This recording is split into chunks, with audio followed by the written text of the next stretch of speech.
I'm addicted to blood. And Horowitz. And Howard. H-O-R-O. Horowitz. What they are? They're lobbyists. What they are? They are the biggest venture capital people in Silicon Valley. What, bigger than Sequoia or Kleiner Perkins? These are the new Kleiner Perkins. Everybody, these are the smart boys. So those two companies right away. I said that we need now, in the next 3 weeks, if you're going to leave. So, Epstein's lining up all the great investments, right? All the great behind-the-scenes investments into these companies that you can get your hands on. But these shadowy figures, they're able to get their access to all of these most prominent companies in the world and invest in them early. Now, Palantir is a very shadowy defense company run by Peter Thiel. Okay, they're publicly traded and invested in. Some people have made a bag off of Palantir in the last few years. But basically, Palantir is kind of alarming. Okay, the name Palantir, it comes from the all-seeing stones from the Lord of the Rings. What's right? the hidden connection normal? between... Yes, that He's agreed. Mandelson. The man arrested over allegations that he shared market-sensitive information with Jeffrey Epstein, the world's most famous paedophile. But Palantir's ties to Epstein go even deeper. Peter Thiel and Epstein cultivated an intimate business relationship years after the prolific paedophile's first arrest for child sex offences. And leaked recordings show that Epstein promoted Palantir to Israel via former Prime Minister Ehud Barak. There's no record of what Starmer discussed at Palantir HQ last February, and the visit... So they're getting their hands on some of the biggest government organisations. In the UK, we got the NHS, you know, we got this socialised healthcare. It kind of sucks, but it's free. Everybody has it. Okay, you can access the NHS if you're an English person and not pay anything. It might take you a while, but they're saying Palantir is deeply involved. Keir Starmer, all right, Beer Starmer, okay. There's a lot of nicknames for this guy that I won't get into that I might get arrested for. But there's a lot of look, Keir Starmer, right? Not a great look what's going on in the UK right now, and Palantir is involved. Okay. Now, Palantir employees were also heavily involved with Elon Musk's Doge, was apparently accessing the US Social Security database. So they've basically got the information on everybody in both the UK and the US at this point. They've got all your info. Now to President Trump and Elon Musk's latest moves to reshape the federal government. The top Social Security official stepped down after Musk's team requested access to sensitive personal data about millions of Americans. Senior political correspondent Rachel Scott is tracking it from Mar-a-Lago. After the 2025 presidential election, the Trump administration announced the creation of DOGE, the Department of Government Efficiency, with the official aim to cut, quote, fraud, waste, and abuse in the public sector. Headed by Elon Musk, and with ex-employees of Palantir, Musk made an official goal of cutting $2 trillion in what he claimed was identifiable waste. In actuality, the final sum expected to be cut is $160 billion, with official estimates showing that DOGE's total operational cost to be around $130 billion itself. And according to a report from Yale's The Budget Lab, the measures to cut various government agencies is expected to create a net loss of $300 to $500 billion over the next decade. And despite this, this has been the Trump administration's greatest success. That's because DOGE is a lie. The point was never to cut fraud, waste, and abuse. It's a consolidatory ambition, much greater, far more consequential. In February of 2025, members of DOGE gained root access to a plethora of government IT systems, such as the National Oceanic and Atmospheric Administration and the U.S. Agency for International Development. But the real crucial one is the Social Security Administration, harboring one of the most sensitive databases in the United States. Birth dates, historical addresses, employment history, financial records of every single American. It doesn't take a genius to understand what is going on here, but what sells the terrifying legal nature of this. Federal courts have blocked from entering these databases after it was already done. But that's the point. Dracula wishes to reclaim my city. You call yourselves New York's guardians. Now is the time to prove it. They want blood, but so do I. They can find anything, they can find anyone. They have a lot of power. Now, Palantir recently released what was being described as a manifesto. Take a moment and enjoy the peace. I'm ready to knock out some fangs. Won't last for long. A hero at their peak. I hate to admit it, but I'm impressed. More vampires have arrived. Ready yourself for battle. And don't you dare let my city down.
from Khonshu.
A gift from Khonshu.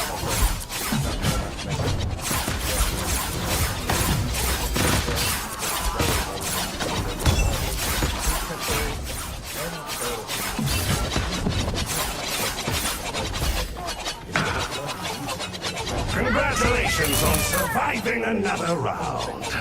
Let's hope your luck continues to Another hold. drug experiment? Ain't no party like a deal. Four sticks of gum. Such remarkable power. I hope you put it to good use for once. Another wave incoming. Hold the line.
Thank you very much. I do this my way.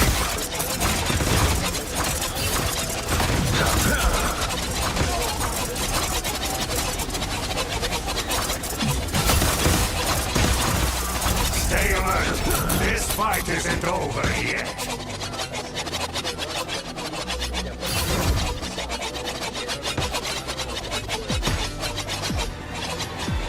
Such remarkable power.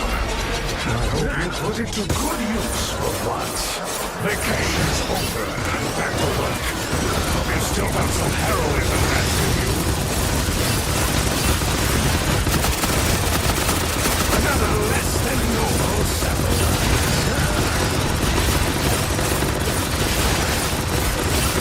Another less than noble sacrifice. These vigilantes never surrender.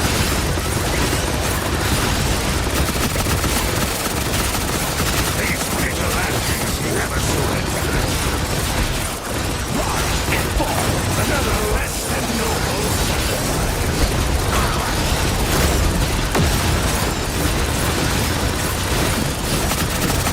Another less than noble sacrifice. These vigilantes never surrender. Another less than noble sacrifice. These vigilantes never surrender. Another less than noble sacrifice. These vigilantes never surrender. Thank you very much. Another less than noble sacrifice. These vigilantes never surrender.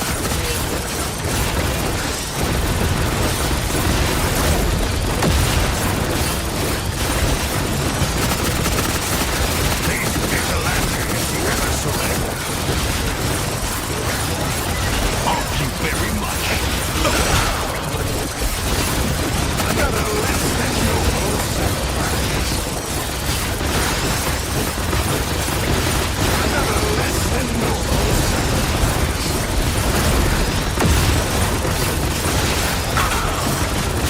These vigilantes never surrender. Another less than these vigilantes never surrender.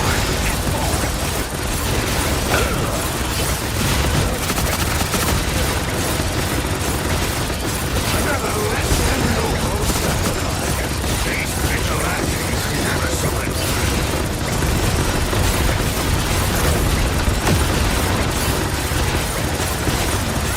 Rise and fall. These vigilantes never surrender. Another less than noble sacrifice.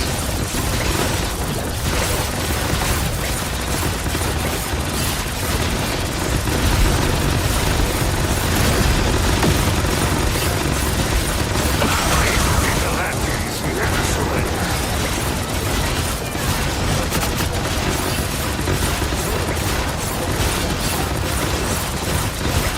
Another less than noble sacrifice.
Only you, it seems.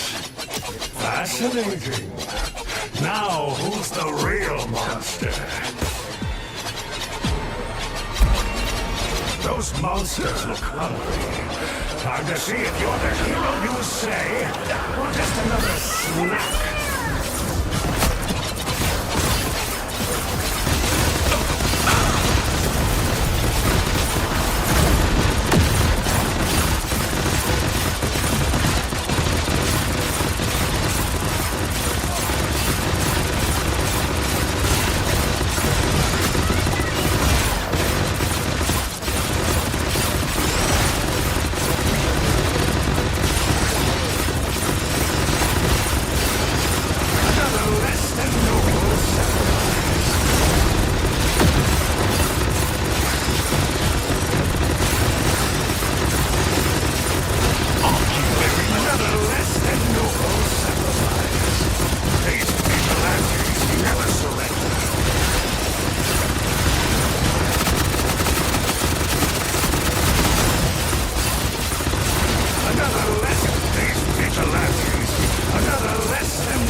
Take a moment and enjoy the peace. It won't last for long. A hero at their peak. I hate to admit it, but I'm impressed. More vampires have arrived. Leave now. Ready yourself for battle. Before I devour you. Another less than noble sacrifice.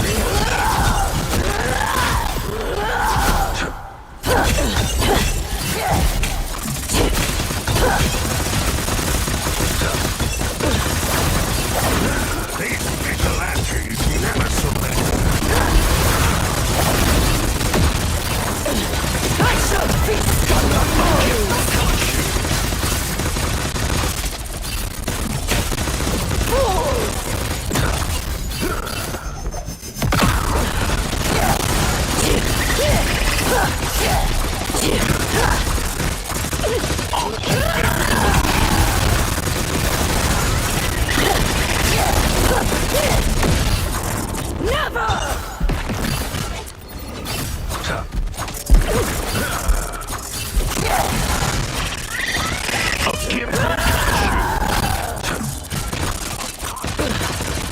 Run while you still can.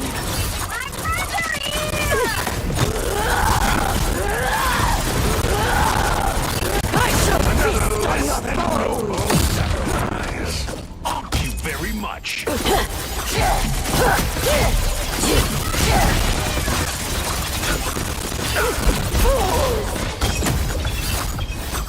These vigilantes never surrender. Never! Can't you?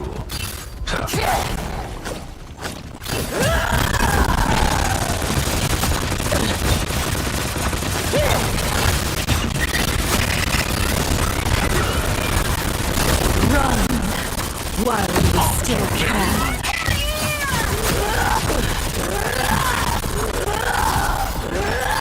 Another less than noble sacrifice. Another less than noble sacrifice.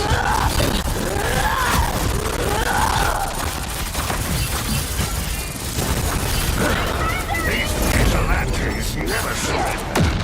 Thank you very much. These vigilantes never surrender.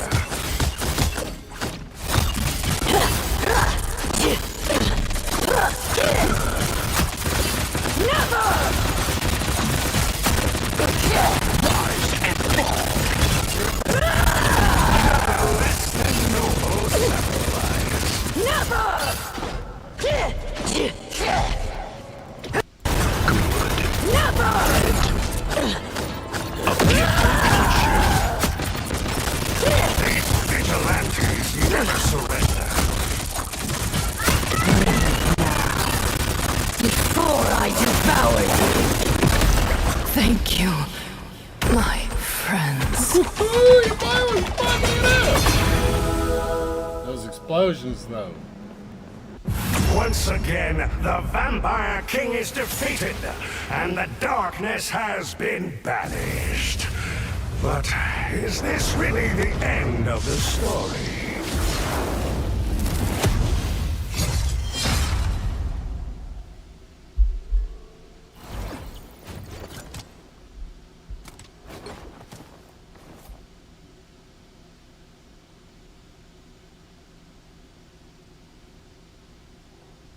Man. That took forever.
Bad Bunny, de este lado. Bad Bunny, Bad Bunny.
Cameras on it, right? It's gonna have Siri call them people on it. Well, I got the alarm going off and everything. Probably the missed.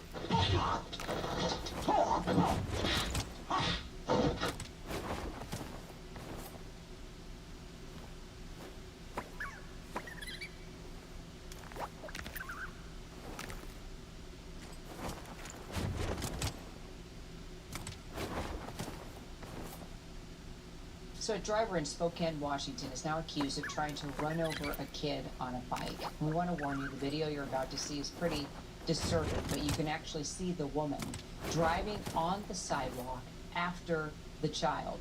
The neighbor who shot the video telling ABC News that the driver had been honking and screaming before the boy even showed up. The witness says that neighbors sprang into action, pulling the boy to safety, and then called 911. Fortunately, he wasn't hurt. The sheriff's office did say that the driver is now being charged with assault, trespassing, and yes, DUI.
So a driver in Spokane, Washington is now accused of trying to run over a kid on a bike. And we want to warn you, the video you're about to see is pretty disturbing, but you can actually see the woman driving on the sidewalk after the child. The neighbor who shot the video telling ABC News that the driver had been honking and screaming before the boy even showed up. The witness says that neighbors sprang into action, pulling the boy to safety, and then called 911. This is the rarer, but in my opinion, vastly superior crisscross style. Step up, step up, step over. Every step is where your foot leads it to be. This is the far more common, standard double step style. Step up, step over. I've turned around, I'm stepping backwards. Oh, I'm all over the place. What's going on? This is the rarer, but in my opinion, vastly superior crisscross style. Step up, step over. Every step is where your foot needs it to be. This is the far more common, standard double step style. Step up, step over. I've turned around, I'm stepping backwards. Oh, I'm all over the place. What's going on? This is the rarer, but in my opinion, vastly superior crisscross step style. Step up, step up, step over, step over. Every step is where your foot needs it to be. This is the far more common, standard double step style. Step up, step over. I've turned around, I'm stepping backwards. Oh, I'm all over the place. What's going on?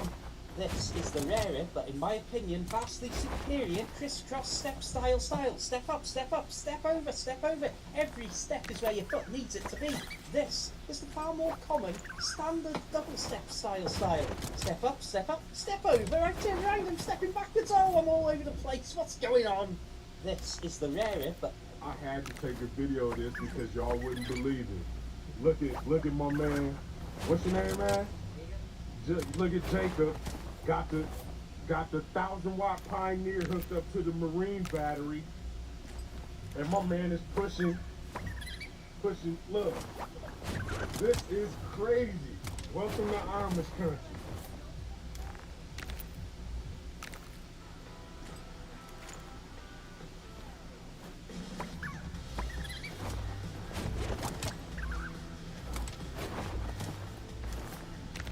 I had to take a video of this because y'all wouldn't believe it. Look at my man. What's your name, man? Look at Jacob. Got the 1,000-watt Pioneer hooked up to the Marine battery, and my man is pushing. Look, this is crazy. Welcome to Amish country. I had to take a video of this because y'all wouldn't believe it. Look at my man. What's your name, man? Look at Jacob. Got the 1,000-watt Pioneer hooked up to the Marine battery, and my man is pushing. Look, this is crazy. Welcome to Amish country.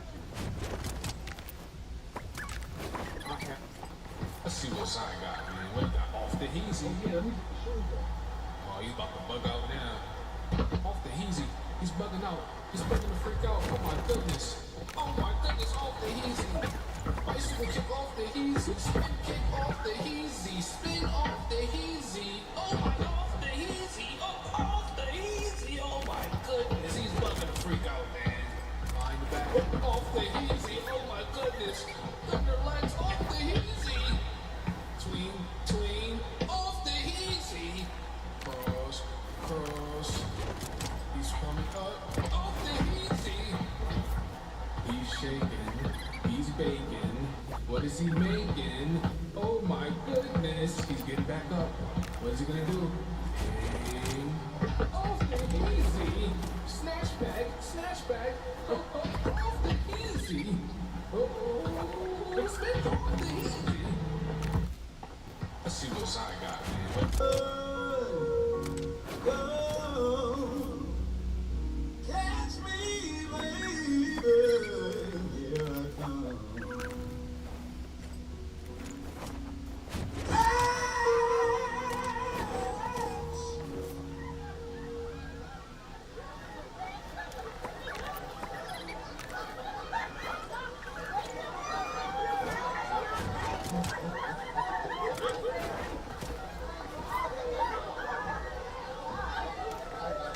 Take your eyes off me for 3 seconds, you miss a lot.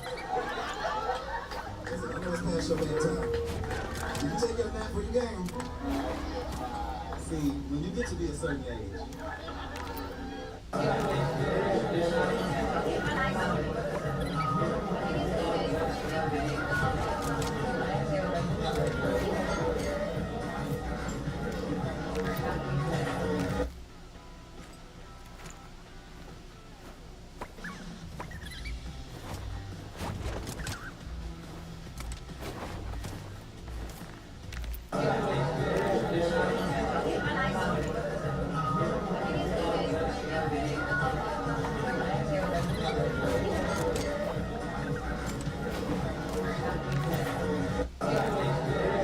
You wouldn't think that this green little oasis is located in between all of these. Oh. Amazon driver in Georgia has been fired after a video of him driving on a sidewalk was posted to TikTok. The video shows that driver steering his delivery van down a sidewalk in an Atlanta suburb. The user who recorded the video believes the driver was going 35 miles an hour.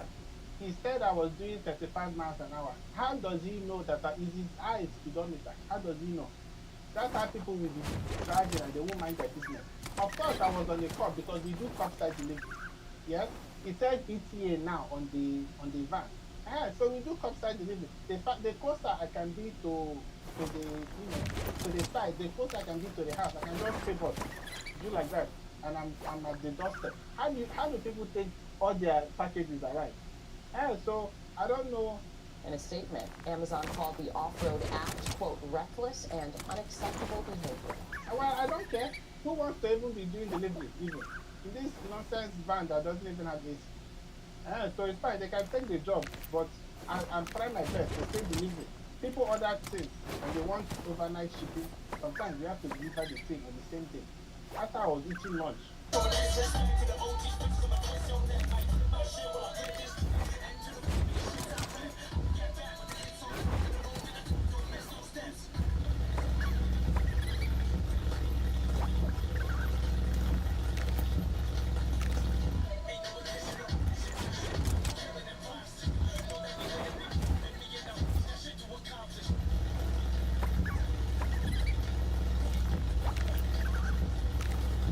I'm Aza Gonzalez, and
just take you to dinner. No, because my man wouldn't like that. What's up, baby? What you got going on here? Hey, babe. This is the guy. You remember the guy I was telling you that I dated, that dumped me and then went and married another girl? Oh, yeah. Yes. Oh, good. Oh, why is that good? Oh, because his loss is my gain. Yeah. You feel me? That's right. Yeah. And he was just asking me to go to dinner. Oh, you did it? No. We're not doing that. So we're not doing that. You heard my man. We're not doing that. All right? Okay. I'll let you, buddy. Bye, bitch. Go ahead. That's mine, baby.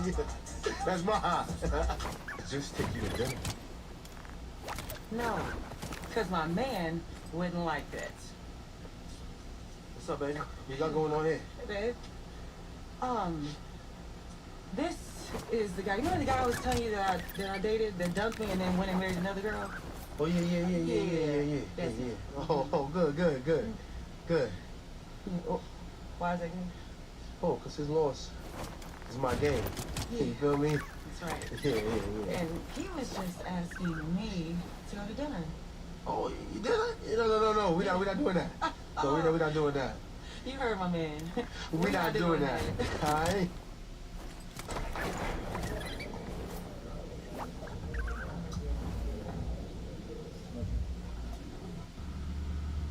Car.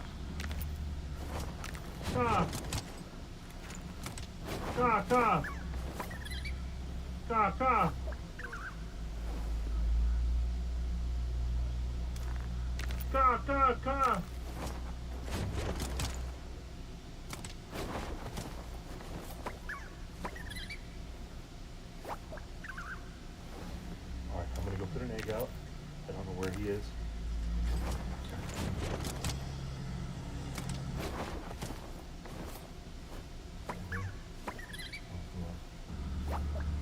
Car. What's it at? Pity Pablo. What? Pity Pablo. No.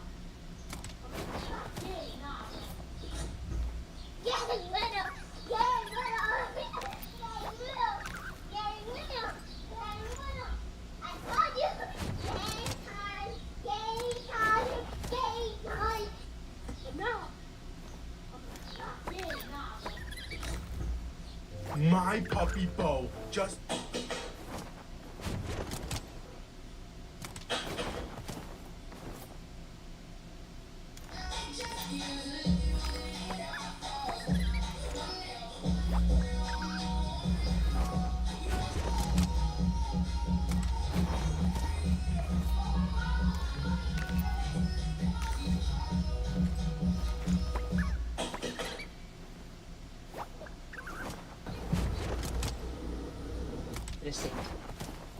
It is safety.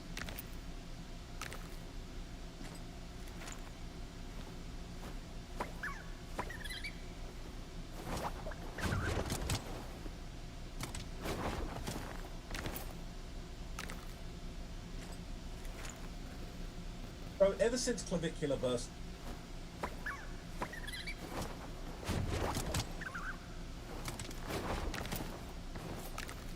ever since the recent files came out about David, the paperwork that actually broke down play by play how he allegedly murdered 14-year-old Celeste Rivas Fernandez in his garage, attempting to dismember the body with a chainsaw and a blue kiddie pool.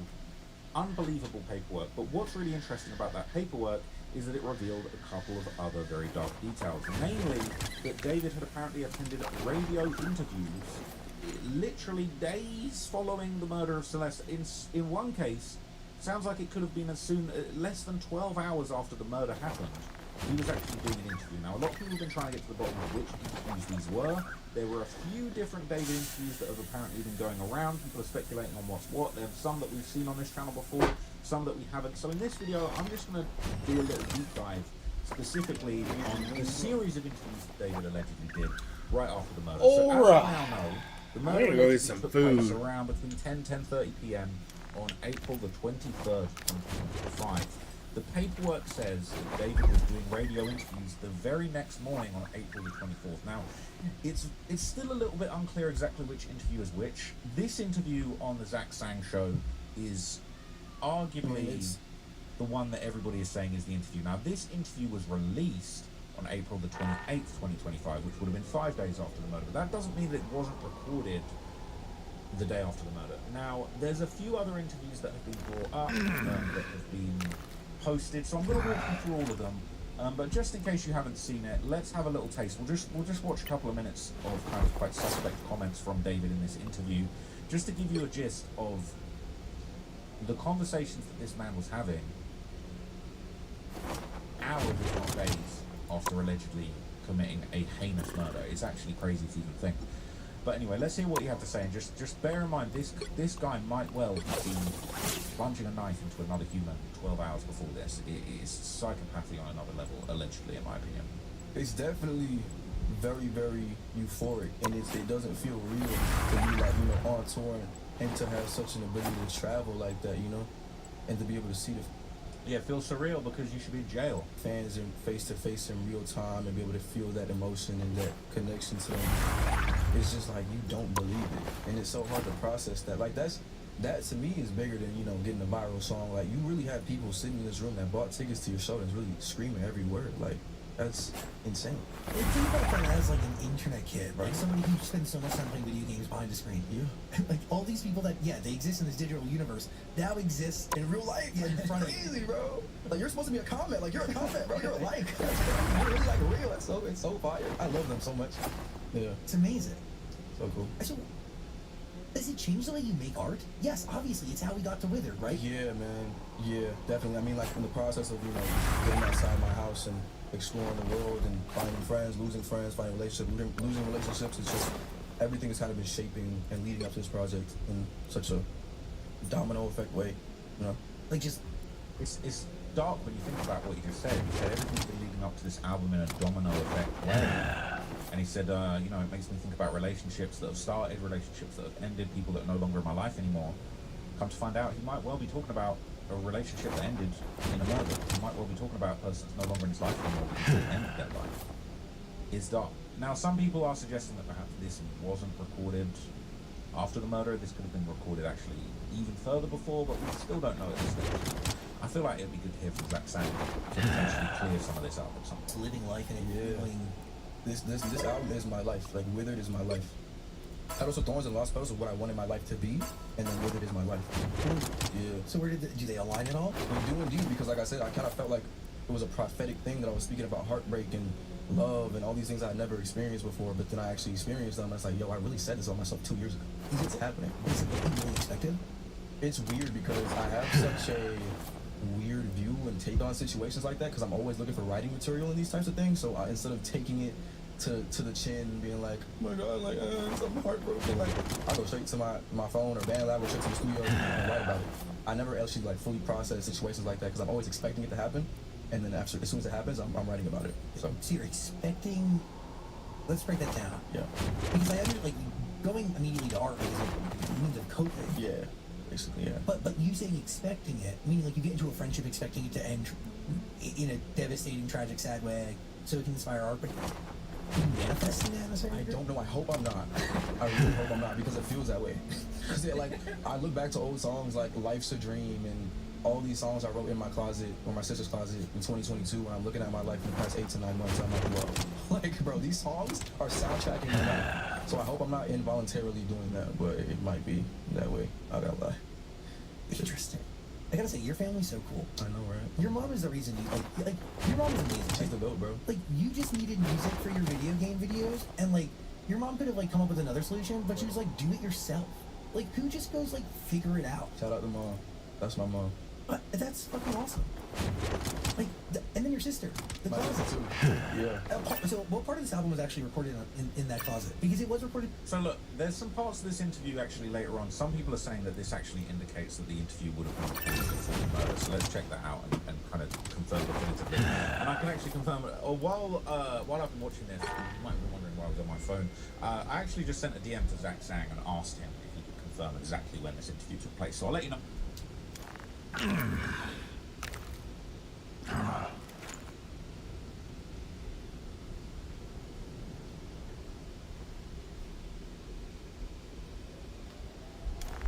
let me know if he wants. Exactly. It's beautiful.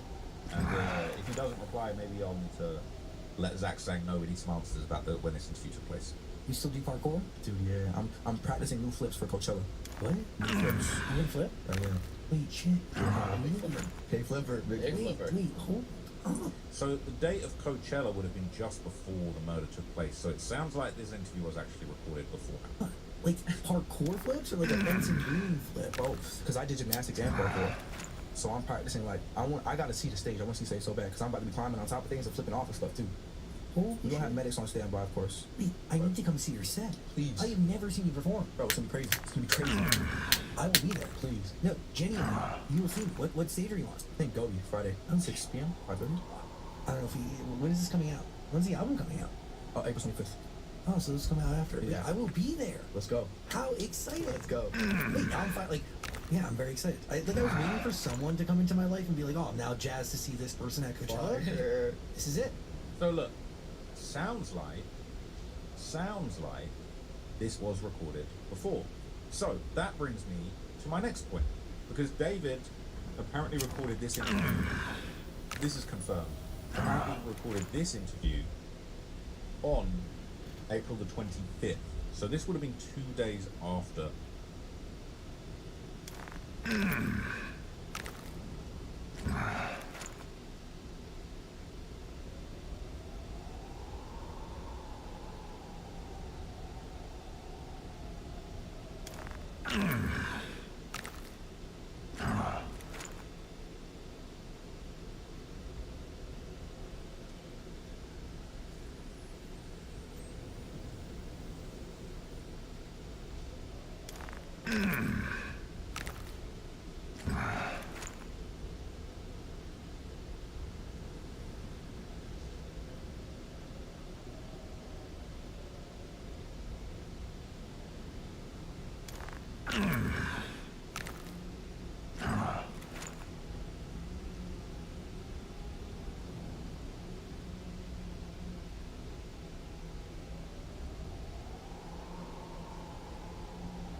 I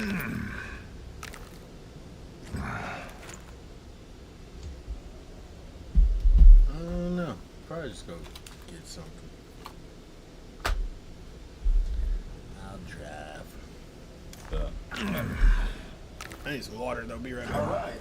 I read that you're from Houston, Texas, and I know you played a lot of instruments and keyboards and everything. So how did you get started with music and playing keyboards and writing songs? Basically, it was a very, very unorthodox way of getting into music. I was never very musically inclined my entire life. I never really focused on music or had a drive or a passion for music. I was in church choir for a little bit when I was like 7 or 8 years old, and then my mom put me in piano lessons for about like a week, and I quit after that. And then fast forward to when I was in Houston. I moved to Houston when I was 13 years old, 2012, from Queens, New York originally. And I was in middle school band. I played the flute in 7th grade. Right. And So here's what I'll say, right?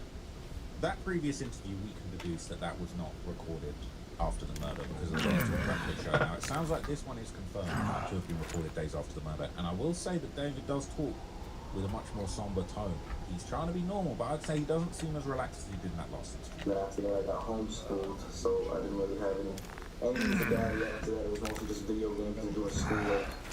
But then I wanted to be a streamer. I wanted to be a YouTuber, a content creator. So I was playing a lot of video games, and I was making a lot of montages and putting them up on the internet, different places, different platforms. And I was using other artists' music in my videos, but they didn't get copyright strikes, so I couldn't get any money off of it. And after I noticed I couldn't make money, I told my mom, and I was like, I can't make any money. What do I do? And she was like, make your own music for the videos. Right. I was like, okay. So I looked up the next day how to make music on iPhone, and this app called BandLab comes up, and I'm like, okay, let's start here. So I started learning how to engineer and program my voice and how to make beats and kind of produce and how to sing too. And I started making songs that very next day, and then I released my first song a month later, and put that in a video in one of my Fortnite videos. So he sounds a little bit more somber in this interview. Now, interestingly enough, okay, later in this interview, he does actually mention something quite interesting. So he talks about some of the songs that he made, and he talks about making music over the past few weeks, and he mentions being in London and Houston, but he doesn't mention LA. And this has some people wondering if this was actually him trying to create an alibi. You know, was this the trip that to Houston, or is that not the case? Was that way earlier? The last piece of legal paperwork, exactly when these alleged trips had actually gone down. What kind of artistic vision I have, what the visuals are looking like, what the aesthetic is, what the sonic identity is, and kind of just like introducing myself to the world in a way. So those two projects are kind of like the two foundations of what this album is going to be, and it kind of gives you like an insight to the bedroom pop side. I got some post-punk songs, I got some rock songs, I got some pop songs. So it's just like those two introductory projects that I have right now to my sound. Cool. Now, in April, you're going to be releasing your first full album, Withering. And so can you talk about the making of this album? The making of this album was kind of crazy too. I mean, I used to do a lot of different projects with different producers, and I went through maybe 5 or 6 different versions of this album. But the most recent version, the one that I'm very happy with, the one that we're going to put out, in a total of 4 weeks. So I went to London for 2 weeks with 3 of my friends, and we just made a song every day for 2 weeks in London. I love London because of like the gloomy aesthetic and the gloomy just like vibe and environment that London has. Like there's barely any sun there, and I love that because the music I make is really sad. And then, so 2 weeks I made a song every day, came out with half the album, and then I went back to Houston for another 2 weeks, and I made the rest of the project on my phone, just off of beats that people sent me, and with some things that I make, and I just spent 2 weeks in a different area, trying to get myself in a different mindset, and I came back to Houston, put myself in the same mindset again, and made everything by myself. So I wanted to see what I looked like for how I worked with different people and how I worked with myself, you know? Cool. Now, so the way he's making it sound is it's I already own that one. He's sort of leading you off the trail, making it sound like, oh, he ain't been in LA for a month. He's been in London, he went straight back to Houston. He ain't talking about no LA, he ain't talking about no LA recording. Maybe he wasn't in LA. You've already released 2 singles or 2 songs from your upcoming album, One More Dance and Where'd It Go Wrong. So can you talk about those songs? Yeah, Where'd It Go Wrong is kind of like that perfect kind of segue into the new era. It's kind of like my fans know that sound for me the most, and that's the sound that I kind of emerged with on BandLab. It's like that classic David indie rock kind of bedroom pop sound, and I wanted that bring that back after being away from it for so long. I did a couple of songs last year for different TV shows and things like that have a different kind of sonic or sound, and I wanted to kind of bring that old sound, that old fresh David sound back and Where to Go Wrong. And then One More Dance, kind of like that perfect transition into something much more evolved and much more mature, a sound that I haven't explored yet really, which is kind of like that super structured out, very intentional song, which is what the contrast of those 2 songs are. So he's not speaking with the same confidence he had in the interview that was before the murders, in my opinion. That's just my opinion. Now what's interesting is obviously this clip recording this interview, which I believe is with Songwriter Universe. This has been posted on TMZ, and people have been speculating on r/Davidiots. Is this the radio show he went to a day later? Now, from what I understand, I think let me take a look.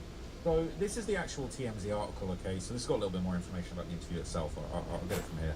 But basically, they're kind of pointing out that he talks about these alleged trips with Celeste to Houston and London. So this was an interview published by Songwriter Universe on April 25th, 2025.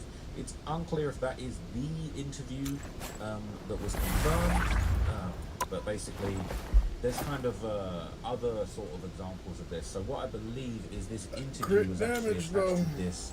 We'll try this new weapon. So interestingly enough, they've added a note. Since this article was posted in April 2025 when David was a fast-rising music star with a bright future, it was 5 months later revealed that he was connected to a murder investigation. But basically, this has got the audio interview as well as kind of like a written segment that breaks down David's history and how great he is and all this stuff. And it kind of, has him basically talking about situations and his career and like how he got into this and where he came from and all of that kind of thing, being homeschooled. He wanted to be a streamer. So we've already kind of heard a lot of this in the interview. They've introduced it here, and we're kind of not really seeing anything incriminating in there, but what we are seeing is I would say in the audio recording a much more somber David that's not really got that positive, crazy, happy-go-lucky attitude that we're seeing in other examples. Okay, so this interview has been going around Reddit, and people are saying you can listen to the radio show in full. He phone called into the radio interview, and they're pointing out, said he should have said he made the album by himself a few more times and get it. David doesn't want to give anyone credit for shit except for the beats they sent him. Gloomy, dark, depressing, and sad.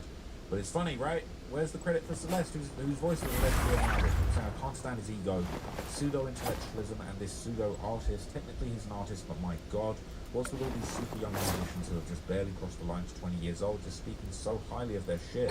These lyrics are on a second grade level at best. There's nothing original or prophetic about the album, like he says. Beats are just as basic. It doesn't mean the music is horrible, but there certainly isn't anything grand standing out. Like someone like Rosalia Lux's album, or even when Billie Eilish and her both were beautiful, and it certainly isn't anything good at one point in time.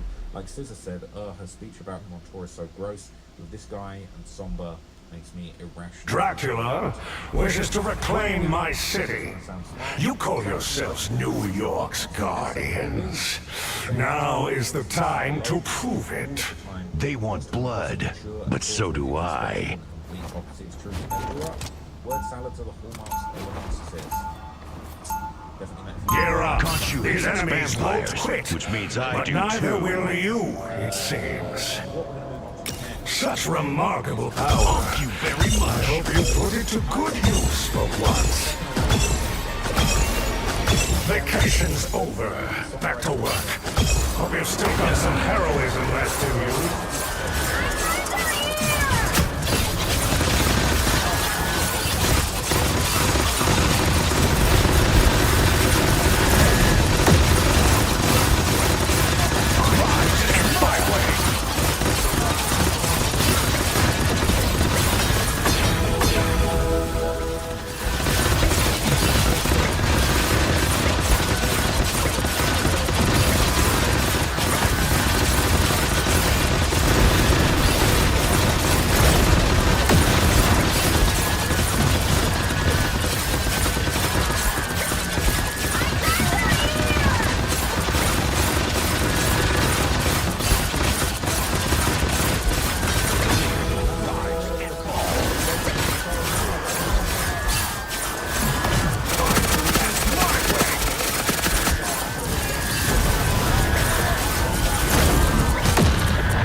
the peace.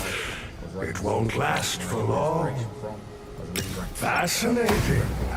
Now, who's the real monster? Another wave incoming! Hold the line!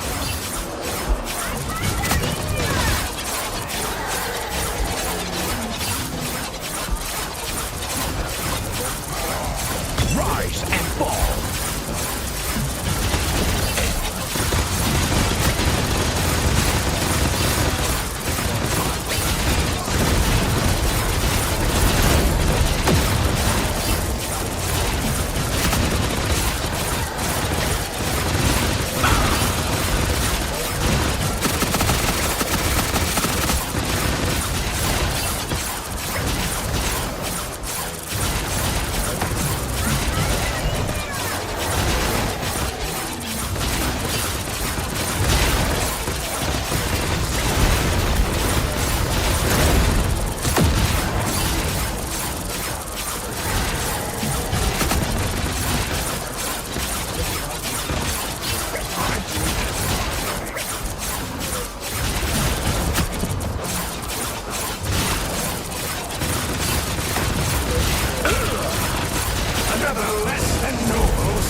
isn't over yet.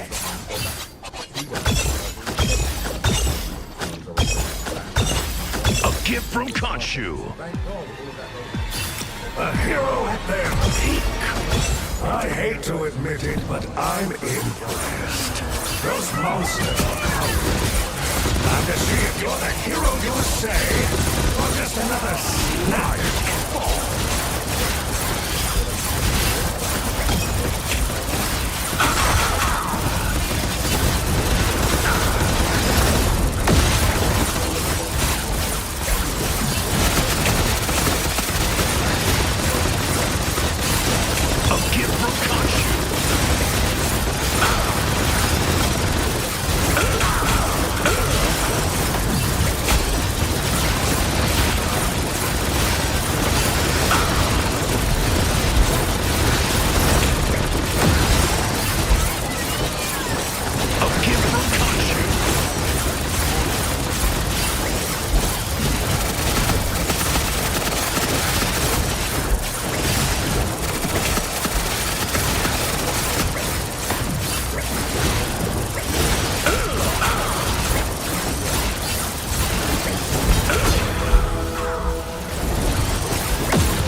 Another less than noble sacrifice.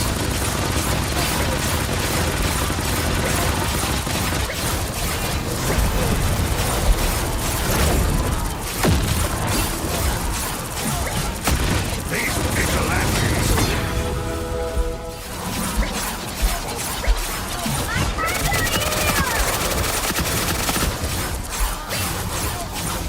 Rise and fall. Congratulations on surviving another round. Let's hope your luck continues to hold. Such remarkable power. I hope you put it to good use for once. More vampires have arrived. Ready yourself for battle. And don't you dare to let my city down.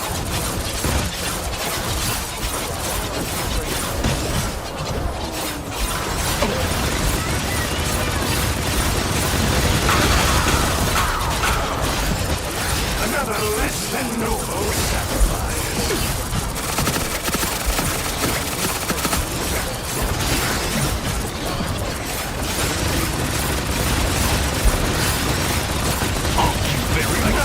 These vigilantes never surrender. Another less than noble sacrifice. These vigilantes never surrender.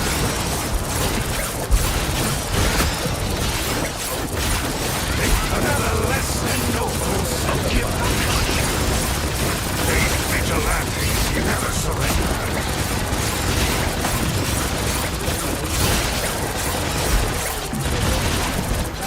Another less than noble sacrifice.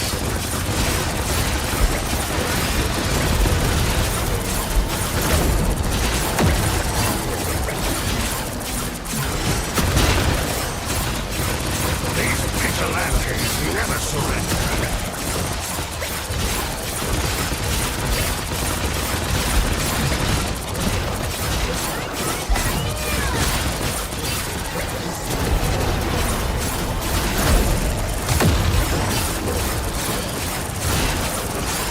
Gift from conscience.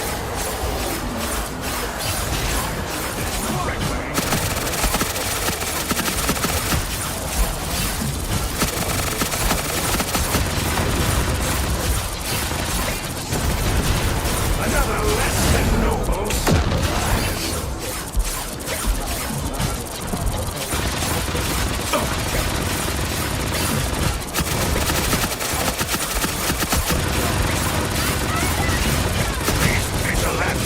Never surrender.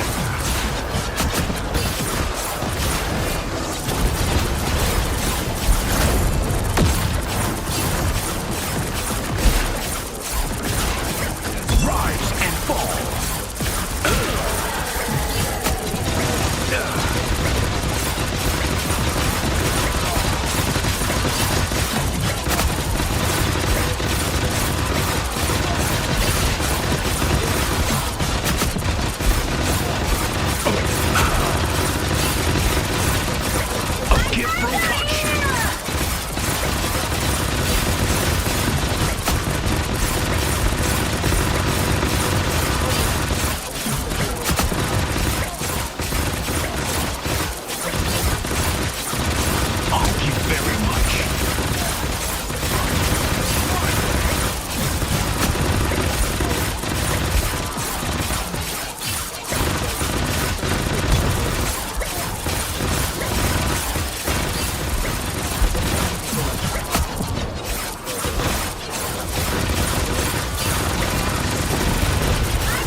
Take a moment and enjoy the peace.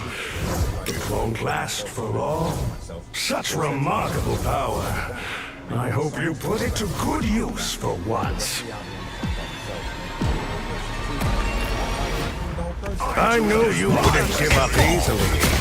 But now it's time to see if you're truly worthy. Secret strike! Impressive! But I will find a way to break you.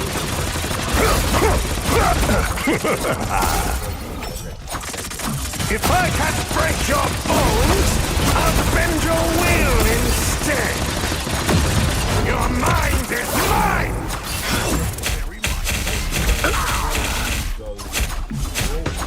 Rise and fall!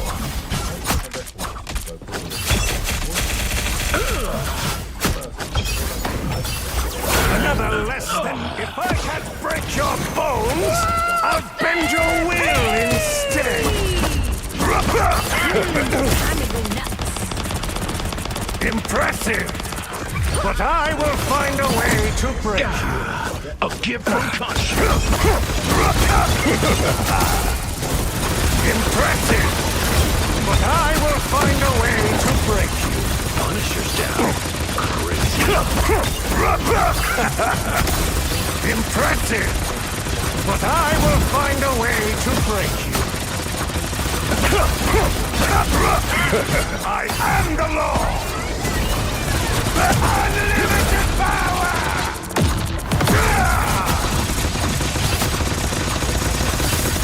A gift from conscience.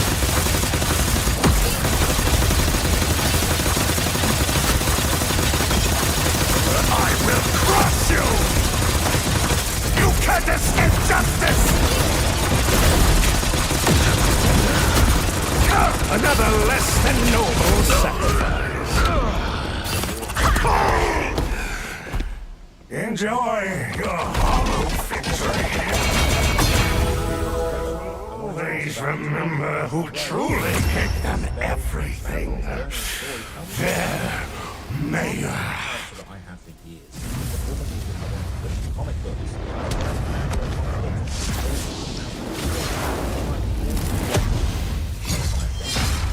Homicide, he made his debut being the evil version of me. Now it's kind of been woven through my music, my videos, my art, my visual identity, even the songs. At some points, I'm even experimenting with the idea that Tommy is writing some of the songs on the project as well. I just like having the extra interpretation of the music. I feel like my music can be viewed as I feel like those explosions are doing something. To myself. It's a love-hate relationship between the mindsets I have, like how my brain switches, or the evolution of the personality, and how I'm growing and maturing. It's like growing out of certain things and approaching situations differently, how I would do it versus how Itami would approach it. I'm level-headed as myself, but I'm super impulsive and hot-headed as Itami. Just a cool thing for me and the fans to interact and experiment with, like a character-to-character basis. So it says, since Itami is like the antagonist version of you, do you notice him manifesting in the real world? Absolutely, yeah. I'm experimenting with that as well. With him being able to manifest himself in different people. I did that in One More Dance, as his cult was dragging me through the trunk and to my burial. But yeah, he can manifest in different people, cause them to be chaotic, influence their bad decisions, and fuel their flame to do bad things. It's going to be an ever-growing thing. I want people to come to the shows as Itami. Who's on David's side? Who's on Itami's side, you know? I just want to give it a whole thing to play with. Obviously, it's not just constrained to Itami, though. I think in the past we said there are 4 universes in the David cinematic universe. It's quite self-conscious. He said, I'm thinking about retconning that, because it's hard to make one thing make sense. You've got to make 3 other things make sense. It's the process. It's in the works. I want to continue to build it out and maybe put it on paper. Maybe I'll have the other 4 characters that live on in the book or the comic rather than being in the music. It's hard to make another version of myself for an album, then another version. Tyler, the creator, is really good at doing that, but I've got to figure out how to not feel like I'm copying somebody better. It will happen eventually, and here we go. Right, here we go. No way. No way. Is he capping? He said, on the kind of topic of anime, the dialogue in Invisible String Theory, I think you loosely touched on it in the previous question. Is it the same girl as the one who left me first? You were talking about the Invisible String Theory, which is the idea that 2 people are destined to meet, and there's an invisible string that binds them together. I know the red string of fate is a traditional part of Japanese folklore, but I was particularly reminded of that anime. Was that something that you thought of when you decided to add in that 1 minute of recorded dialogue? And then he caps. He said it was actually from this movie. Oh my god, it's an A24 movie. It's leaving me right now. Wait, what? Is he saying that the dialogue's from that movie? Someone saying past lives, he says, yes, that and Donnie Darko gave me the idea for that.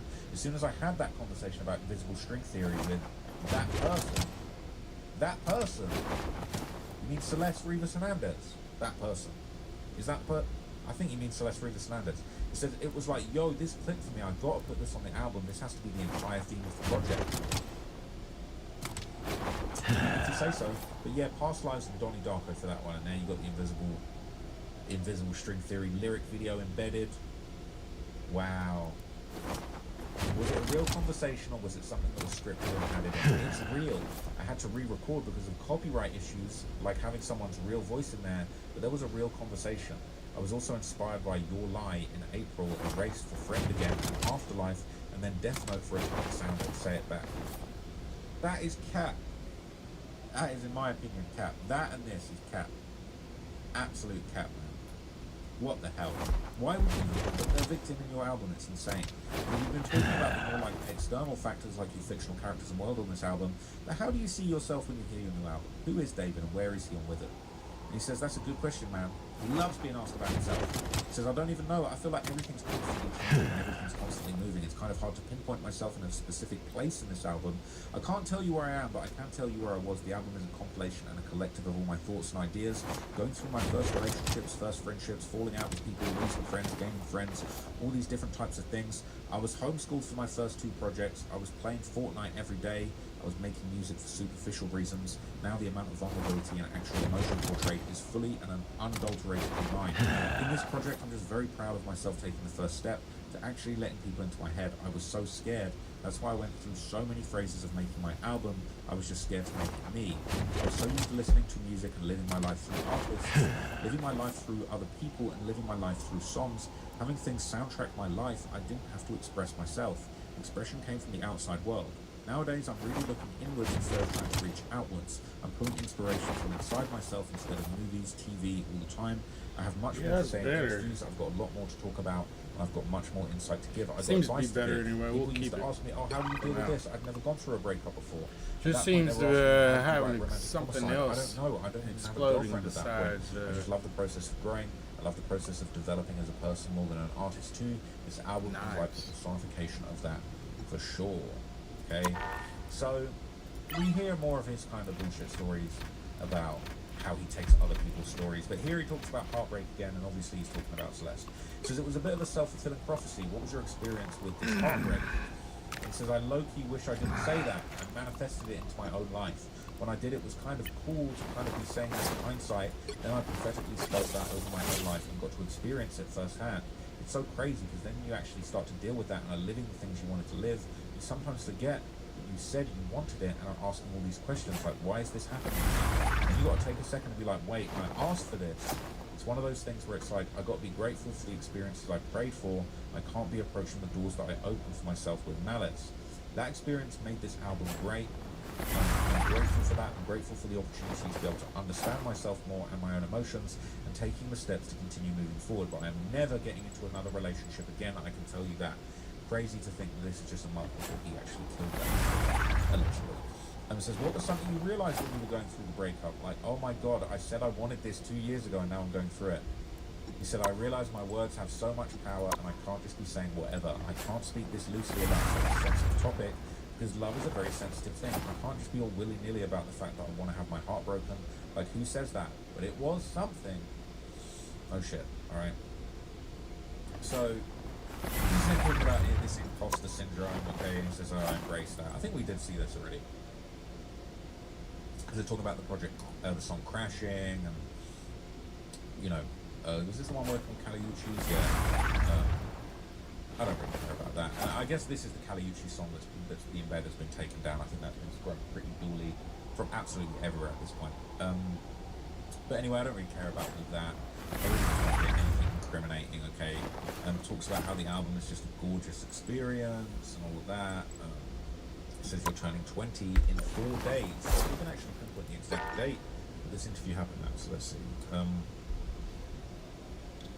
So this would have been March 24th. Okay, so now we're on this, so that's quite interesting. But anyway, alright. It would only have been 2020, which is crazy. And so what are you looking forward to in the next decade of your life? Officially exiting your team, so that feel like they're grabbing to it more consequential. What are you really looking forward to? Says David, I haven't really celebrated my birthday. I haven't had a birthday party in 4 years. I made a birthday post on Instagram, but my team had to tell me to post that last year. For the next 10 years, I want to be able to inspire the next generation of musicians. I'm one of the first people that came up on Bandland, which is... Dracula wishes to reclaim my city. You call yourselves New York's guardians. Now is the time to prove it. Talents that they wouldn't have been able to otherwise. Because of the availability of resources, money, studios, equipment. Stay on. Cause you hate This fight vampires, isn't which over means I yet. do too. Such remarkable power. I hope you put it to good use for once. Vacation's over. Back to work. Hope you've still got some heroism left in you. Thank you very much.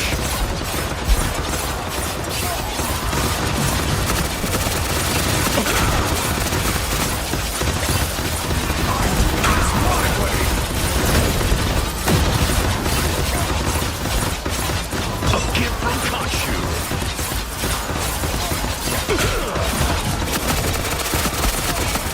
Leave them to Kashu. Another less than noble sacrifice.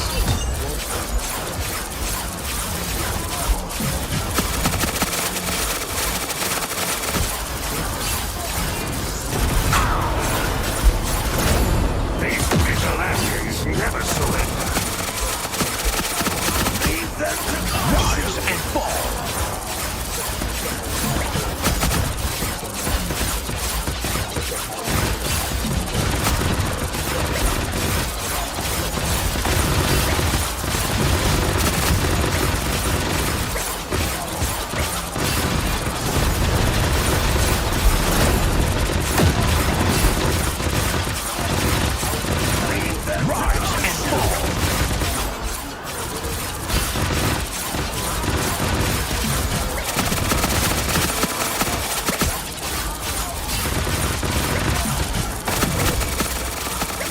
Another less than noble sacrifice.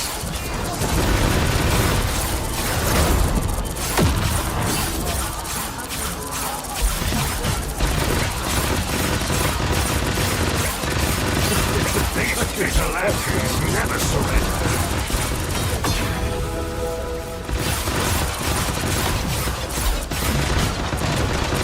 Another less than noble sacrifice.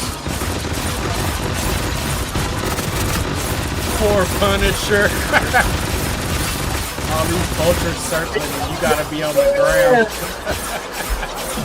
These vigilantes never surrender. I've respected like 5 times and I can't crack the secret. Well, we're all in the air. They're after it. That's the secret. Can't be on the ground. Thank you very much. Gear up. These enemies won't quit, but neither will you, it seems. This was your first shooting. Fascinating. Now, who's the real monster?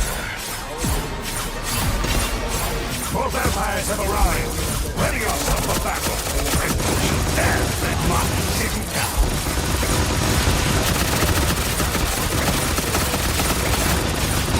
I'm so sorry. I fucking picked my thing.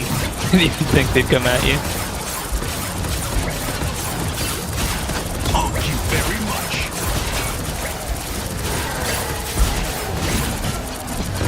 Another less than noble sacrifice.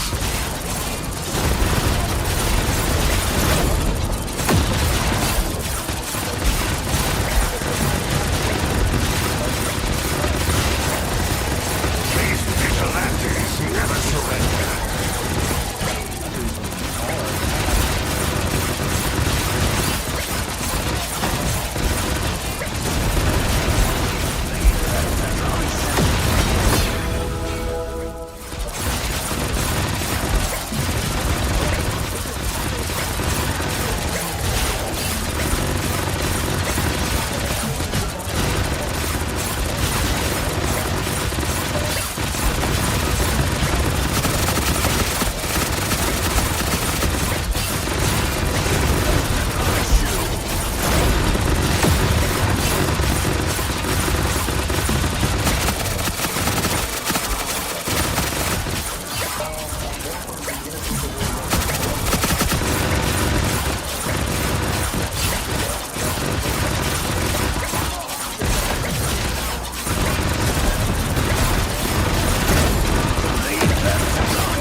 Congratulations on surviving another round. Let's hope your luck continues to hold. A hero at their peak. I hate to admit it, but I'm impressed. Another wave incoming. Hold the line.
Take a moment and enjoy the peace.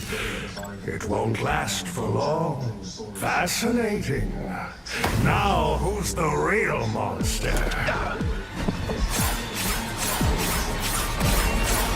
Those monsters look hungry. Time to see if you're the hero you say. Or just another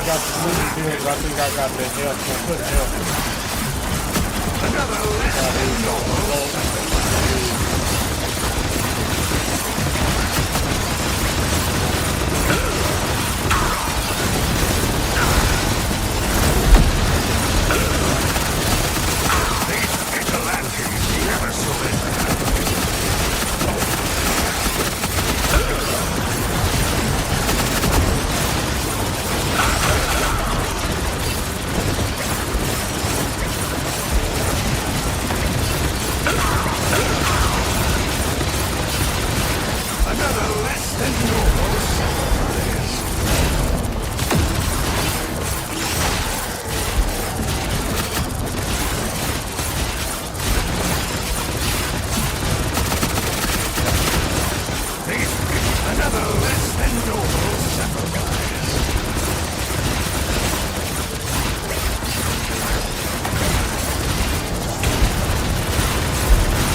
sacrifice.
Gear up.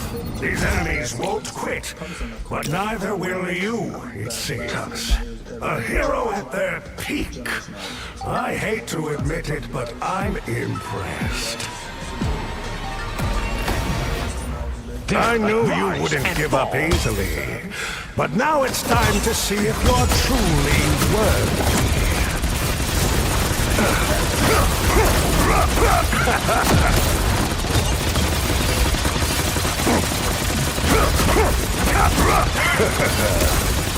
Impressive!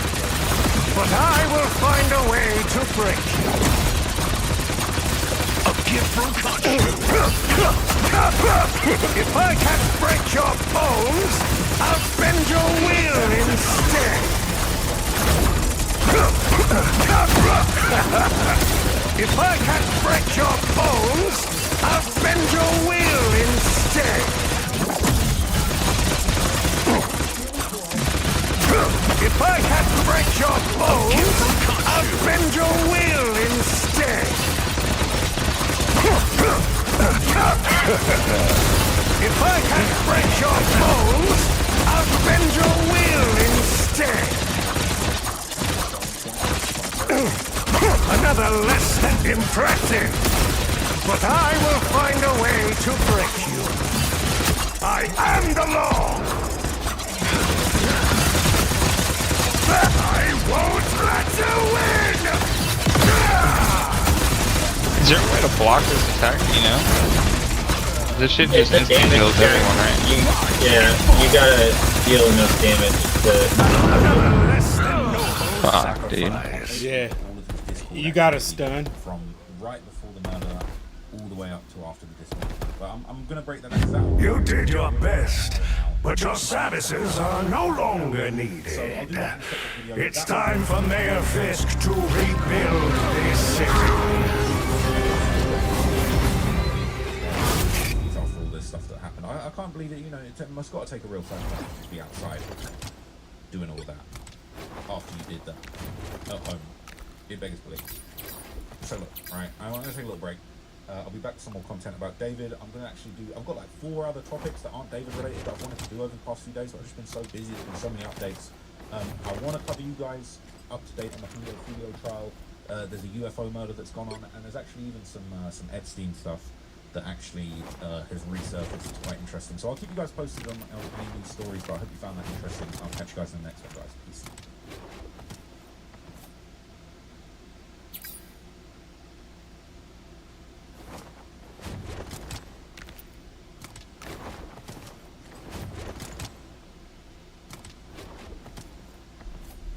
Okay, I'm keeping up with the high scores now. That's cool.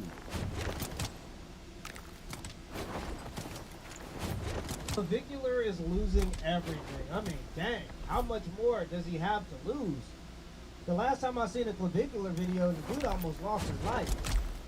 He almost overdosed during a live stream. The guy was talking about not being able to stream anymore because he almost overdosed on camera during a live stream the last time I seen him. And I just don't understand it, but like the guy has the right idea.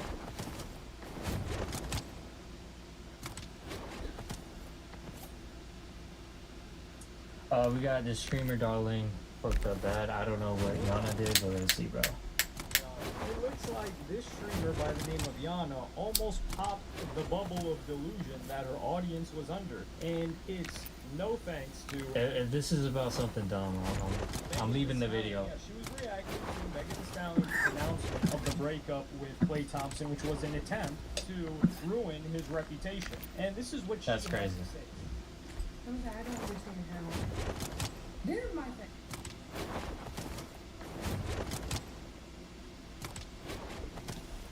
You too, if you don't know who this man is with over 700,000 followers on Instagram, you're gonna want to give him a follow. Some of the best quality content on the platform. He goes around exposing people, from scammers to people who are fitness influencers who allege that they are personal trainers only to be scamming their potential clients, as well as editing the hell out of their own personal photos and videos.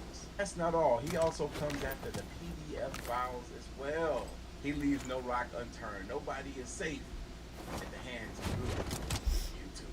Let's watch. This is a classic influencer pretending to be somebody they're not, editing all their photos, lying about it, and being forced to a half-assed public apology. Lauren Blake. Welcome to the show. This is Lauren Blake Boutier, 1.6 million followers. She calls herself a host and a founder of what I'm not sure. Fashion, travel, beauty, Miami, Vegas. As that the trick says, Houston, London, Vegas. Anyway, we won't get into that. But recent controversy happened with Lauren Blake. It surrounds this apology. You see, Lauren Blake posted this photo of herself. One problem with that. It wasn't a photo of her. It was a photo of a girl named Tatiana. She had lazily AI'd herself into the photo and posted it as Dracula wishes to reclaim my city. You call yourselves New York's guardians. Now is the time to prove it. They want blood, but so do I. I want to address a recent post created by a third-party AI content agency I've been working with. Take a moment and enjoy the Safe beat. until these vamps are It won't dust. last for long. A hero at their peak. I hate to admit it, but I'm impressed. Vacation's over. Back to work. Hope you've still got some heroism left in you.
Stay alert. This fight isn't over yet.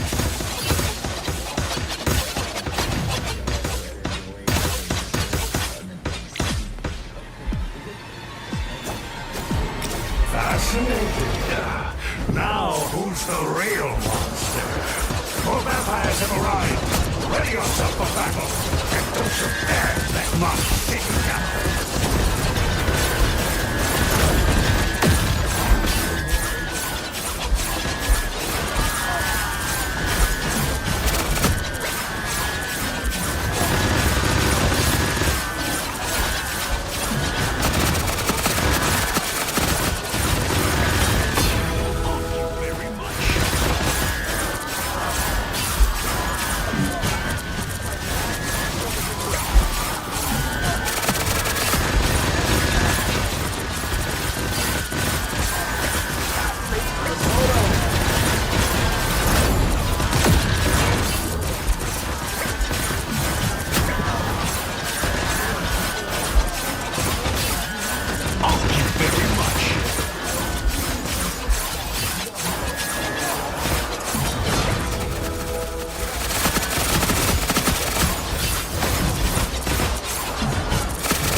Finding another round.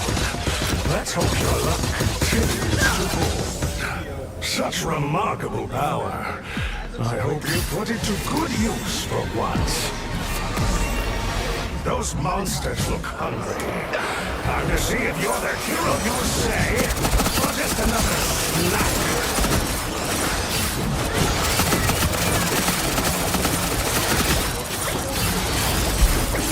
Thank you very much.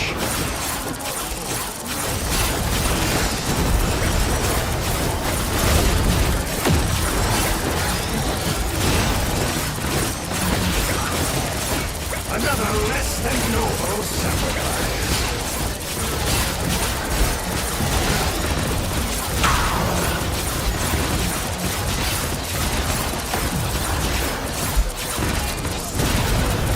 These vigilantes never surrender.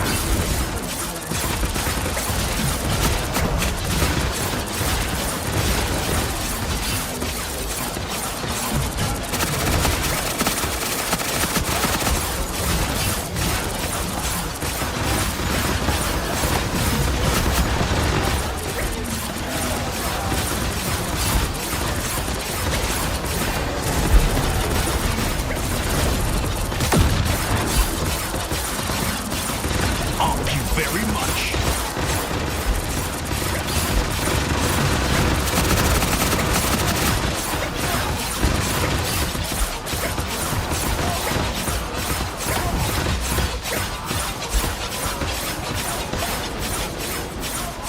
Gear up.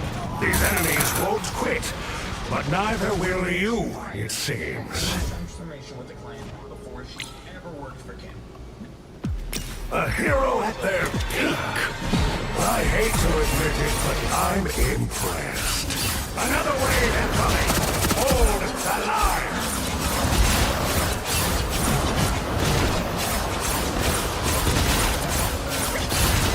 Another less than noble sacrifice. Another less than noble sacrifice. Another less than noble sacrifice. These vigilantes never surrender.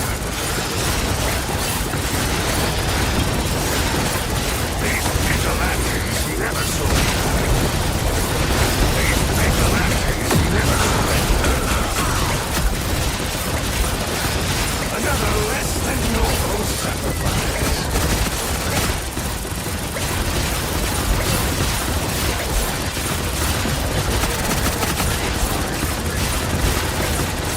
Another less than noble. These vigilantes never.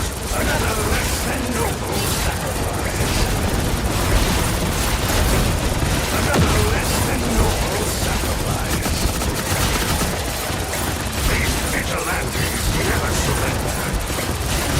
These vigilantes never surrender. These vigilantes never surrender. Another less than noble sacrifice. Rise and fall.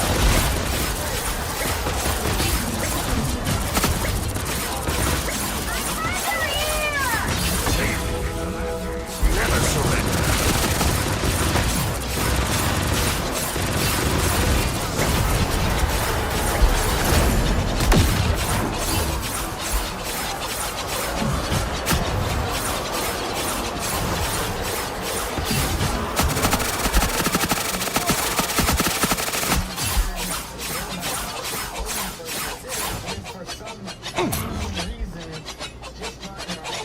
Stay alert. This fight isn't over yet. Complaining about one of her old coaches and actually not really talking about me at all in it. And in that 8-minute video, she did not show one. A hero at their peak. I hate to admit it, but I'm impressed. Those monsters look hungry. Very much. Time to see if you're the hero you say, or just another snack.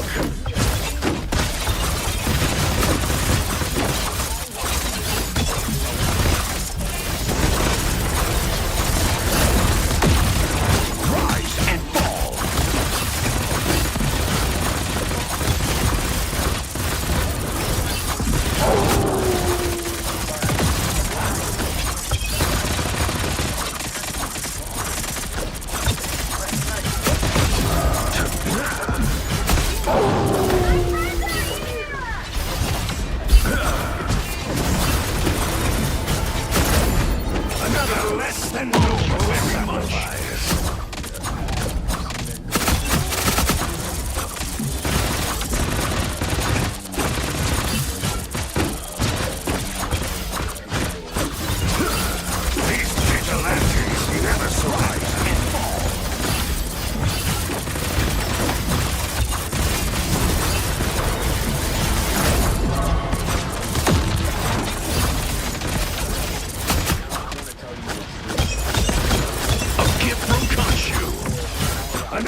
less than noble sacrifice.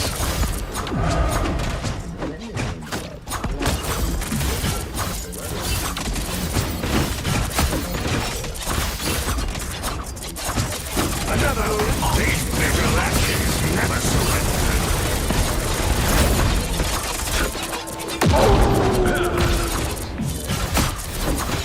On your toes, here they come. These vigilantes never surrender. A gift from Khonshu. Another less than noble sacrifice. Another less than noble sacrifice.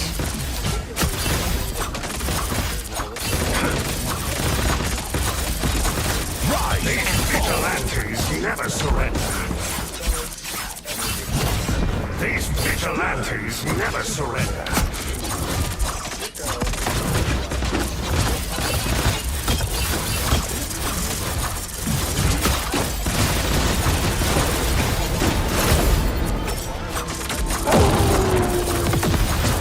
Another less than noble sacrifice.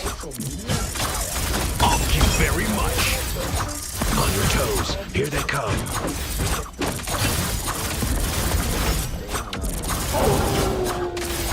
These vigilantes never surrender.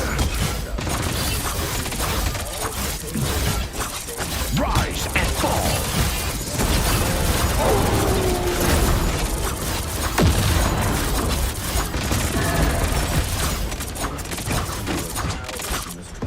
Another less than noble sacrifice.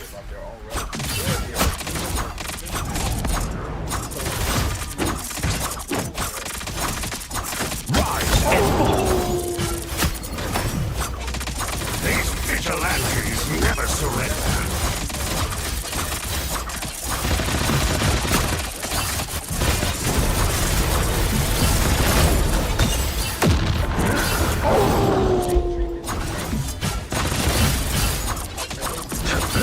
Another less than noble sacrifice. Another less than noble sacrifice. Another less than noble sacrifice. These vigilantes never surrender. These vigilantes never surrender.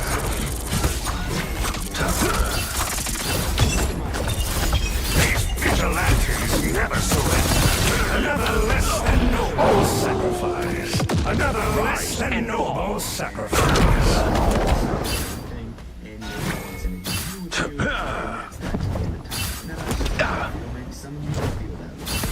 These vigilantes, another less than noble. These vigilantes, another less than noble sacrifice.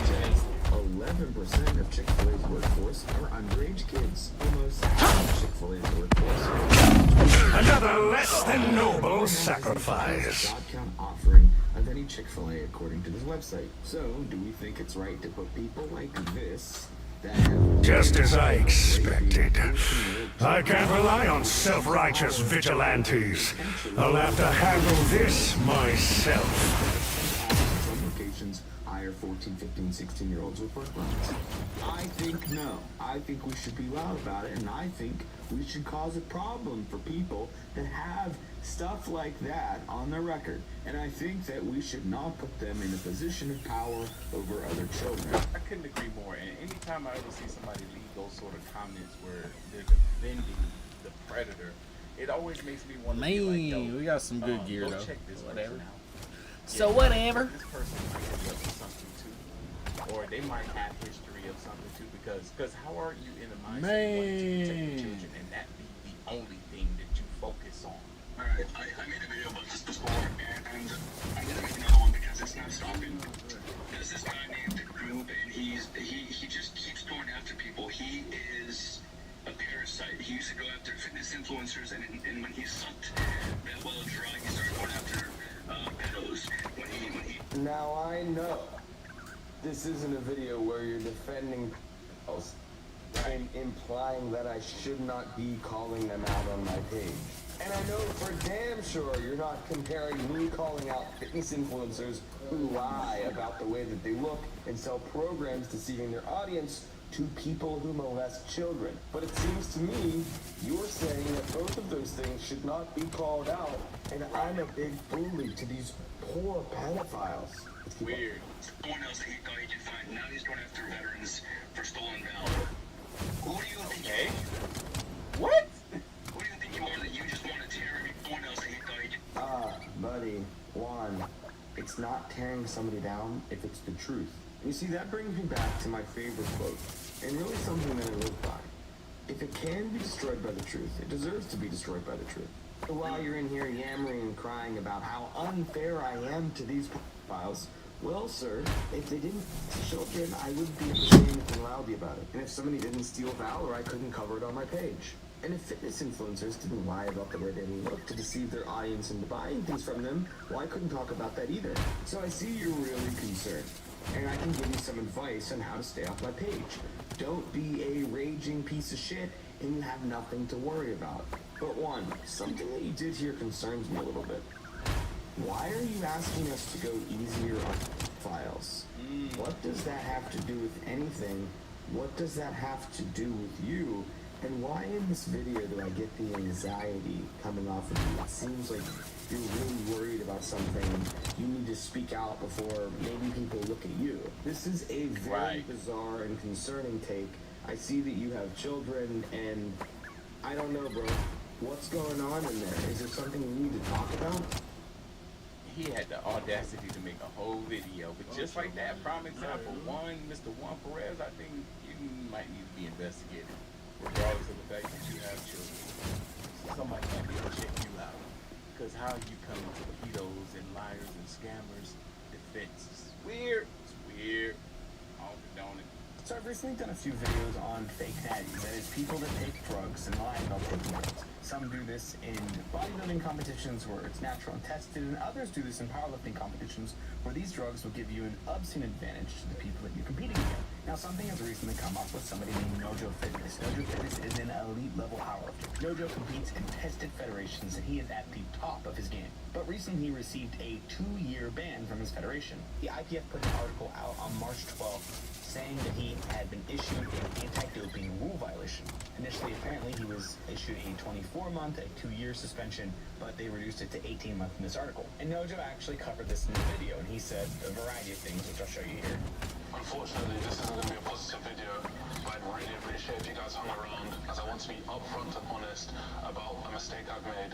So, I'm suspended from competing in the IPF for 18 months. I want to preface this by saying I'm clean, I've always been a clean athlete, and this is a mistake made for administrative negligence. Due to competing at the highest level in powerlifting, I was emailed to join the addicts list.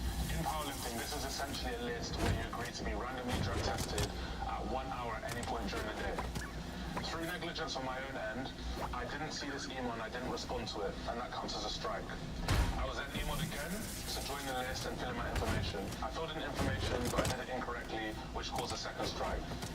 They then came to test me at my uni accommodation, and due to the way my uni accommodation is set up, you need a key in order to enter. So as they weren't able to enter, this counted as a third strike, and through 3 strikes, you received a suspension from the IPF. Alright, so essentially what he's saying is, hey, I'm clean, but I missed an email, I filled out the information incorrectly, and then when they came to test me, I wasn't there, they were unable to reach me, and that's why they're giving me a violation. I just have some thoughts on this, and at the end, like I said, Nojo, I have an offer to you, and something that I think you could do to just clear it up for everybody. So my primary thought here is, you are at the top of your game, you are one of the best in the world. This is important to you. Missing these types of emails is something that you probably shouldn't do. But should you maybe miss those emails once, you probably should never miss them again, or be really on top of it, because this is your career and this is your livelihood. It's very hard for me to think that you would miss an email, incorrectly fill out paperwork, and then, knowing that you have to be there within an hour when they test you, somehow not make it easy and accessible for them to get into your university? It seems odd, and weirder shit has happened, for sure. Which is why, and Joel Twinham actually covered this in the video a few days ago, I agree with him in saying the smartest thing for you to do to preserve your brand, preserve the integrity of what you do, for all of your fans, for the people that support you and watch what you do, is just get tested and show us it. You don't have to be forced to take a test, right? You should be really forthcoming with it, especially since you had to do this video. They've made the sanction public, etc. So I want to make it extremely easy for you to get tested. I know you've been speaking with Joel a little bit, and he sent you over the comprehensive panel exactly what you need to get tested. And I'm not going to show the message, but you told Joel that you will be in New York this week at some point. Now, I've partnered up with a lab company called Sage Bio. I want to cover your tests out of my pocket. So when you see this video, reach out to me. I will make sure that you have a test available to take. You do not have to spend any money. All you have to do is show up. At the conclusion of the test, I'm going to give it to TNF. We're going to cover it in a video together. And whatever the results are the results. If it is absolutely spotless and clean, we're going to do that and promote it for you because that's the right thing to do. But the point here is we want to make it as easy and seamless and as humanly possible for you. And also, this is something you probably should have already done on your own, but maybe you have your reasons. Now, to anybody else that's watching this, if you want easily accessible and low-cost blood work, you can go to Sage Bio. There's a link in my bio, and if you use the code GOOB, it's actually cheaper than $110. It comes out to be $99 for a panel. If you don't want to use my code and you want to spend more money, you can go to sagebio.com, but I would click on the link in my bio and go through that way. And no, Joe, I don't want you to think that we're coming at you sideways or anything weird here. We love what you do. We just think it's a little odd that you wouldn't just get a test. And I looked at the comments in this video. Half of the people are against you, half of the people are people that are supporting you. Take this as people that are supporting you. We want to see you clear your name, and the easiest way to do that is just blood work and post it. If it was anybody else, nobody would say that that's a reasonable conclusion to this or a reasonable thing to do. But in the sense of what you do, in the violation that you received, and the preservation of your career and the integrity of it, you should probably be like, hey, this is something I should do day one. If it were me, minute one after receiving that, I would be in the office getting my own independent blood work to show. But I guess this is better because it's no longer independent blood work.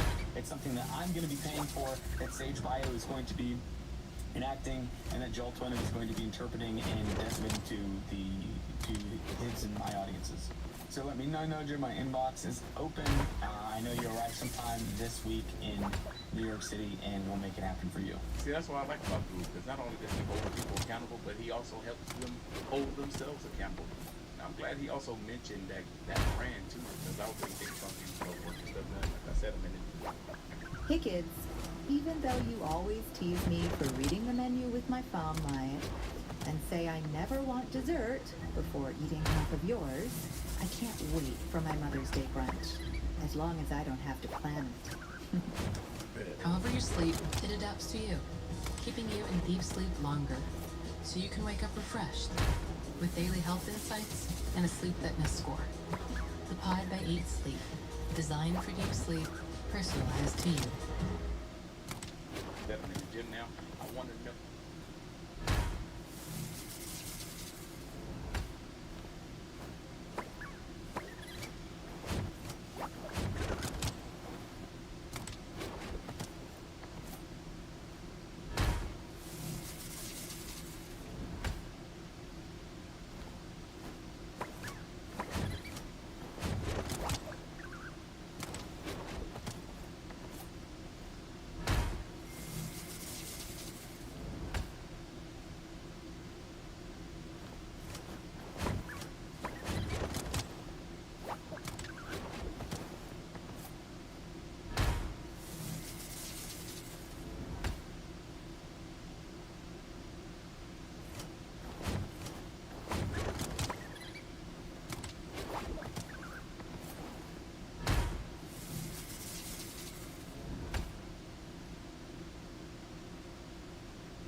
close that window. I think it's cool. Hate them, man. They're everywhere.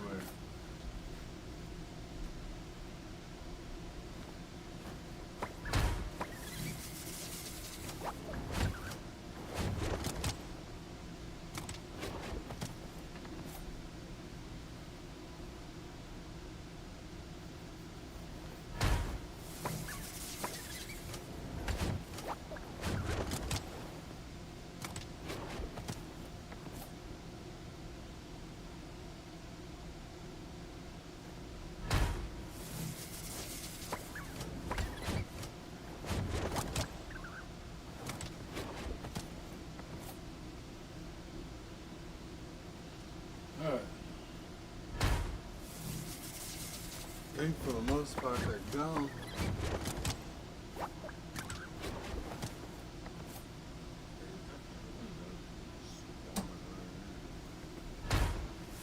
Insanity.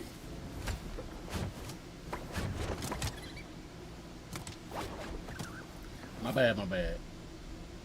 I left the window open, had a bunch of fucking termites come in the house.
find out today.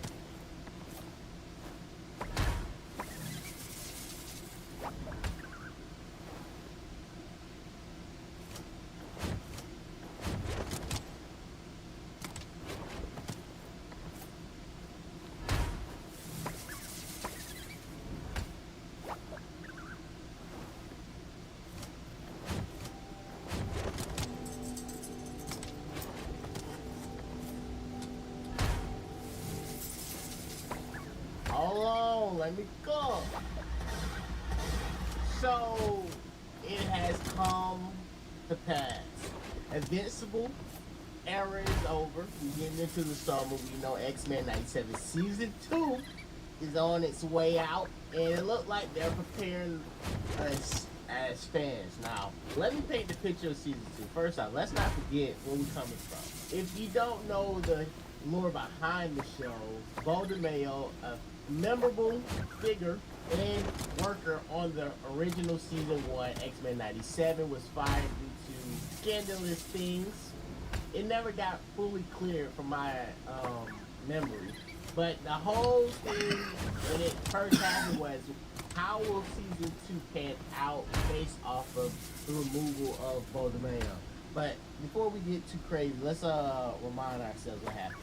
As great of a show as X-Men 97 is, a lot of people are still wondering why Marvel and Disney fired Bo DeMayo, the head honcho of the show, and now we might know why. Both sides did not comment on why they parted ways. You can clearly tell there was some sort of NDA deal, but a few days ago, Bo revealed that Marvel stripped away his Season 2 credits because of a post he posted in June for Pride Month. It was an art piece of himself as 1/3 of Cyclops. If there was an NDA deal, it looks like he broke it, and Marvel quickly fired back at him, saying that he was let go for sexual misconduct allegations. Bo also allegedly sent photos of himself in very suggestive hero poses to several young male staffers working on the show, saying they could be used as inspiration. If this is true, I am never going to be able to look at certain scenes in the show the same ever again.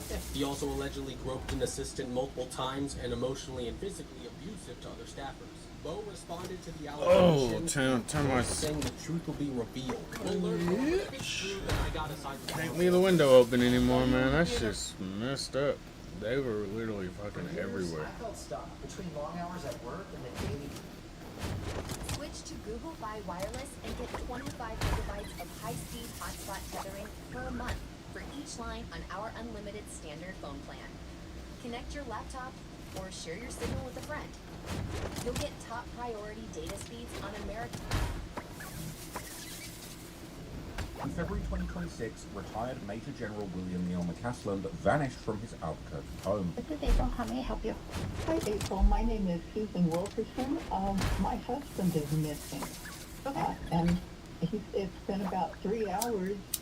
Leaving behind his phone, his clothes, and even his shoes. He must have planned not to be found. He's left his phone. He changed his clothes into I don't know what. I think he's on foot. Yet he took with him a .38 caliber revolver and was never seen or heard from again. Did he carry any weapons on him? Well, not generally. Crucially, McCaslin disappeared just a week after President Trump ordered the immediate release of the government's so-called alien files. President Trump says he is directing the Pentagon to open files on aliens and UFOs. But why now? And although the internet joked about seeing E.T. before GTA 6, the reality behind Neal's disappearance was truly dark. An investigation by a shadowy website called the Sentinel Network would link his disappearance to a disturbing pattern of more than a dozen missing or dead scientists and military personnel, all tied to the same space secrets. 5 of them went missing. 6 of them were dead. Of those 6, 2 of them were murdered. Chavez, age 79, was last seen leaving his New Mexico home on foot, leaving behind his car, wallet, phone, and keys. Casillas, age 54, was last seen on camera walking alone on a highway, also without her wallet, phone, or keys. She was about 30 feet behind that person she was hiking with, smiling and waving. He turned around, next thing you know, she was just completely gone. Richard killed his wife, placed her body into the trunk of their car. The officer reports seeing a vehicle parked there with the trunk open. When the officer approached, police state a man was laying on the ground, a handgun nearby. Jamie Gustitis was dead upstairs. Officers were here for nearly 40 minutes, and not once did they go inside her home. The scene where Amy was found, there were, once again, inconsistencies. She was right-handed. The gun was found on the left side of her body. Nothing was known about the shooter, whom police have since revealed made a disturbing sound during the massacre. Some witnesses said he said nothing. There are some that say he made a barking noise. Don't ask me. I don't know why. Because McCaslin was no ordinary retiree. He'd spent decades working in America's most secretive programs. Former commander of the Air Force Research Laboratory, the organization responsible for advanced military technology and science. Base that he once led, Wright-Patterson Air Force Base, is historically linked to Project Blue Book. This is the reported U.S. military's official investigation into UFO sightings. He was someone that Congressman Tim Burchett described as the ultimate gatekeeper of the government's UFO secrets. He's the guy that was had a lot of nuclear secrets and was allegedly the gatekeeper, and I've been told by several sources that he was the gatekeeper for the UFO stuff. And as head of the Air Force Research Laboratory, he allegedly oversaw the retrieval of alien spacecrafts and life forms that had crashed to Earth. General Neil McCaslin ran the whole joint. He told Tom DeMol that during the Cold War, the United States found a life form, an alien life form, and that he retrieved and oversaw the retrieval of alien spacecraft. But what McCaslin's disappearance exposed might just be history's most lethal cover-up. A secret so dangerous it repeatedly cost American presidents their lives. This is the head of the CIA, MJ1. Going against the president's wishes of finding out more. Which we cannot allow. If that was in 63, he was dead. 1 month later, in Dallas. And even now, it continues to threaten the lives of leaders all over the world. Now, I got told by people very close to the Trump camp that in his first administration, he was going to make a disclosure about UAPs, but the commander-in-chief of the US military was scared of his own government. He became aware that there are forces inside the US government that frankly would and have killed to protect this secret. Even as the House Oversight Committee exposed decades of government secrets, revealing to the public for the first time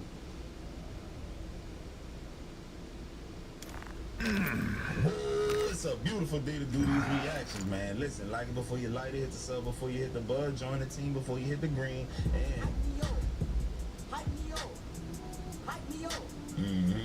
yeah, bro. Look, we back covering this clown, dog. He getting exposed for doing some goofy shit as normal, bro. Let me tell you something. Most white dudes that's racist are goofies and unintelligent, and they probably got some skeletons in their closet. We gonna get into this one, dog.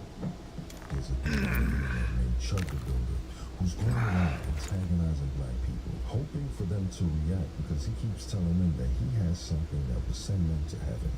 Praying that one of them does, so he has reason to use this kind of force. Shockingly, no one has touched him yet. However, I just saw a video where he came across some young black women, and he addressed them as she-boons. If you don't know what he's saying, he's calling them female baboons. And do you think these black women got angry? No, they actually say they know who he is, and they mess with him. And then he says, let me get out of here before somebody starts to pew-pew, to which they reply, these young black women, don't worry, we got your back. How could you ever, as a black woman at that, someone clearly being racist towards black men, clearly being racist towards you, calling you a she-boom, how could you ever fix your mouth to say that? And I know this is not all black women, but any good, strong sister will rock them straight across his jaw. What is wrong with y'all? This is the weirdness of this generation that I will never understand. He could not say this to any woman in my family, and it just go like that. And I'm not going to be the tough guy to get on the internet saying, if he ever did this in front of me, then it'd be over for him. Because I'm not going to jail, and I'm not risking my life because he's trying to bait me to do something. So black men, please be smarter. Don't fall for this. Because yeah, you may take him out, but then you're going with him, and it ain't worth it.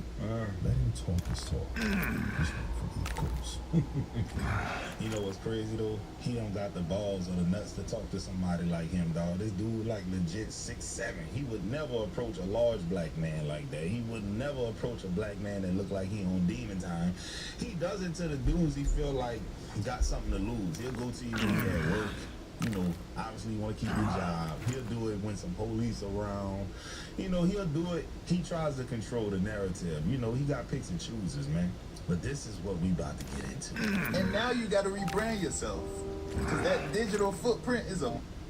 Now, this is why you can't just get on the net talking crazy to everybody. Because eventually one of two things is going to happen. Niggas is either going to find you, or they going to find some that shit you didn't did in the past. Now they about to fry you for the next 3 weeks. Remember, freedom of speech only protects you from the government. Or it should. That shit don't protect you from other... Say what you want. You have that right. And the only you have no say in what you say is the government. You on the internet doing all this tough talk, and there's pictures of you dressed like this, and then to make matters worse, you using the Snapchat filters. You a whole ass wearing a choker. I don't know why, but it seems like ever since 2020, y'all lost y'all minds. This is not very cash money of you. This is not very cash money at all. I feel like this goes against everything this wants to be perceived to stand for. And now you got to rebrand yourself. Yo, bro, it's just like a lot of them videos I've seen of the women exposing their DMs about the MAGA dudes who claim that they want the traditional wife, the traditional family dynamic and stuff. And here they are trying to get into their DMs and saying, let me sniff your feet. And these are the alternative looking women with the facial piercings, the hair that's highlighted, the non-traditional looking women. And it goes to show you how hypocritical they are, bro. You know what I'm saying, bro? This is what it is. It's a trend that I'm seeing, bro. The louder they are about some things, the quieter they are about other things that they don't want people to know. Of course, Dracula wishes to reclaim my city. You call yourselves New York's guardians. Now is the time to prove it. They want blood, but so do I. No, his mother is definitely a whore, and he is a bozo. Stay alert. Talk. This fight I'm isn't ready to over knock out some yet. fangs. A hero at their peak. I hate to admit it, but I'm impressed. More vampires have arrived. Ready yourself for battle. And don't you dare let my city down.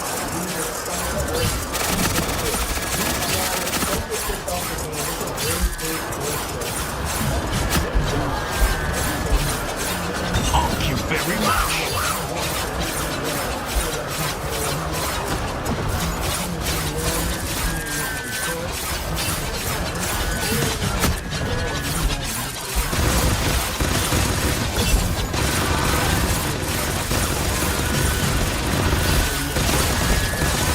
A gift from Kasha.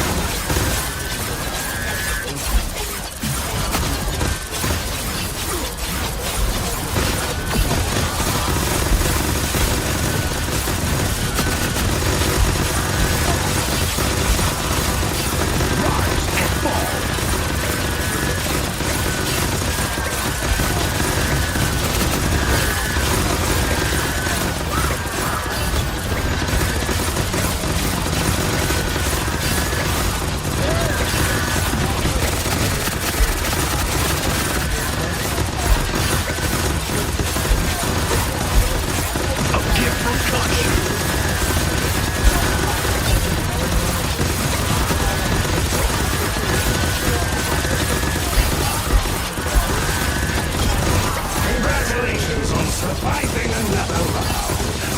Let's hope your luck continues. A gift from Kashu.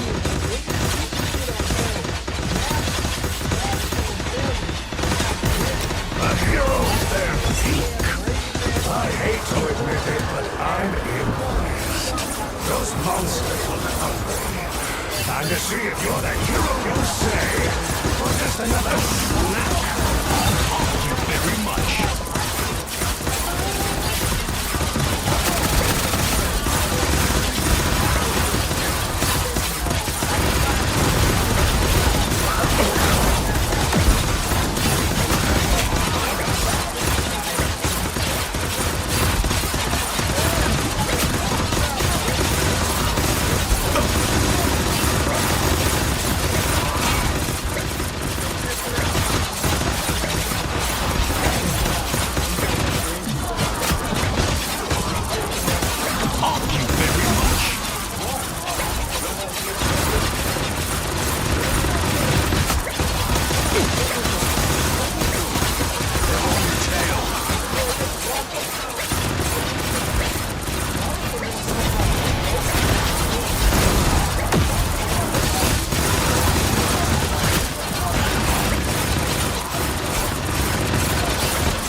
Gear up.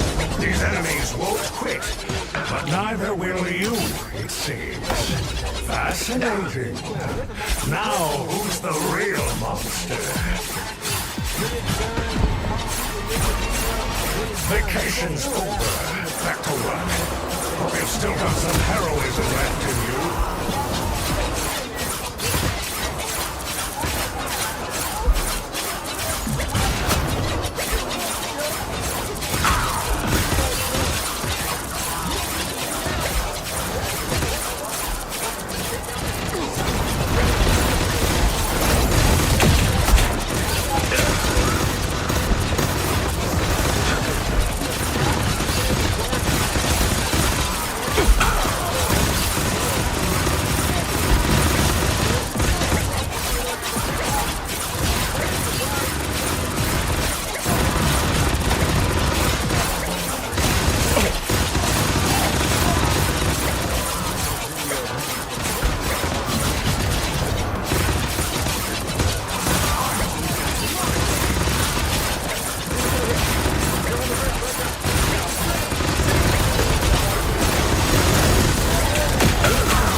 Fascinating. Now, who's the real monster? Another wave incoming. Hold the line.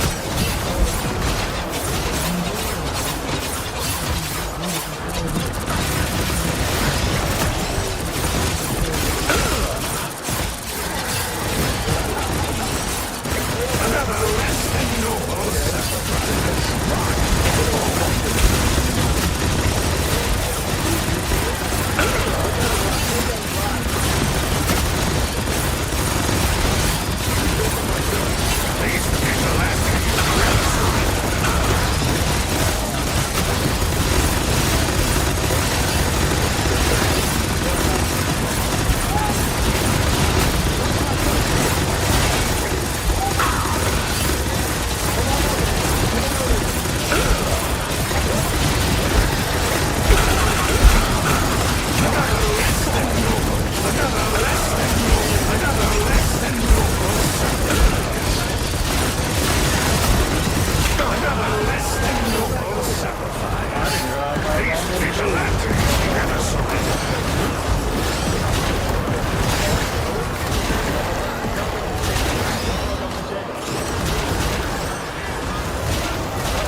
Congratulations on surviving another round. Let's hope your luck continues to hold. Fascinating. Now, who's the real monster? More vampires have arrived. Ready yourself for battle. You don't share that my silly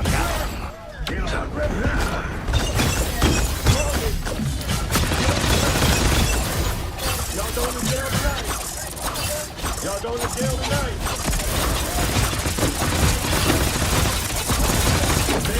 Rise and fall.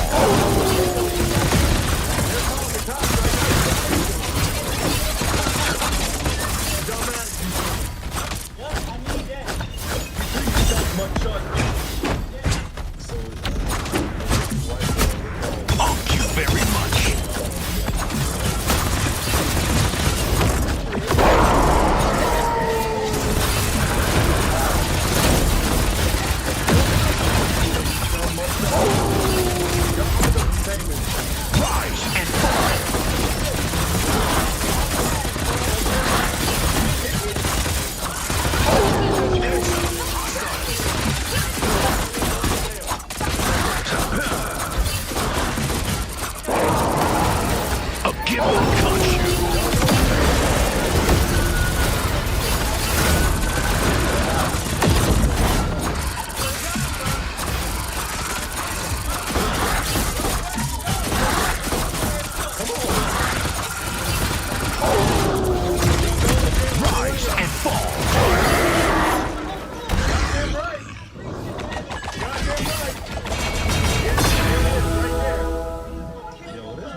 Once again, the Vampire King is defeated, and the darkness has been banished.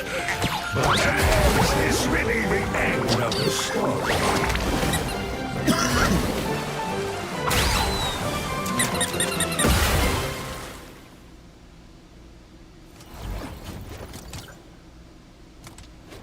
How long you been having brown eyes? Huh?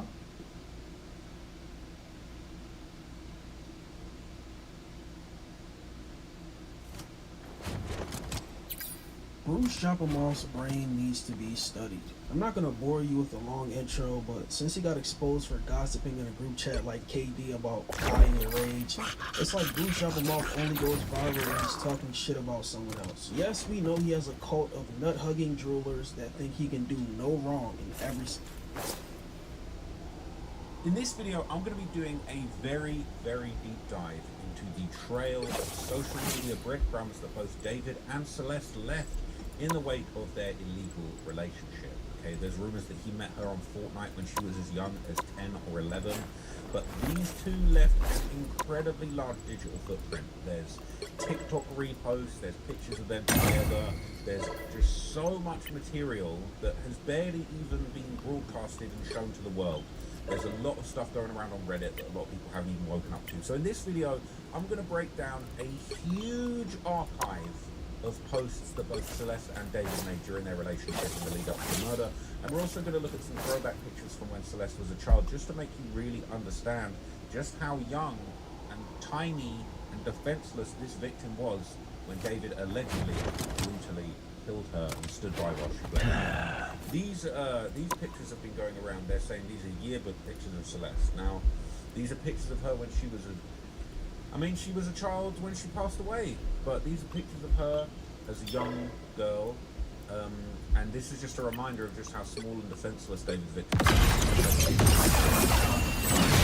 Pictures of her in school, her as a child, down there as a toddler, and it really just goes to show you just how heinous and brutal this crime was. This was just a very innocent, soft, harmless, defenseless child.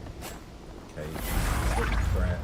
This wasn't somebody who needed to be done away with or hurt or harmed or silenced. This is a little kid.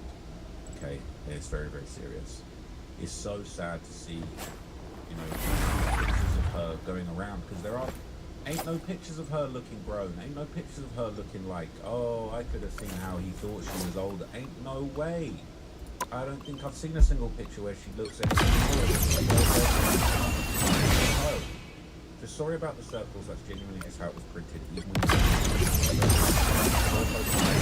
Celeste and I did. We were in the same grade and we were friends for a while. I don't want to share personal pictures, so these are all just yearbook pictures on a throwaway account. Okay? That's somebody's friend, that's somebody's classmate. So sad. People are saying, I'm so sorry you have to lose a classmate. Thank you for sharing. Please take good care of yourself. Seeing these pics made me feel sick, because didn't they just say that David had a yearbook picture of Celeste that he showed the authorities the first time she ran away? What if it was one of these? Breaks my heart, honestly. When the police stopped by to tell him her age, he said he didn't know, then showed them a yearbook picture.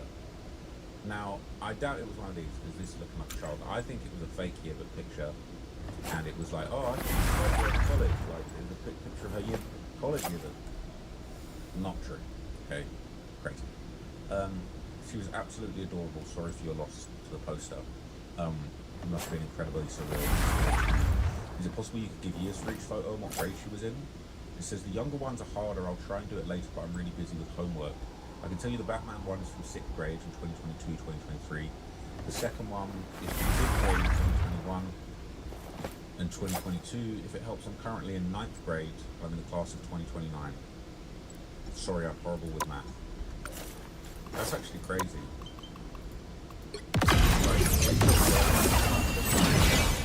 Okay, this isn't no... Like, the people that were in school with Celeste are still kids. They're still children. And these are... She likely was already talking to David. At this age, at this little, tiny little young age, it's crazy. It's just so sad. So,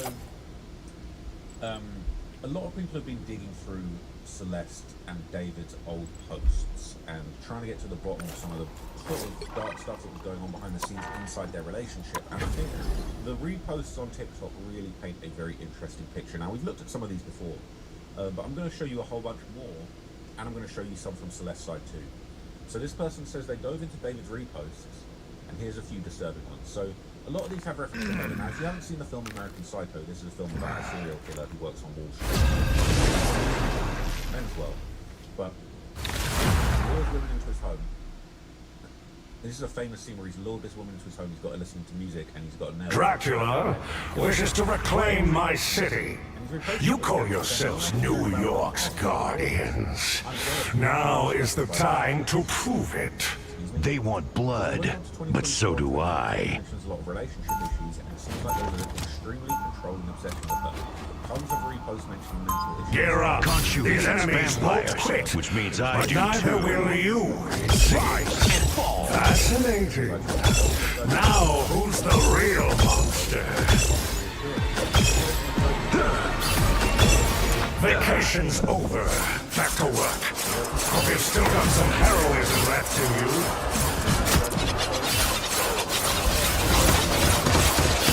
A gift from Khonshu.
Another less than noble sacrifice.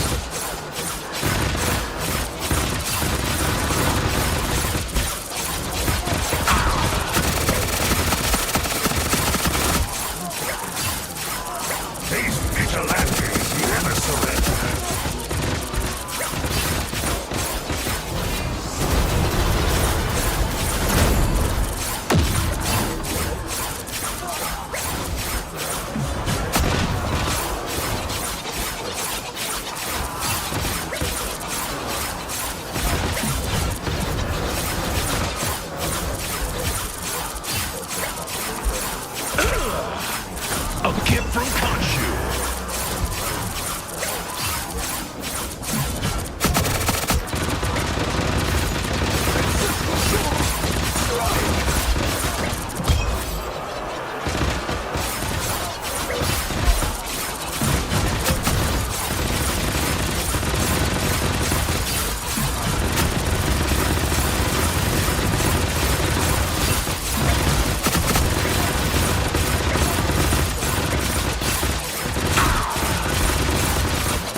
peace.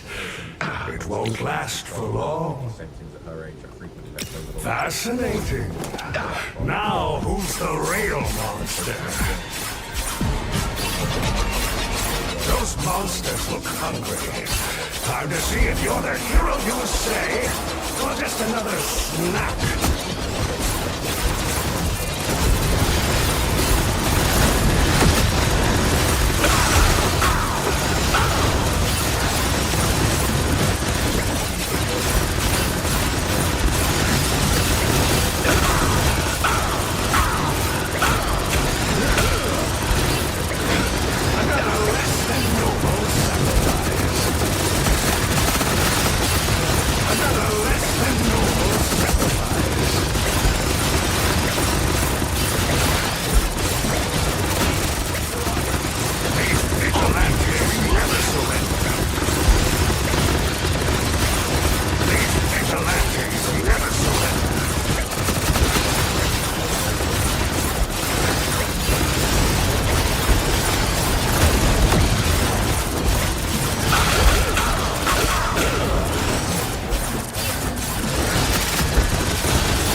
Stay alert.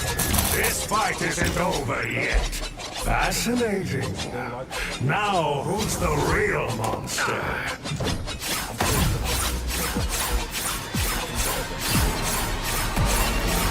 Another wave incoming. Hold the line.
than noble sacrifice.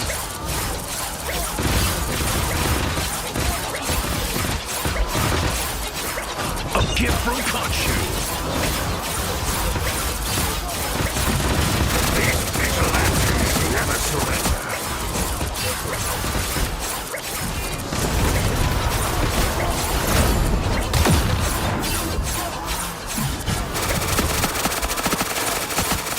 Rise and fall. Ancestral sword. Strike.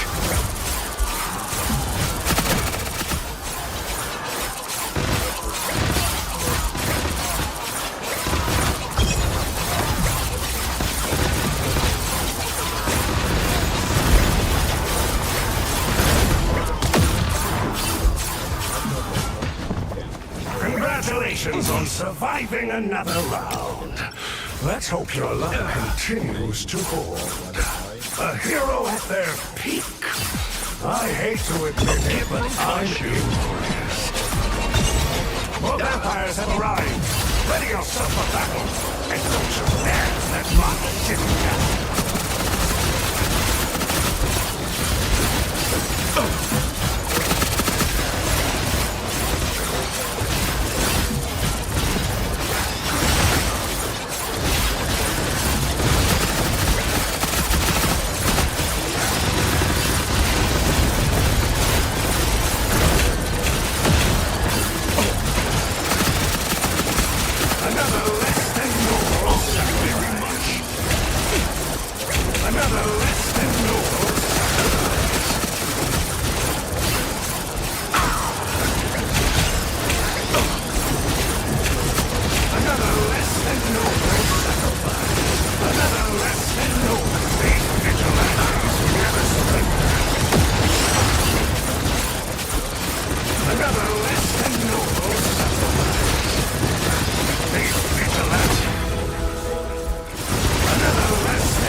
Vigilantes never surrender.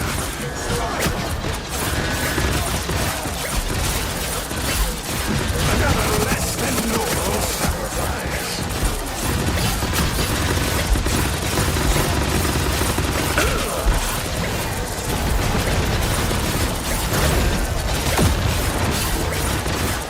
These vigilantes never surrender.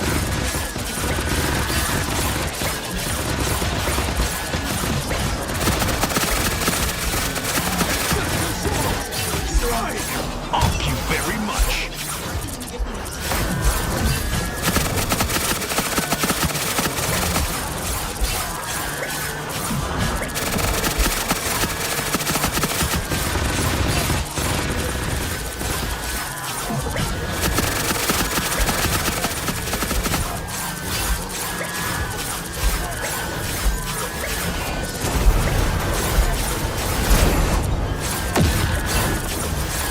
A gift from Khonshu.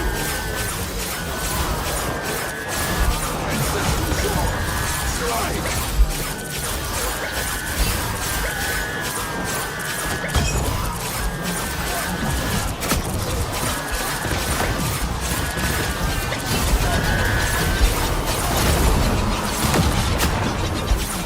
Rise and fall.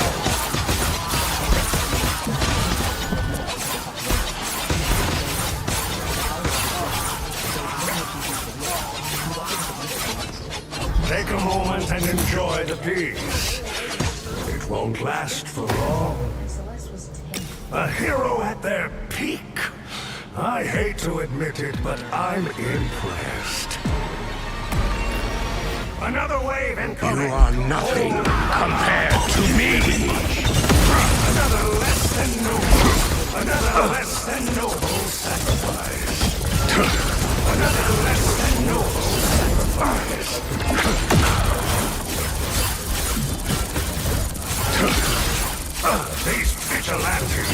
Vigilantes never surrender. Another less. Vigilantes. You have some fight in you after all. Crimson Tempest. Another less than sealed in sacrifice. These vigilantes never surrender.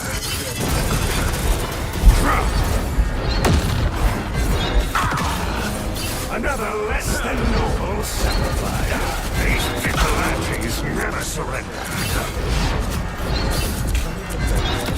A gift from Khonshu. These vigilantes never surrender. Another less than noble sacrifice.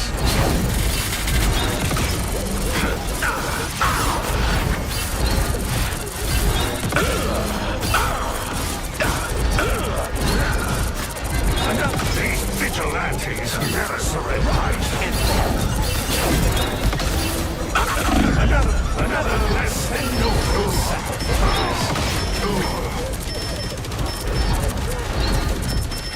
These vigilantes never surrender. These vigilantes never surrender. Another less than noble sacrifice.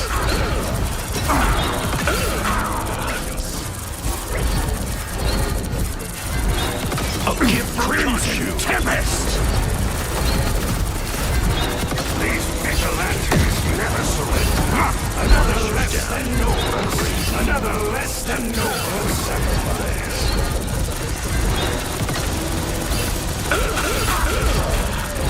Crimson Tempest! These vigilantes never surrender. These vigilantes never surrender. Another less than noble sacrifice.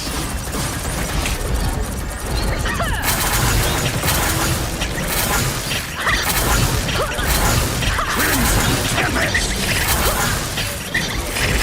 These vigilantes never surrender. From Khonshu.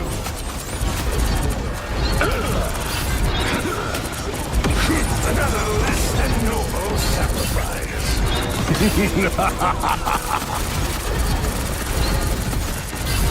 Crimson Tempest! These vigilantes never surrender. Sealed in blood!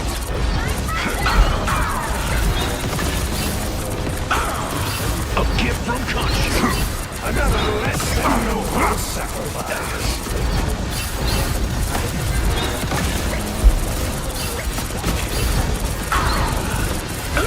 Another less than noble sacrifice.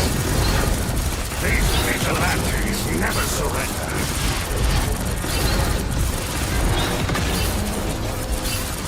Another less than noble sacrifice. These vigilantes. Another less than noble sacrifice.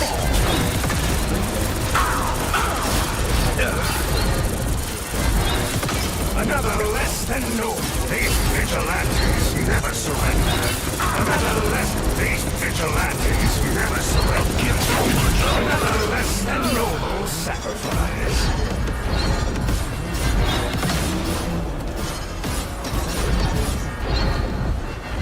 Just as I expected.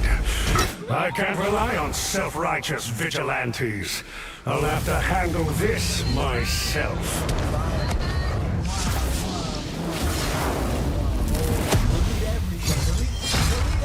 Everything goes. They did delete everything. They deleted everything but a minute and a half.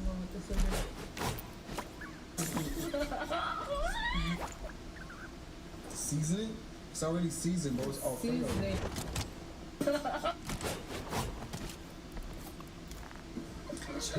Chat. Pray for his career, chat. Are we done? Are we? We need to delete this. Who?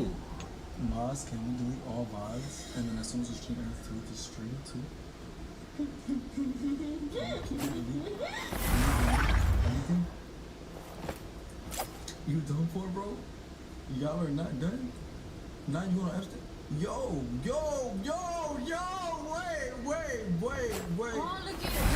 There's so many of you on Which one? What's good, David? Big fan of this family. Bro, thank you, Mitch. Man. Mitochondria? I gotta sign with him if you even.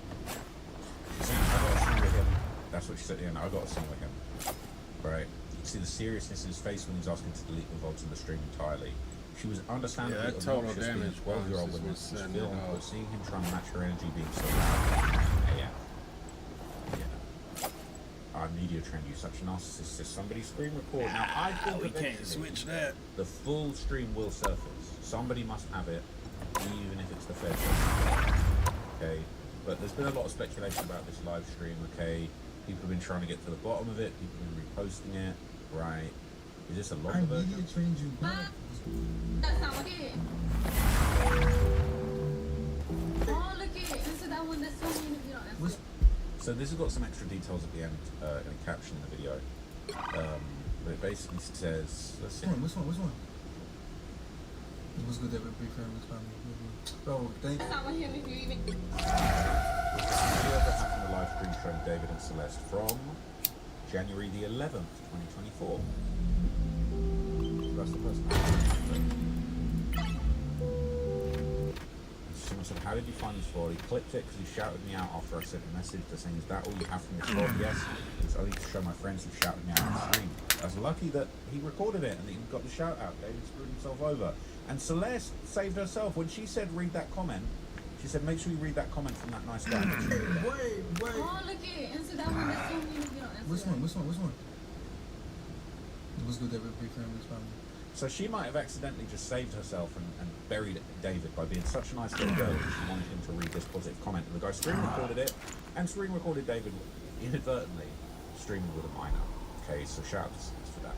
And this is Discord messages from David's mods and fans asking about the stream. One time he called me because he was trying to delete that stream. Girlfriend, Sophia, what are you talking about? So I feel like David and Sunday would sound good together. It said the stream with hate blank. Stream with blank, and it says, I remember that, lol, they're talking Dracula wishes to reclaim my city. You call yourselves New York's guardians.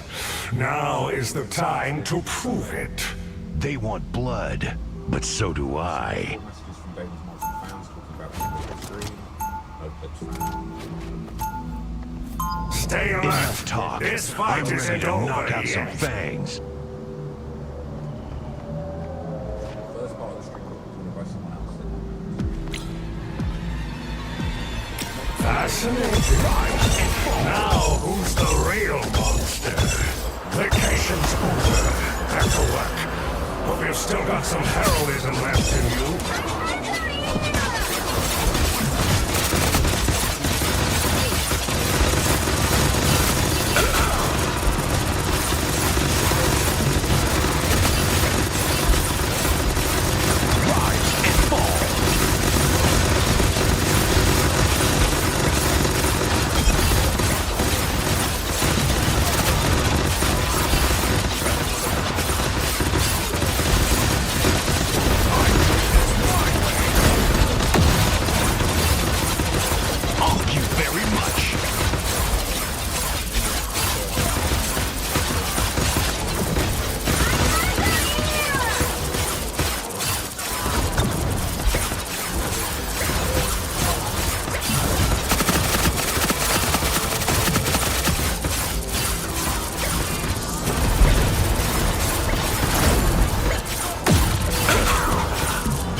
noble sacrifice.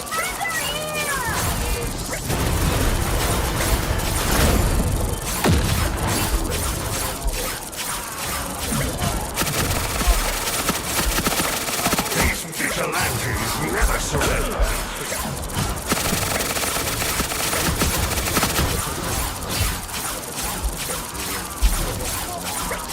Rise and fall.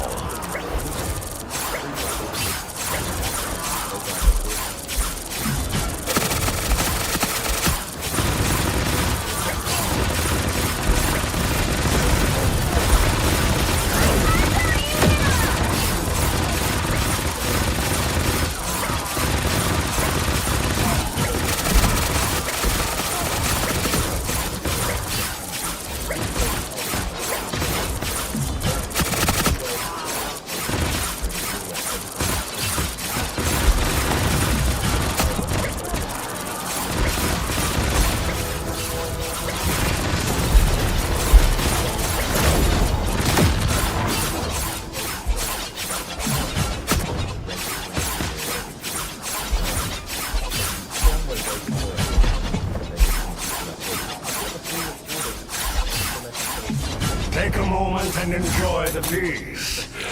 It won't last for long.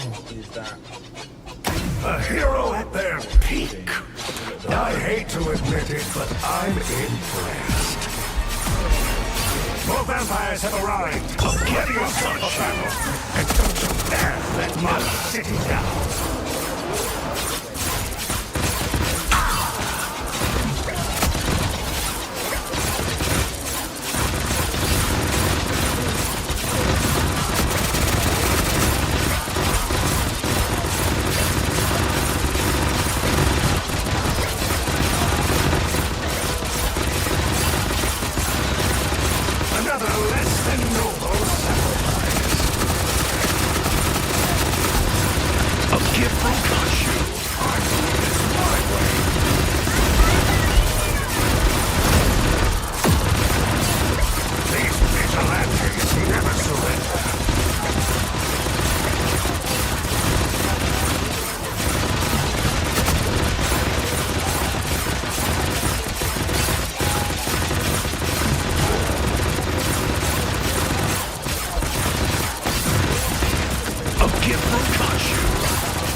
Congratulations on surviving another round. Let's hope your luck continues to hold. Such remarkable power. I hope you put it to good use for once. Those monsters look hungry.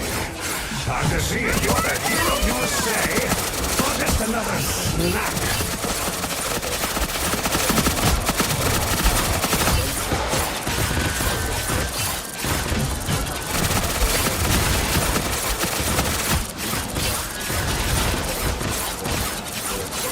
Another less than noble hero virtue.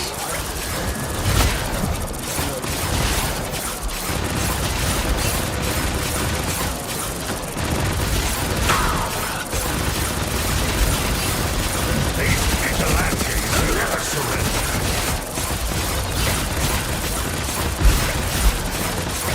Rise, another less than noble sacrifice.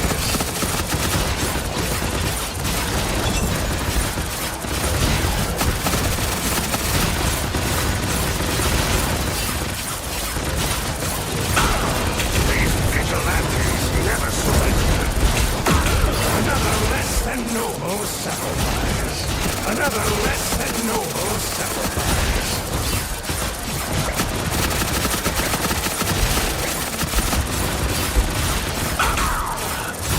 Rise, these vigilantes never surrender. These vigilantes never surrender. Another less than noble sacrifice.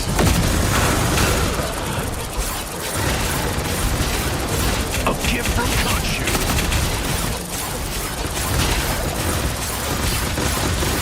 These vigilantes never surrender. Another less than noble sacrifice. Another less than noble sacrifice.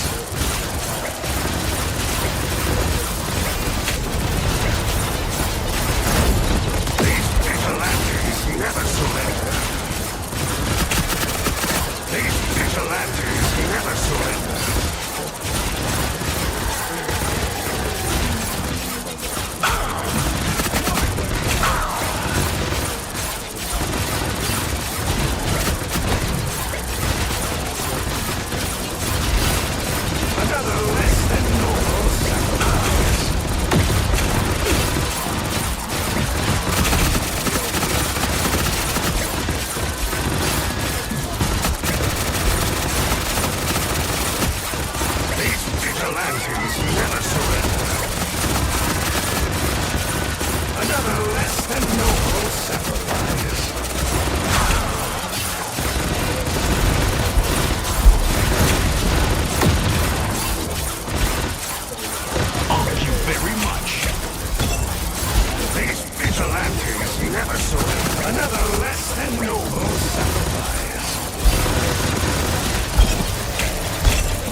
These enemies won't quit, but neither will you, it seems.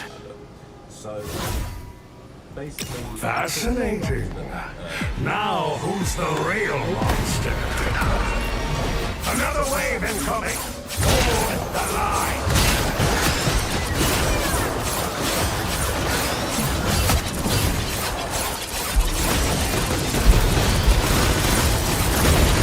Another less than noble sacrifice.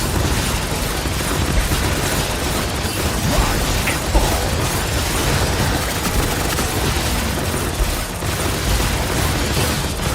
Another less than great vigilantes never surrender. Another less than noble sacrifice. All you very much. These vigilantes never surrender. Another less than noble sacrifice. These vigilantes never surrender. Another less than noble sacrifice.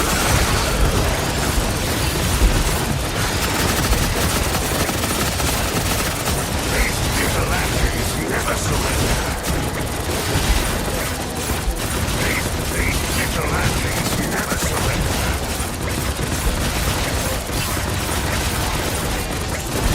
Another less than noble sacrifice. A gift from Khonshu.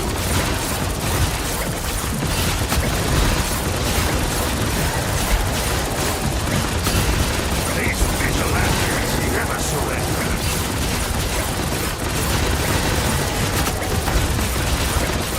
Another less than noble sacrifice.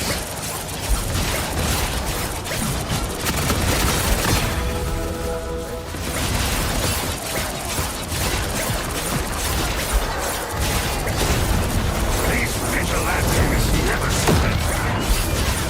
A gift from Khonshu.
Stay alert. This fight isn't over yet. Fascinating. Now, who's the real monster?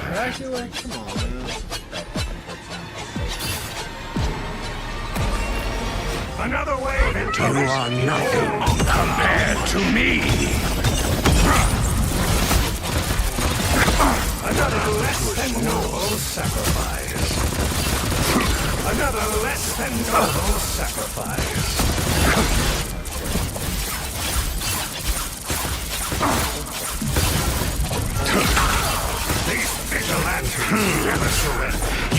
some fight in you after all. Crimson Tempest!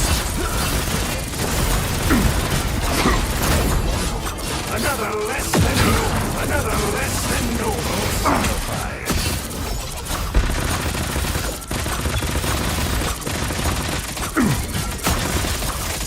Crimson Tempest! These vigilantes never surrender.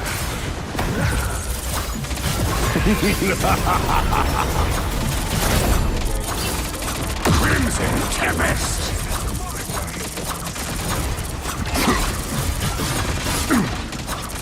Thank you very much. Another less than noble sacrifice. Another less than Crimson Tempest.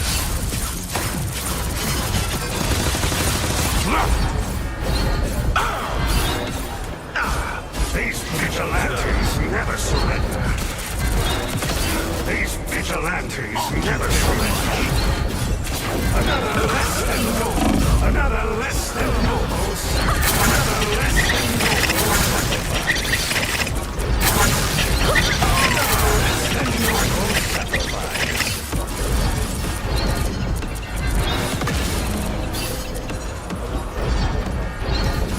Just as I expected. I can't rely on self-righteous vigilantes. I'll have to handle this myself.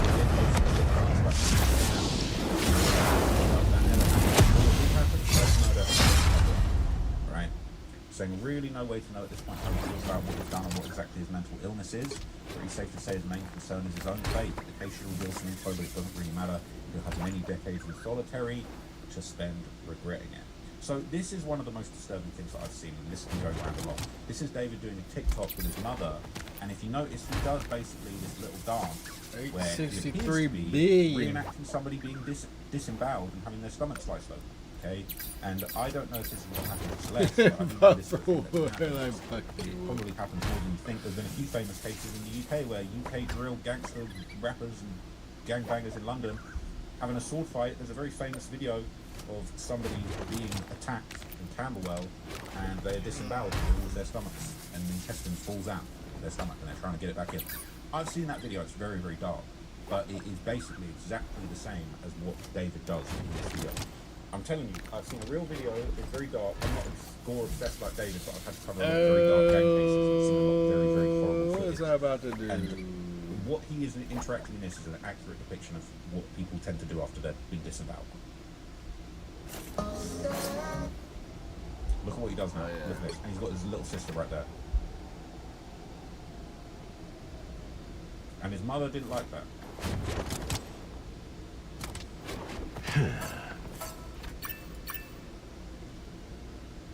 The way he laughs there at the end, and this is in May 14th.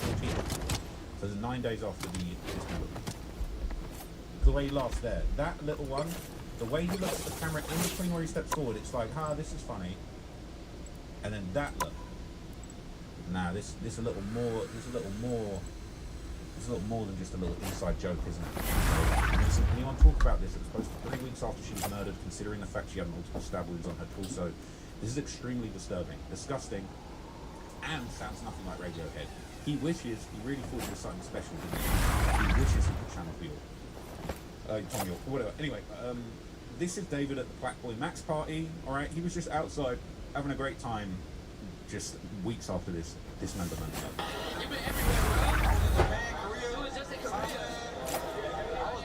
I was gonna go to 88 Rising Festival, but I'm kind of jet lagged like crazy. Bro, it's in 2 days. You gotta pull up. Should I chat? Maybe don't pull up. All right, maybe don't pull up. So this is David in August, just acting like absolutely nothing has happened. And again, it's just chilling to see how this guy just tried to move on and act like nothing happened. And this is gross. He posted, "I doomed again." Right? This guy's a freak.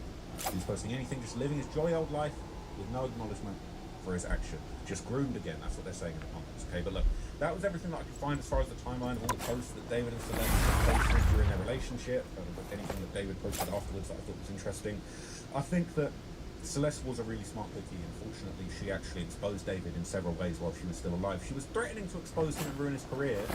Little did he know, she'd already planted the seeds to ruin his career. It was already too late. Even if he hadn't murdered her, all of this would have come out, all of the same evidence would have come out, and it would have been a different story. But if he hadn't murdered her, he would have just gone down as a groomer. And a lot of people move on with their careers after that. I'm not saying that's cool, I'm not saying that's okay. But now, the situation he's in, he ain't never coming out of it. Unfortunately, Celeste was smart enough to leave a trail of breadcrumbs to seal his fate. So I'm grateful for that. Celeste, and I'll see you guys in the next video.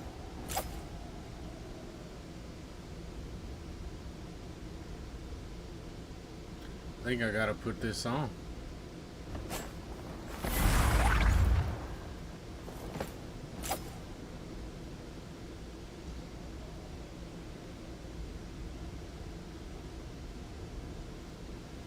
Moonlight projection enhancement.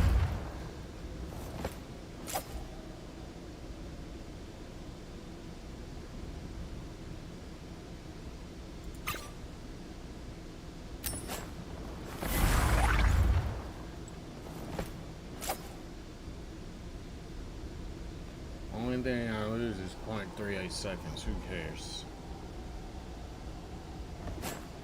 30% damage against bosses is crazy. I don't need precision damage.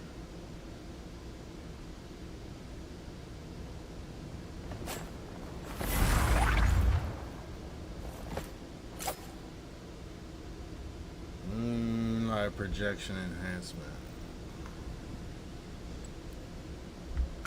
What's moonlight projection enhancement?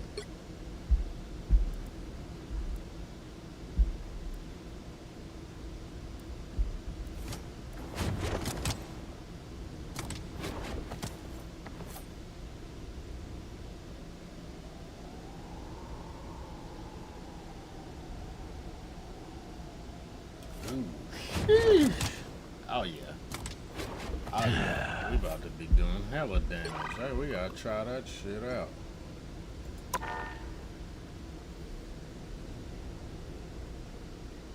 In this video, I'm going to be doing a very, very deep dive into the trail of social media breadcrumbs that both David and Celeste left in the wake of their illegal relationship.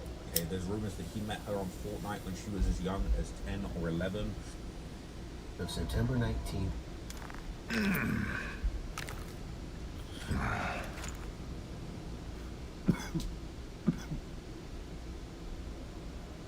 You know what?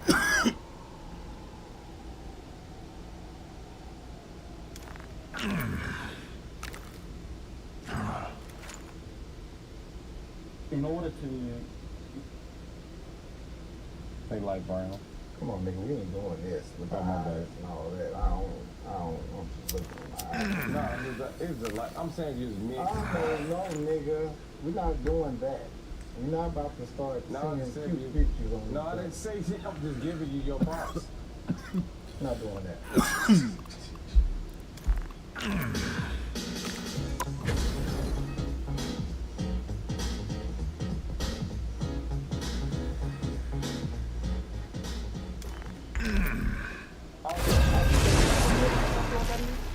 You don't remember?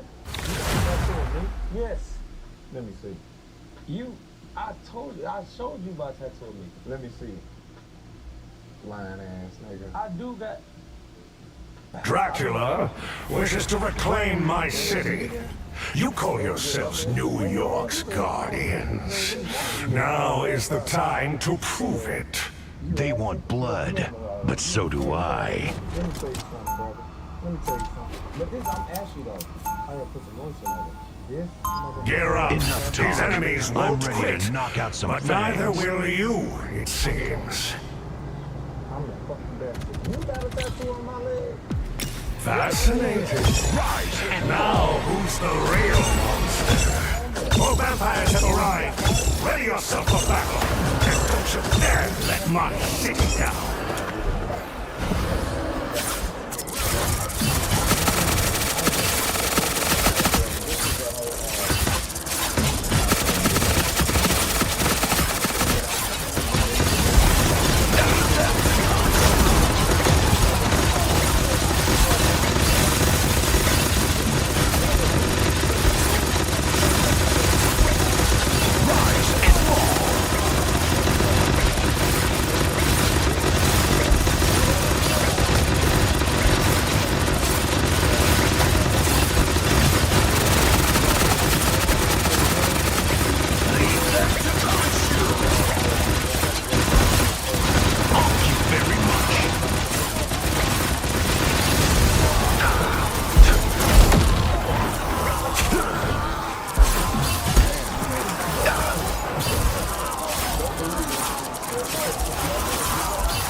Another less than noble sacrifice.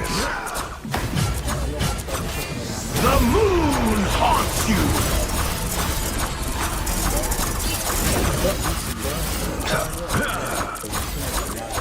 These vigilantes never surrender.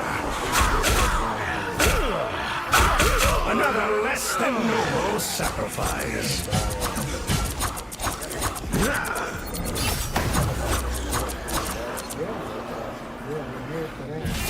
The moon haunts you. These vigilantes never surrender.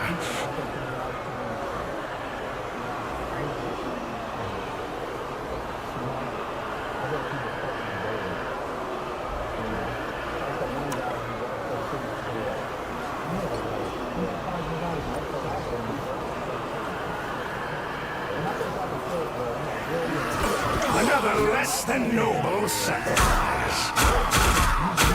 Another less than noble sacrifice. And I've seen him, he's really good.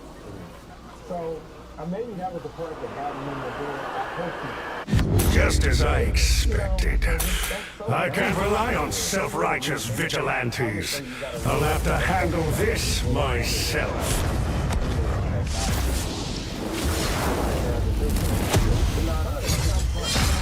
Not saying like you take away what's funny, but it's the skill to be able to read the room. Like it's so like where you know, like even you when you about to go into a set, a jump like yeah this, or you didn't probably back out of something because I'm reading the room, and then sometimes you say fuck it. That's the instinct. Yeah, it's a gift and a curse. Yeah, you get blessed with the instinct. So let me tell you this, and I feel like when you had cried before, you told yourself I'ma cry, like you knew you was about to do it. Cause I'm one of them people that's like, you know what, I feel like crying today. And I turn on the song that I want to cry to, and I be by myself, and it's like a tear joy. But nobody make me cry. I can just be like, I'm gonna cry today. I feel like crying, and then I do it. Yeah, because you are emotionally connected to yourself. Some people not. All of this stuff that you're saying is a skill. It's a skill, and it's a blessing. It's a blessing for God to be able to do, because we are. We're like targeted angels. It's like an earthly angel, and when you're an earthly angel, you're targeted. People can target you. I've been walking through the airport with a mask and glasses on. Motherfucker still walks up to me. I'm like, how do you know it's me? It's like your walk. Gotta change my walk. I gotta start walking like this now. That's chicken killer. Yeah, motherfucker gonna find that out too. Like that a bit. I can't get away from these motherfuckers. And that's right. You know how to change the room. You know how to get. I went from crying to you went to back in the laugh. Like you just know how to control the room. And that's a power. Like you just like it's like you said your mama called you. Do that one thing that you do in front of the company. That's some shit. Like just being that though. Wake you up out your sleep. Yeah. Make you come dance for everybody. Like have you and that's what I said. I probably missed this episode. You got to meet some of your old teachers yet? Again recently. I had one of my teachers, Miss Cummings, rest in peace. I love her to death, man. She just passed a couple years ago, but she was still in my life. She would come to my shows. And this was a teacher that because I was just telling somebody, I said, man, nobody knew who they were as a kid. You were too in the present. So as an adult, you have to ask people who you were. Their own opinions. Yeah. What was I like as a kid? Yeah. Especially like in your early ages, like 9, 10, 8. Like you can't really tell people who you were, but somebody else can. Yeah. They know. Like they knew you were gonna do that. Most people was like, I wanted to beat your ass. Yeah. Wow. And that's I was one of the people. My personality kept me a job. Like, I would like to brew me a cup of coffee. Give me just a sec. I couldn't do that for real. I missed something. I was like, when I used to work with the water department. Nigga said a warehouse. I could not do it. They used to do the bread. We used to put bread in. That's why I'm like, all bread is the same. Some of it, and I don't get it because it's like the Wonder Bread and the cheap bread. It's all like the same thing. And I remember just messing that up. And then I also had an episode because I used to do like So you had real jobs before? yes, I had like 400 jobs. Like I used to quit. I mean, I'm like you, like I That's quit. what I love about you though, is because, you know, some people were born in this business. Yeah. Some people were in this business very young. And I take my hat off to those who are very young, who were raised in this business. Yeah. And still able to maintain. Right. Because one of my biggest, and maybe yours too, I think it is, the biggest attributes to who you are is that you live your life. Yeah. You ain't always been famous. Yeah. So you have a lot to draw from. Yeah. And it's different. I can say like with being like who I am today, I feel like I'm making up for who the fucked up person I was. Like all the girls I used to use, like staying with them. Every time I went to a girl house, I'd be like I said, I could see myself staying. Like in their cars, driving their car. I remember this one girl, I didn't know how to drive. You could see yourself Yeah, staying with them. I had a girl had a stick. I was trying to drive that. I told her a lot of times I could go on the drive, but her shit clutched up. Her name was Erica. I was putting her car up. Erica, this nigga need to buy you a new car. And that's now. what I'm saying. He's making money. Get his ass. But I don't know where she at. But no. But I She's gonna find you after this. But that's why I be nice to people now, because I was that person. We go to a club, my birthdays. I'd be like, I got some money. I'll pay you back. I do that. Like I was borrowing their clothes, so I was always that person of getting used. So now I'm thankful that what I got now, I give it like back. I got a swimming pool I can't swim. I got a basketball court I can't. Well, you know the crazy thing about that is that, you wasn't. I tell people that, a good economics and a good life will allow you to become a nice person and a good person. How you feel about people that abuse and go like, man, I've been waiting on this moment? I don't think they were good people, period. So you don't think some people change? Like that was nice and they got money and changed? Yeah, that was me. I was a fucked up person before I got. It didn't sound like you was fucked up here. Your story is like you was trying. And even your journey, like to hear you stayed in New York blew me. I'm like, how did you stay in New York? It's been 12 years. That just don't seem Being from Indiana too. Yeah. It was, and I tell people all the time, I'm like, the biggest gift you could ever have, your biggest power is to be able to be by yourself. I'm still learning. No matter where you at, no matter who you're around,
The biggest strength that you have to be able to be alone.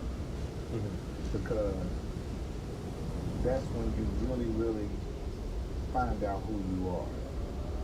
Is when you have no one. You know, and I've been in some situations like that, especially living in New York, you know. And I feel that way in this business. Like, nobody's from Indiana. I really need to play So some rank, this get the business platinum. is very cliquey. This fucking shit has consumed me. It's clubbish. And it's usually that way because of, you know, territory. I can't share shit with nobody because I'm from Indiana. So that's one of them places. As soon as you tell somebody where you're from, they're like, you like, they like, right? You like, yeah, fit. Yeah. You like, yeah. Shit. Like, damn, what does that mean? Yeah. Oh, I gotta prove myself. Yeah. Oh, I gotta go hard. Oh, I'm not with you guys. Oh, I'm not myself. All right. Well, I can accept that. You know what I'm saying? And, you know, I had to find the strength in it, though, to be like, okay. First, it was like, damn, it's a lonely world. Because you can't, you know, most people just don't understand us. We're from the Midwest. You know, the Midwest is like, especially towns like our town, Kansas City, Indianapolis. Yeah. People come there and like, you live here? I'm like, yeah. You know, shit. If it's all you know, yeah. And that's how I felt. I'm like, I wouldn't trade where I'm from or how I grew up with nobody shit. Who the fuck where you from? I'm not trading my experiences growing up in Indiana for nobody shit. I don't want to be a Crip. I don't want to be a New York hip hopper. I don't. Fuck that. I'm from Indiana. It's racist. It's Ku Klux Klan. And then it was like our jobs, the only jobs I knew we could get was like warehouse jobs. And GM, General Motors, Ford, those in the post office. If you had the free job. Those were the fucking goals. Yeah, that was it. For the Midwest. And then like you made it if you worked at the plant. You had a Camaro, you made it, the Impala with the dent, all the cars. Oh yeah. It was, and then it was funny because Camaros and Mustangs was our golden cars. I go to Atlanta, they like, that ain't shit. And I'd be like, that's how my world. Yeah. I was in New York in a Cadillac. I wanted to pick a girl up. She's like, I didn't know you was on a cab. I'm like, this is my fucking car. This ain't no fucking cab. Right. And that pissed me off. She's like, this is a nice cab. I was like, this is my car. Stop saying that this is my fucking car. This is a cab. I'm not a cab driver. And cab driver was riding past. That's nice. I'm like, get the fuck out of here, man. I'm gonna do my cab right here. I'm like, get your ass out of here. This is some pimp shit where I'm from. As you speak, do you see it? Like in your head, like the pictures? Hell yeah. It's so dangerous. Like the imagination. They are dangerous. It's like you can That's see. why you gotta be careful saying what you see. Yeah. Because it's funny. And as I said, when you see it, like, this is funny to me. And you see it. Like, what makes you laugh? Who's, like, funny to you? Like, what makes you laugh when you've been doing it for so long? Random shit. I laugh at people being themselves and they're not trying to be funny. Like I laugh at that kind of shit. Shit that is normal. I see them. It's gotta be so normal. Like I just seen a post on Instagram. There was an old lady talking to her daughters. She was like, I don't know why y'all going out of town. It's just a war going on. You need to sit your dumb ass back. That shit had me on the floor because this was somebody's grandmother. Like, you can't go to Puerto Rico because there's a war going on. Yeah, you get to see it. That might shoot you out the sky. Yeah, you know what I mean? It's just like, damn, that shit was just so hilarious. So you can see it in your head. It's like an alien. Baby, he called you an alien, like Babe. Yeah. From Dallas, he said like you're marking like how we think it's so rare and stand out. Like it's not easy. And like you touched the world, like you did a big job with like your name is legendary. You know that? Like that's what's like my name is all I got at the end of the day. It's just like a Nipsey Hussle movie. And you know what? I don't never want to know that shit. even though I know it, I don't want to know it because it automatically just shuts the gate on my natural ability.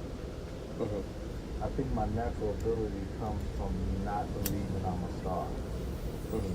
You know what I mean? Like, the day that I believe that, it's gonna stop you from believing. And I see some people believe in that shit and it works. I can't believe it. I believe that shit and like no security. I don't have a lot of white rich friends. I got to. Do you? I'm only one of them motherfuckers. Hook me up with one of your rich white friends. They were pretty good. But the rich white friends. And just to navigate through the world. And you know what? That's how most of these niggas are getting rich. Yeah. Through their white rich friends. Yeah. And and I look for them all the time. I try to find rich white friends. I was in the paper this morning looking for rich white friends.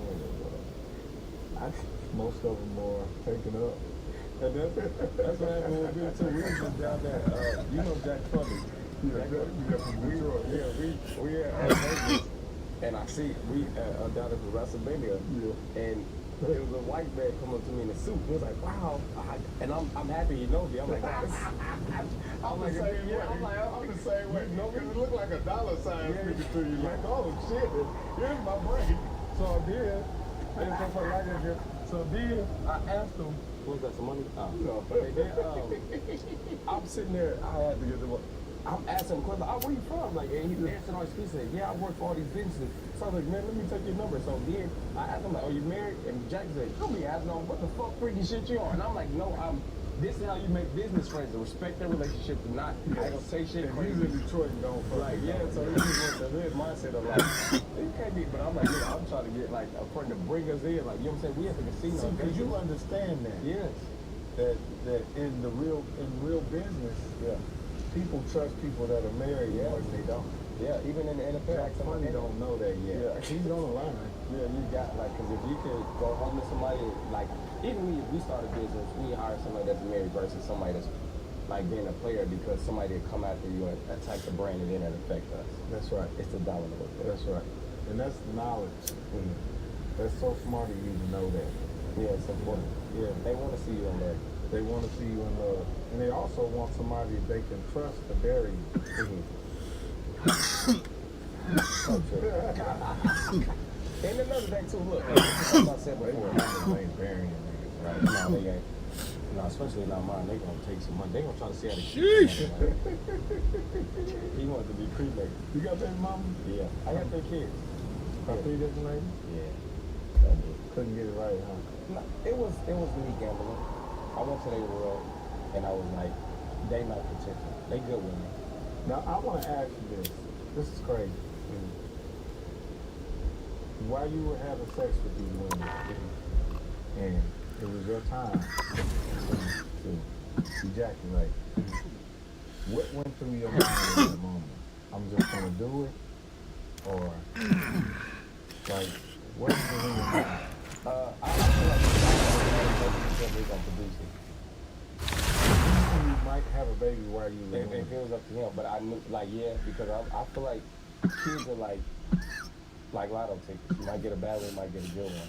So my question is, I probably, I might have a Brownie James on the way. You feel me? But again, I might have Dracula wishes to reclaim my city. You call yourselves New York's guardians. Now is the time to prove it. They want blood, but so do I. Or every last one of them have became Gear up. Enough These enemies won't I'm ready quit, to knock out some but neither will you, it seems. Fascinating. Right. Now, who's the real monster? More vampires have arrived. Ready yourself for battle. And don't you dare let my city down. Leave them to consume.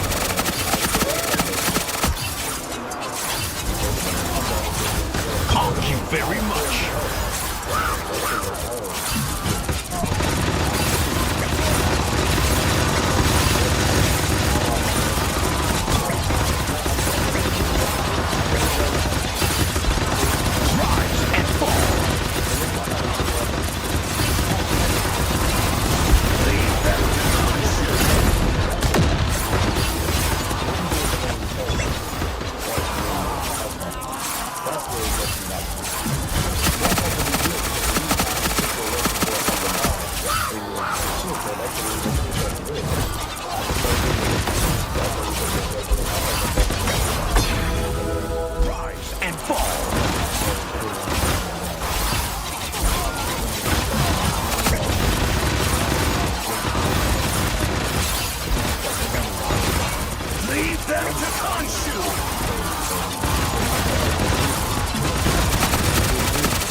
Congratulations on surviving another round. Let's hope your luck continues to hold. A hero at their peak. I hate to admit it, but I'm impressed. Another wave incoming. Hold the line. Leave them to crush you.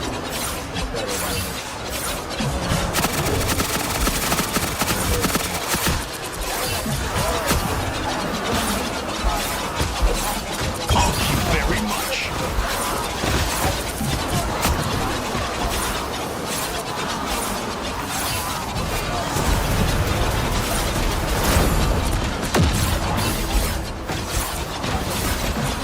Leave them to crush you. Leave them to crush you.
Leave them to crush you. Leave them to crush you.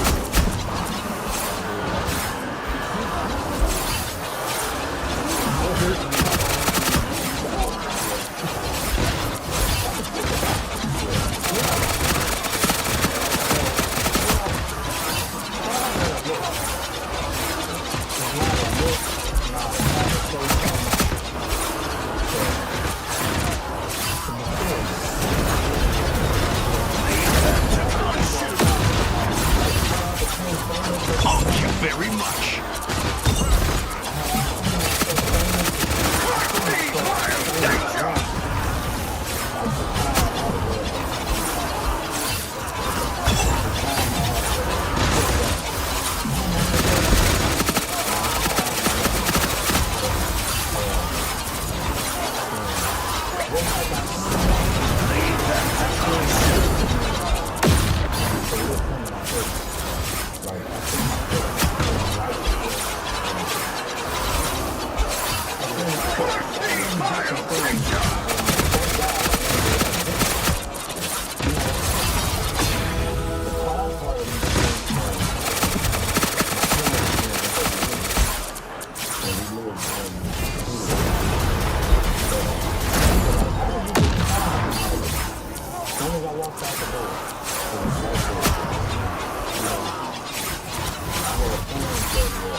Stay alert. This fight isn't over yet.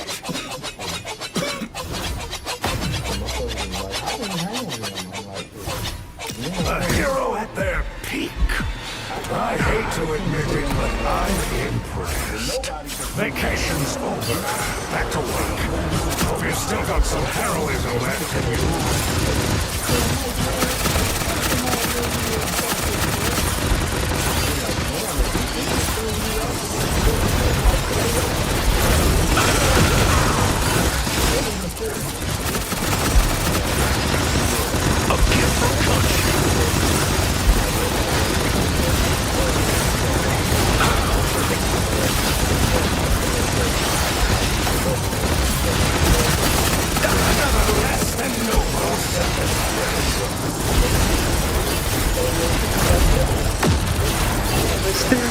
me, Daddy.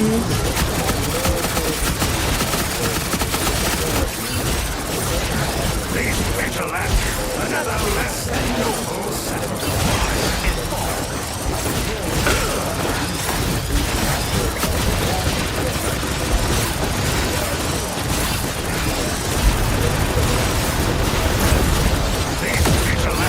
Fuck.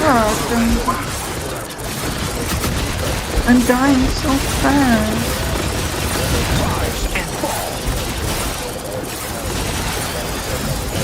Another less than noble. Vigilantes never surrender.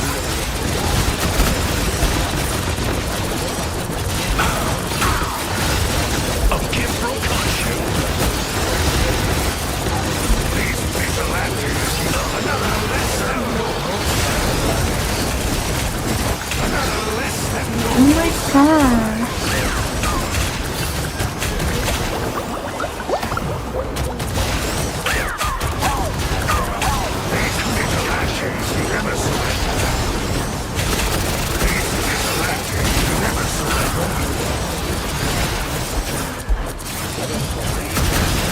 Rise and fall.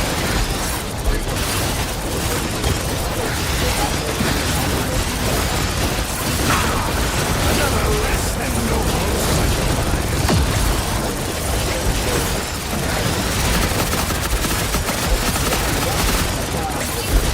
Thank you very much. Another these vigilantes never surrender.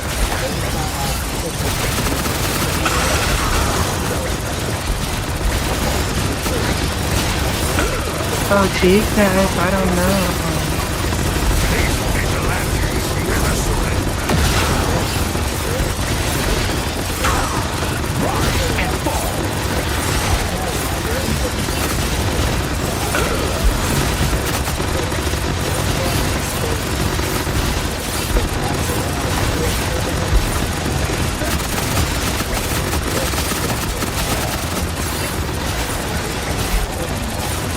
Thank you very much.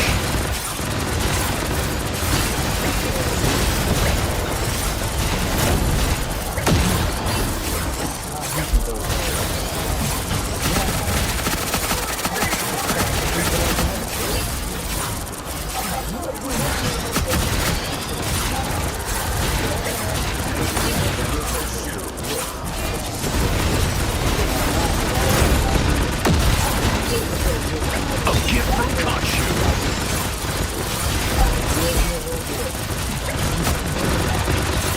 Another less than noble sacrifice.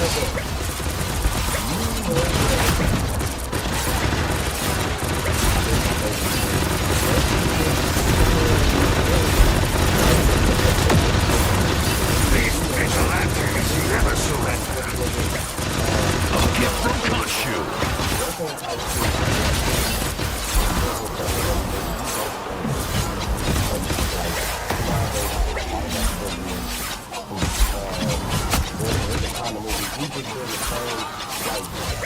Take a moment and enjoy the peace. It won't last for long. Fascinating. Now, who's the real monster? Those monsters look hungry. Time to see if you're the hero you say, or just another snack.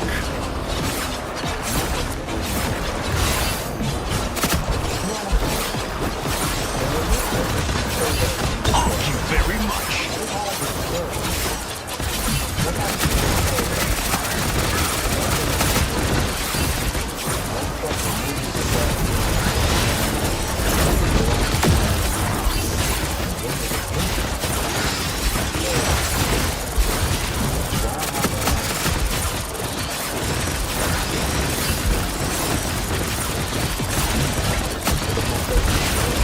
Another less than noble sacrifice.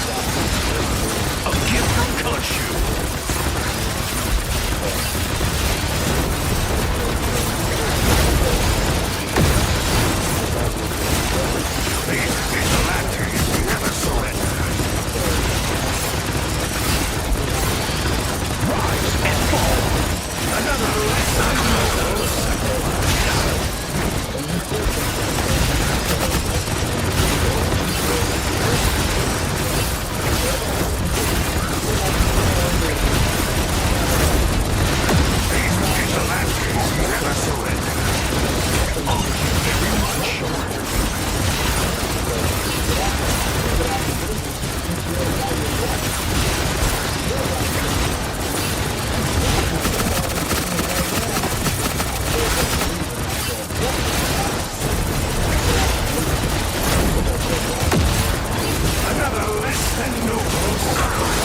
Another less than noble sacrifice.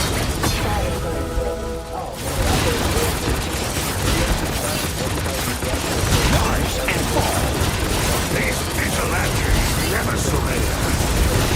These vigilantes never surrender.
Congratulations on surviving another round.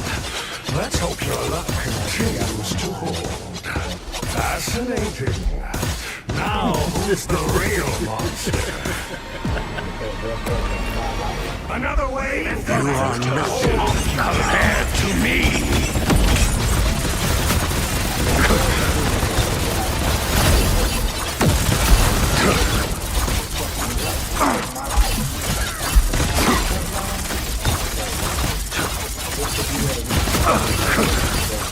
Sealed in honor you very much. You have some fight in you after all. Crimson Tempest. Another less than noble sacrifice.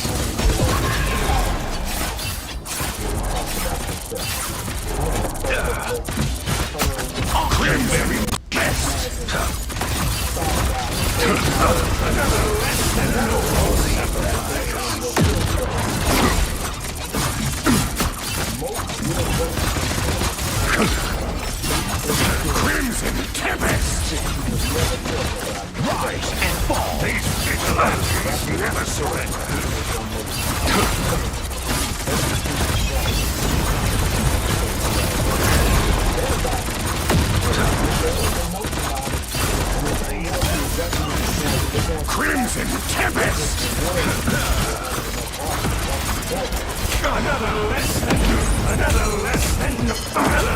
than noble sacrifice.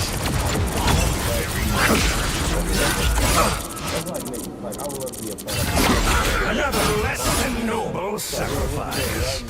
These vigilantes never surrender. Crimson Tempest!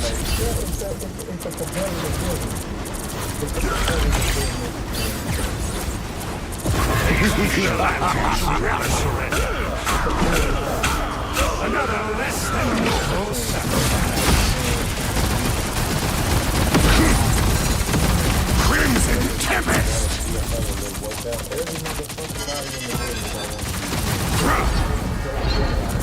These vigilantes never surrender. A gift from Khonshu.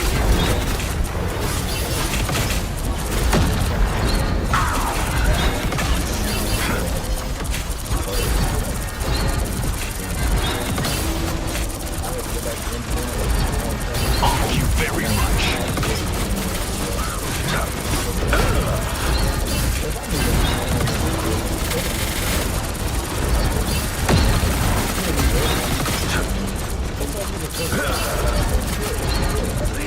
A gift from Khonshu.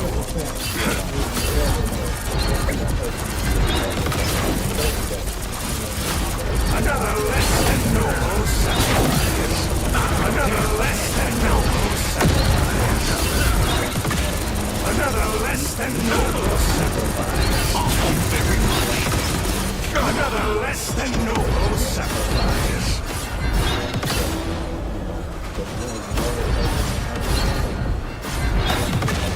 These vigilantes never surrender.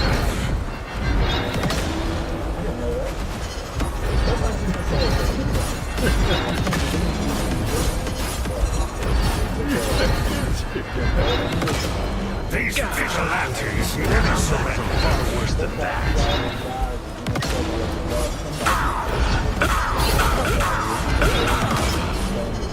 Another less than noble sacrifice.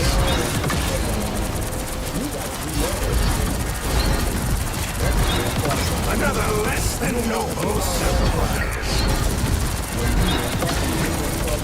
These vigilantes never surrender.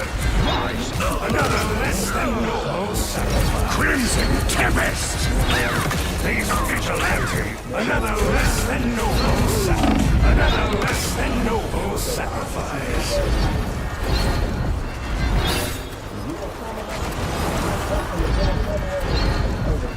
Just as I expected. I can't rely on self-righteous vigilantes.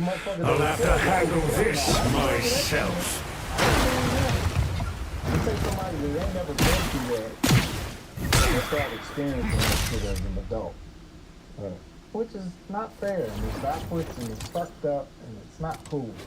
You know, that's why I don't go to jail as an adult. That's why I'm not running around in the business getting in trouble, because I already know what that shit is. I did it as a kid. But it don't look right.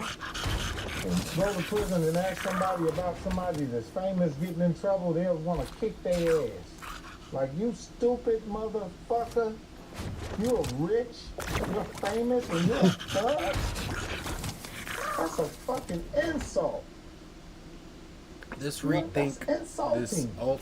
For you to have all of this fucking these blessings traits, and you go to jail? Yeah. You're out your goddamn, like, I want to kick your ass. Because I'm really out here going to jail trying to survive. And you don't even need to do the shit you doing. You just doing it because you want somebody to think you tough. You're a fucking dummy. Yeah. You know what I'm saying? So we on the right track. Me and you, we don't go to jail. We're not out here doing stupid shit. And you could easily do that. Your daddy was a criminal. That's in you, Marco. Like, period. Ain't nobody gonna sit there and question that shit. They gonna be like, yep, his daddy was a thug. He's a thug. Yeah. You know what I'm saying? You got a right to do that. Anyway. Some of these motherfuckers don't have a right. And that's how I felt as a kid. I was like, Mike, come on, man. Your mama just made some fried chicken, macaroni and cheese, and yams and shit. You out here running. But this dude ain't had nothing to eat all day. We want moon blades. Wow, that's deep. Yeah, that's really. Is it to ask, you know, just on the fan side? Is it a movie set that you've been on? You're like, damn, I'm really on the set. Like this, a set, like a movie set that you was on that really hit you, or? Yeah, next Friday. Couldn't believe I was on that movie. And everybody kept asking me, what'd you do with the money? I said, well, Chris Tucker did such a great job that I'll never forget when I walked on the set, John Witherspoon was looking at me like this. I said, whoa. I said, what's up, Debo? What's up? Because they were sitting there like, you better bring it. You better bring it, motherfucker. Chris Tucker was crazy good in this shit. You better bring it. They was thinking like that. I was on the phone with my homie back in Indiana, like, if this movie don't happen, I'm finna ride 100 pounds of weed from California to India. I had it set up. Going back to the street with this motherfucking movie money. I had it set up. I swear to God. Me and my buddy TC, we was about to get in that motherfucking car. I had the dude ready to sell 100 pounds of weed. I had the nigga in Indiana. I'm going back to Indiana with the 100 pounds of weed. Because I did know how to sell dope. And I bought my mother a washer and dry. Yeah, the knock Tamika through that washer and dry. I told her, buy your own tampons. That's still real. Was crazy. That was real. And that's it just weird. Bought my mother a washer and dry. I tried to buy a house, and she said, "No, you ain't gonna fuck my Social Security up." Right, you ain't going that. Cause it wasn't no guarantee that I was gonna continue to be famous. Yeah, she thought that shit was a fluke too. Yeah. I was up in the movies. She's like, you know, I'll never forget my mother saying, "Somebody finna get fired for hiring you." And my dad used to, oh my God, my dad used to say, boy, you done fucked around and got famous. I'm like, damn, was I, like, this is a real win and a prayer. So when the movie debuted, I was a kid, I remember watching it, what was that like when it hit the theaters? Like, what was your head like space at when Friday came out? Start doing coke. I know, but like, what was the... Start snorting. So what about the fame and shit? Like, right when it fucking drove me nuts. It did? Yes. Went crazy. It hurt my feelings. The fame? When it went off this, you said you was... You know what I did? I went back home to my hometown and nobody celebrated. They was looking at me like, oh. Well, Friday was blown up. The world is talking about it. Went back home like, motherfuckers is like, nobody like this. That shit fucked me up. I try to accidentally kill myself. You know what that means? Like, I ain't trying to kill myself, but if I die, okay. Because I had so much survivor's remorse. I hated that I made it and I couldn't bring my friends. So when I went back home to my hometown, they were looking at me like, you don't share? If you ain't sharing, nigga, we don't want to hear about none of that shit. You know? What's the next call you got after Friday and now you was going through that moment? I was supposed to do a movie that Eddie Griffin and Orlando Brown did. It's called Double Take. I remember that, yeah. I was so high I couldn't even do the movie. I'll never forget that shit. And, you know, at some point in my life, when I start realizing that nobody cared about me more than myself, that's when I got a hold of myself. I was like, oh God. I was like, I'm finna die, and I'm like, I'm not even famous enough for people to even talk about me for a week. Like, I'm not even gonna get a t-shirt. I was like, oh, okay, let me love myself, because they don't give a fuck about me. Thank God they didn't love me. I'd be dead. That's crazy. Ain't that crazy? Yeah. Thank God they didn't love me, or I'll be dead. So was Cube on the radar? Because then you had All About the Benjamins, right? Did All About so the was Benjamins. he just watching you like what's next, or he just kept believing in you, like, or No, I actually took All About the Benjamins to him. That was you my went through script. the down here, because you went through that life. I went to Ice Cube because I was actually watching Chris Tucker's career because he was so great at the time. And he did Money Talk, he did. So I'm like, that's the formula I want. He did Next Friday, he did Money Talk. I mean, he did Friday, he did that, he did Rush Hour. I said, I did Next Friday, I want a Money Talk. So I went and found the script, took it to Q, and then, you know, I wasn't conditioned in the mind to keep going. So I kind of hit a pause. I hit pow. Kind of hit rock bottom right there. You was in your own way of your career, you can say. I was in my own way of my career. That's why people was like, man, you seem like you would be much bigger, but My bad. you know, I didn't play the game at that time that I was supposed to play. You know? And then I look at guys like Kevin Hart, he did everything right in his career, stage-wise. And he did a great job, very inspiring. And I look at my career and I'm like, yeah, Mike, you was scared.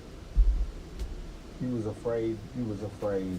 You was afraid to become the best of you because you have never seen the best. And you didn't know you didn't know how to love yourself. So show you how God works. Setback is a comeback. Pull me back. Didn't give me what I wanted. Didn't give me what I thought I should have. Didn't put me in a place where people thought I would be. I'm gonna save your life. I'm gonna save your life. I'm gonna set you back. I'm gonna make you appreciate being where you at. And I'm gonna make you work harder. But your outcome is you're gonna have longevity in this business. You're gonna be in this business for as long as you want to be. You're gonna learn as much shit as you can learn. And once you get in your position, I don't give a fuck who's number one. You can be number 12. You're gonna still be number one. Around all the number ones. So I can be number 12. I'll take number 12, but I'm gonna be number one, motherfucker, with you, number one. And when this camera come on, any of that shit, that motherfucker up there with me, you gonna have to face all of the motherfucking experience that I got. You're gonna have to face my life experience. He's gonna have Let's to go, face let's go. My journey. What did I miss? He's gonna have to face Dracula wishes to reclaim my city. You call yourselves New York's guardians. Now is the time to prove See what I'm it. saying? And that's what I had. Like, I you know, I'm on a tour right now with some young guys. Take a moment and enjoy the Until peace. these vamps are It won't dust. last for long. Such remarkable power. Very much. I hope you put it to good use for once. Those monsters look hungry. Time to see if you're the hero you say, or just another lesson removed and on. Another less than noble repercussion. These vigilantes never surrender.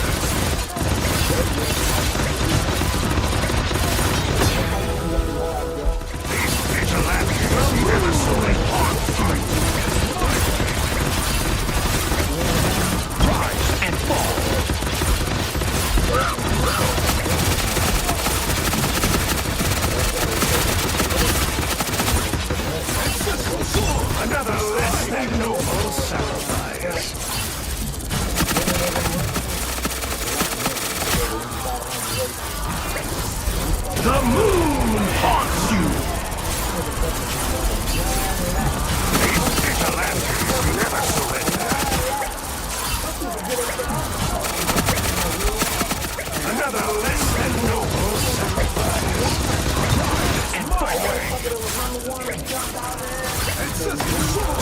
Strike!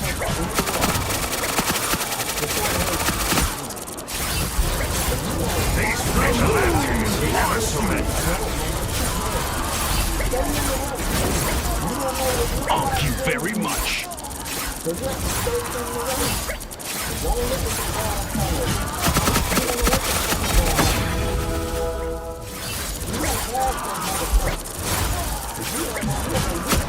Another less than noble sacrifice. Stay alert. This fight isn't over yet.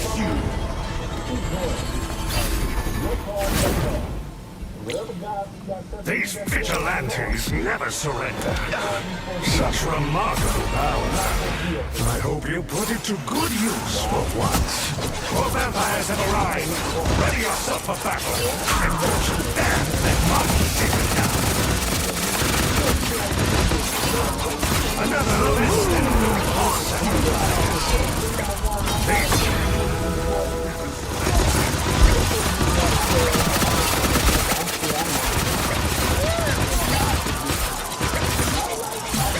These vigilantes never surrender.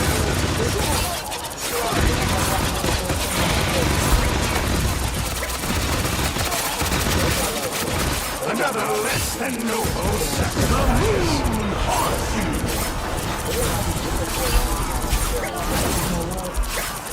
Thank you very much.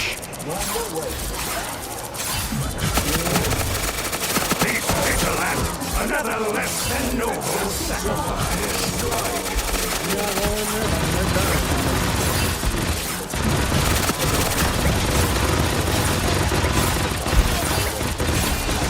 The moon haunting vigilantes never surrender.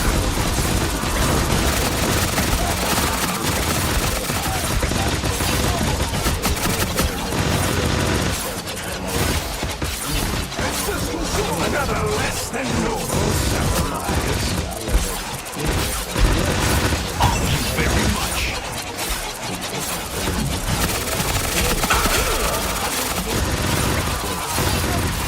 The moon! These vigilantes never surrender. Another less than noble sacrifice. A gift from Khonshu. Strike! Congratulate! These vigilantes never surrender. What you included and nobody going to sleep. Yeah, you can talk about what happened, how you was thinking. A hero at their peak. I hate to admit it, but I'm impressed. Vacation's over. Back to work. Hope you've still got some heroism left in you. Another less than noble sacrifice.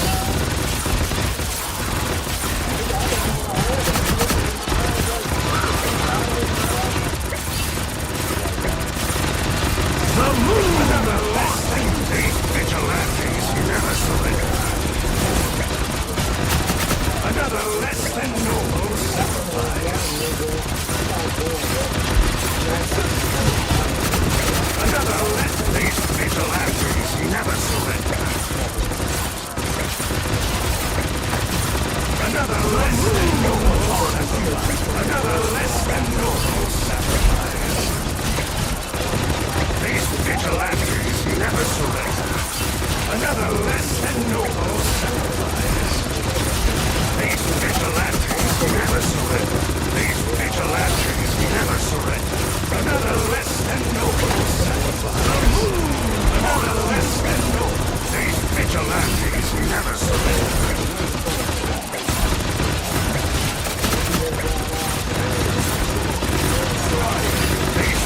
Another less than noble. Give another. These vigilantes never surrender.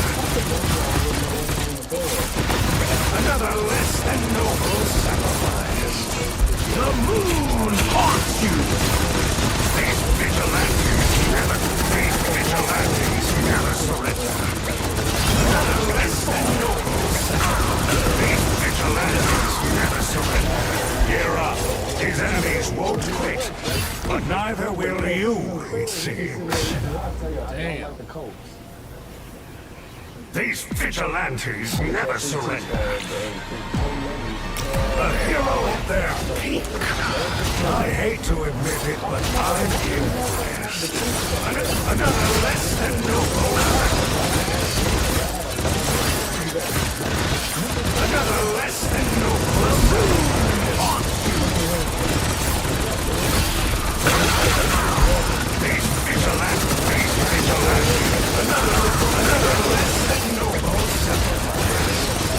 These vigilantes never surrender.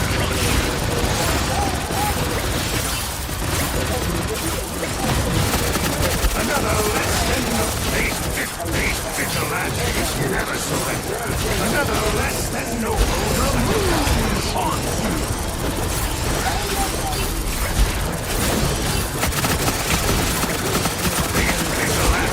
never surrender.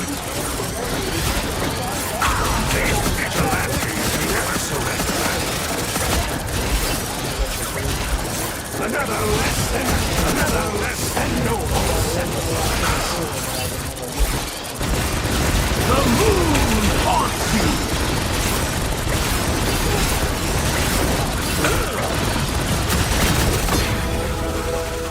Vigilantes never surrender. Another less than noble sacrifice. Another less than noble sacrifice.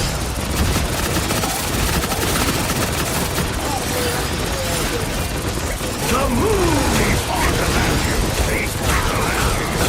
Another less than noble. Another less. Stay alert. This fight isn't over yet.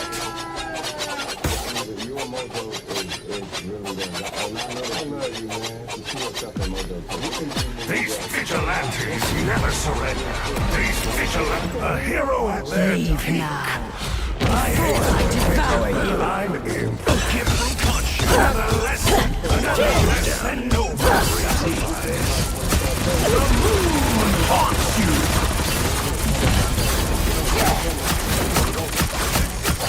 These vigilantes never surrender. Another less. These vigilantes never surrender. Another less than noble sacrifice.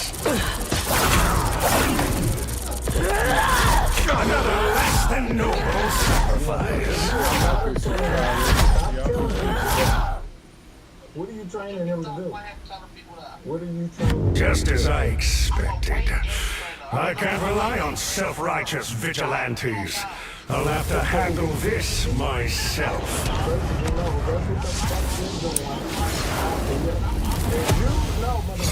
You need to start doing intramural rape training. I'm start doing what I care about doing. This is my business. Nobody tell you what to do when you do your shit. I'll be rooting for you. So you ain't gonna root for me. You ain't got to. I'm rooting for you. Tell me what. Thank you. And I'm rooting for you. This is what I do. And none of my clients do it. Get his number. Remember you on his number too. Get your ass out of here. No, nigga. You got some old clothes that I got? You can't fit none of them. You're not gonna give my shit to nobody. And I'm gonna tell you something too. Hostess got a.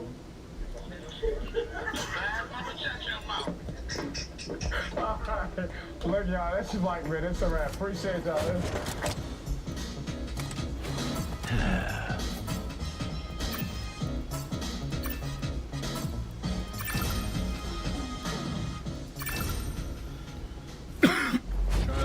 Wave. You don't know the moon blades dropping at all times.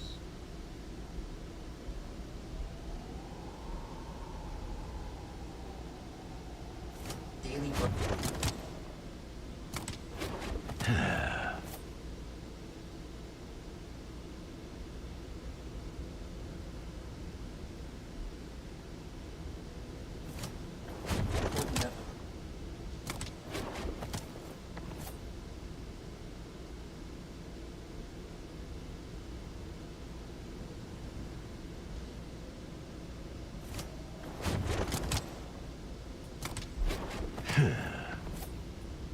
daily grind. Switch to the Google Fi Wireless Flexible plan. Did you know that the Epidemic Prevention and Water Supply Department...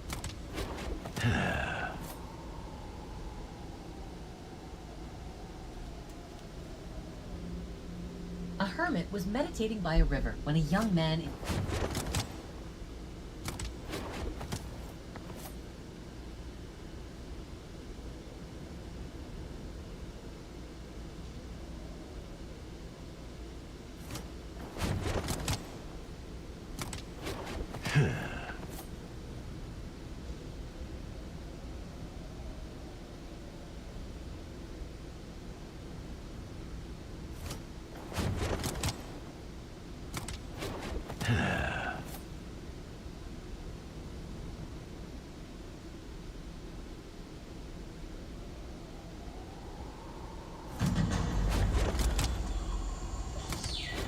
This is the biggest paludarium I've ever built, and it nearly broke me. There were nights I didn't think I'd finish it, moments where everything had to be redone. But piece by piece, it came together. Over 15 hours of footage, all in this one video. This is the full build of my 900-gallon multi-species ecosystem. And to celebrate, I'm launching the first ever contest on this channel, where you can have the chance to win a Joseph Simon poster. So, let's begin. Last September, I received an enclosure from Terroriebyggerne. Dracula wishes to reclaim my city. You call yourselves New York's guardians. Now is the time to prove it. They want blood, but so do I. 15 minutes into the runtime, the core themes of the film are encapsulated. Stay alert! Enough talk. This fight I'm isn't ready to over knock out some yet. fangs. A hero at their peak. I hate to admit it, but I'm impressed.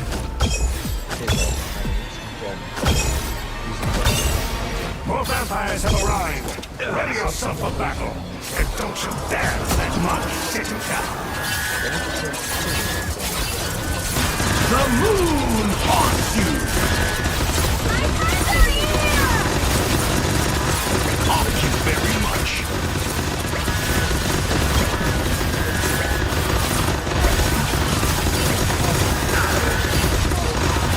The moon haunts you!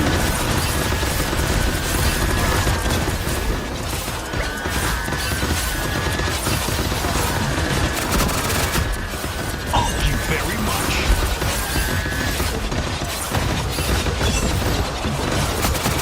The moon haunts you!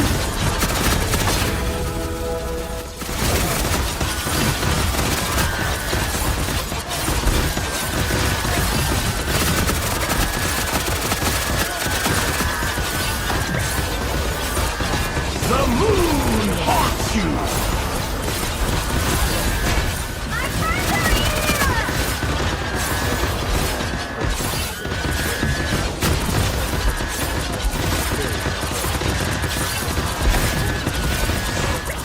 The moon haunts you!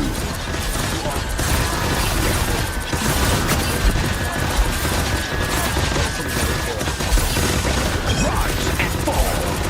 Another less than noble sacrifice. Take a moment and enjoy the peace. The moon haunts you all. Fascinating. Now, who's the real monster? These vigilantes never surrender. Another wave is coming. Hold the line.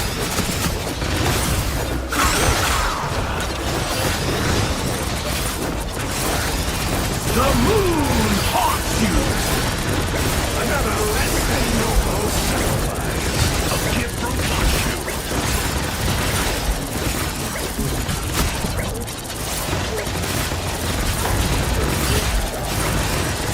The moon is on these vigilantes never surrender.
Congratulations on surviving another round. Let's hope your luck continues to hold. A hero at their peak. I hate to admit it, but I'm impressed. Vacation's over. Back to work. Hope you've still got some heroism left in you. The moon haunts you! Another less than noble sacrifice.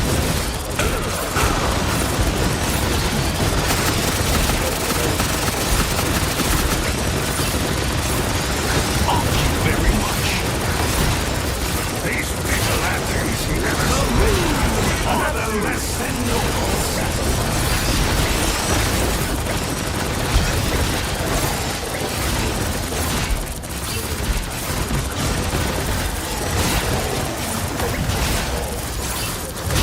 Another less than noble sacrifice.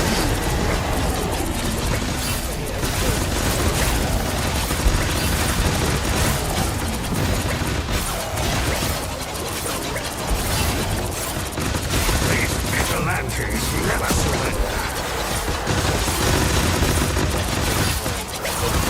The moon haunts you!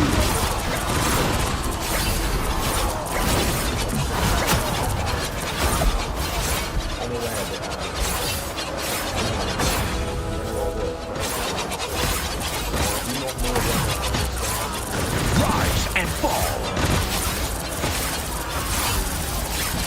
The moon haunts you!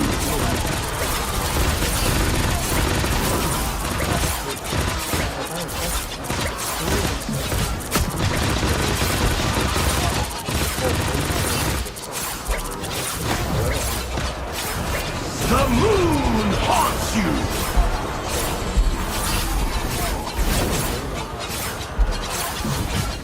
Gear up! These enemies won't quit, but neither will you, it seems. A hero at their peak. I hate to admit it, but I'm impressed. Those monsters look hungry. Time to see if you're the hero you say, or just another snack. The moon haunts you!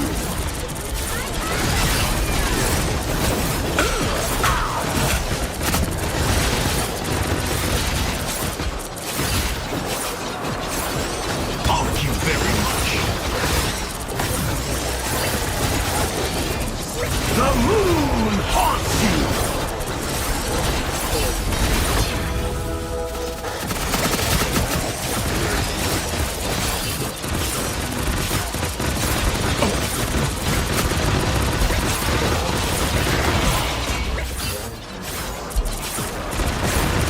The moon haunts you!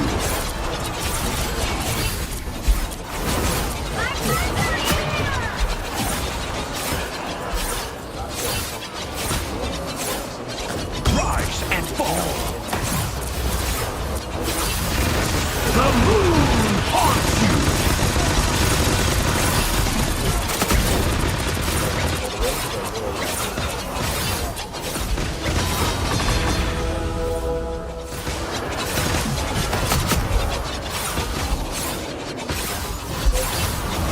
The moon haunts you!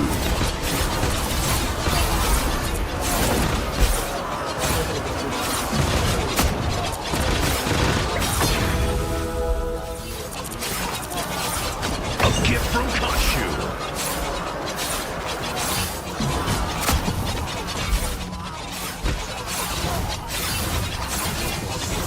The moon haunts you! Stay alert! This fight isn't over yet. Gradually lost. Gradually. Such remarkable power.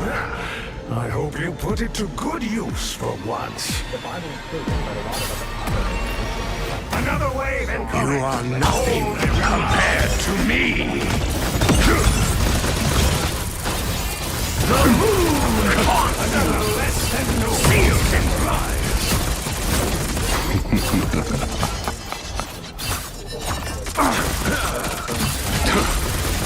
I will suck the marrow from your bones. These vigilantes never surrender. The moon haunts you.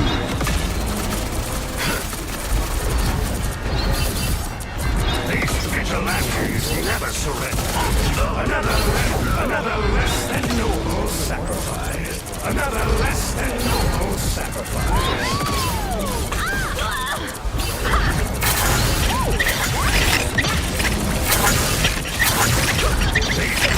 These vigilantes never surrender. These vigilantes never surrender.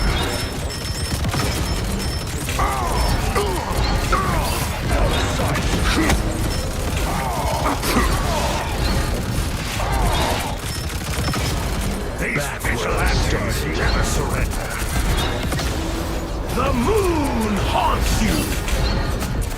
A gift from Crimson Tempest.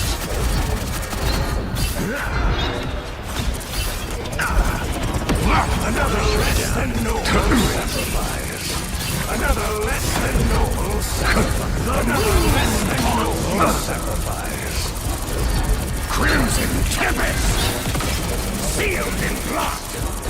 These vigilantes never surrender. These vigilantes never surrender. These vigilantes never surrender. The moon. Another less than noble sacrifice. Another less than noble. This battle ends now. These vigilantes never sacred stones. Another less than noble sacrifice. Another less than noble sacrifice. These crimson vigilantes never surrender. These vigilantes never surrender. Another less than noble sacrifice. Crimson Tempest. Sealed in blood. These vigilantes never surrender. The moon haunts you. Another less than noble sacrifice.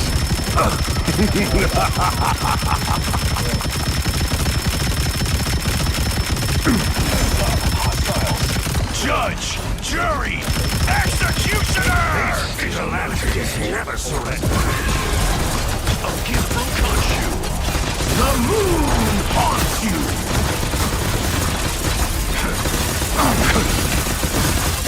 Another less than noble sacrifice. Another less than noble. Another less than noble. Another less than noble. These vigilantes never. These vigilantes never surrender.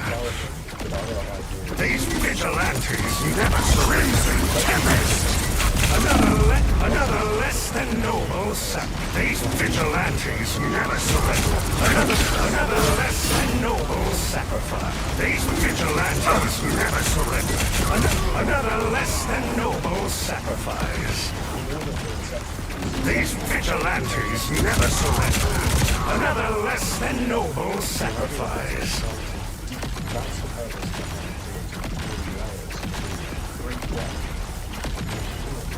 Just as I expected. I can't rely on self-righteous vigilantes. I'll have to handle this myself.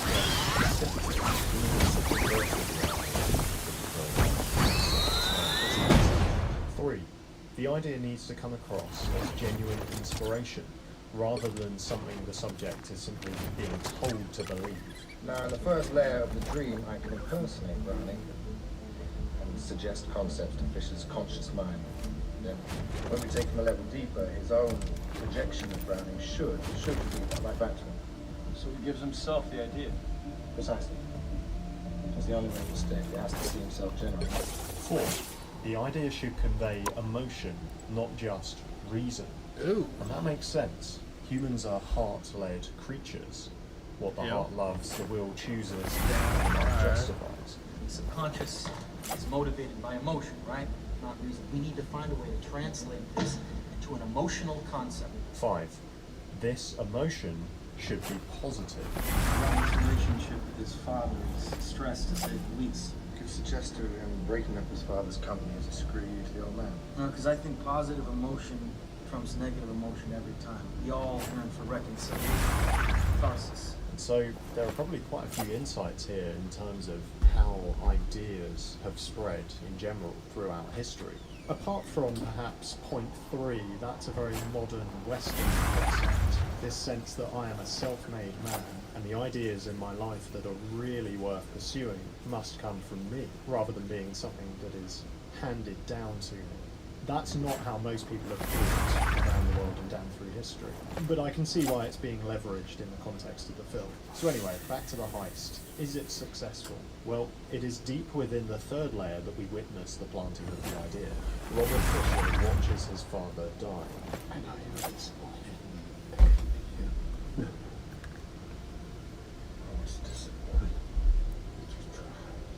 And in the safe next to the bed, an alternative will that details the breaking up of the company is a toy windmill that Robert made as a child. You see it in the photo in Robert's wallet earlier. The implication is that though he did not show it, Robert's father really did love him and was proud of Robert's own creative endeavours, treasuring Robert's toy windmill until his death. Now whether that's true in reality, we don't know. But the idea has been planted in Robert's subconscious. Has it taken hold? It would seem so. Will means that Dad wanted me to be my own man. Not just to live for him.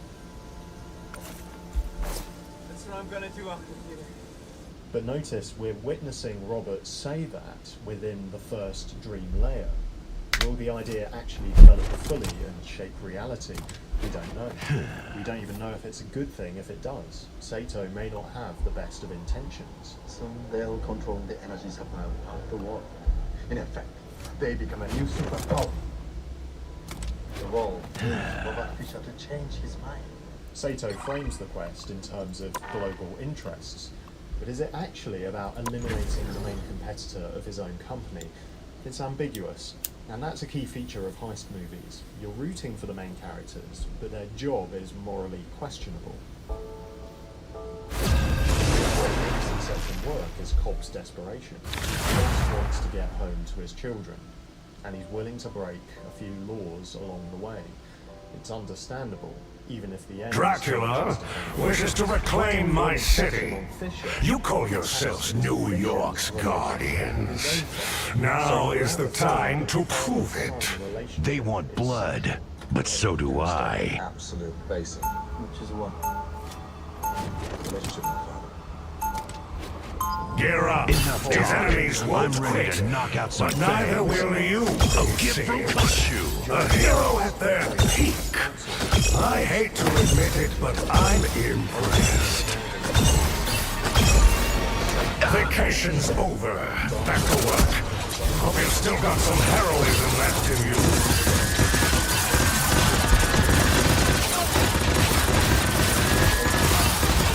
The moon! Another less than nobles.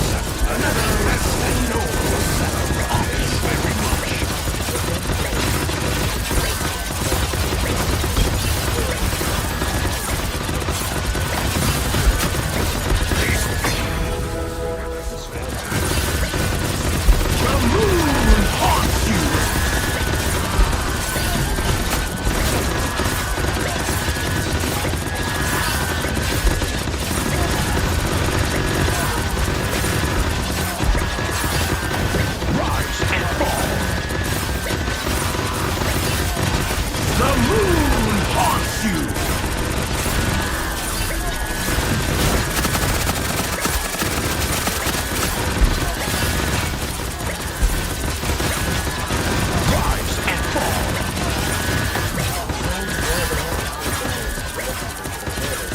The moon haunts you!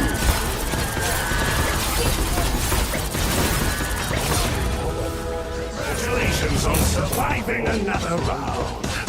Let's hope your luck continues to hold. A hero at their peak. I hate to admit it, but I'm impressed. The vampires have arrived. Ready yourself for battle. And don't you dare let my city down. The moon haunts you!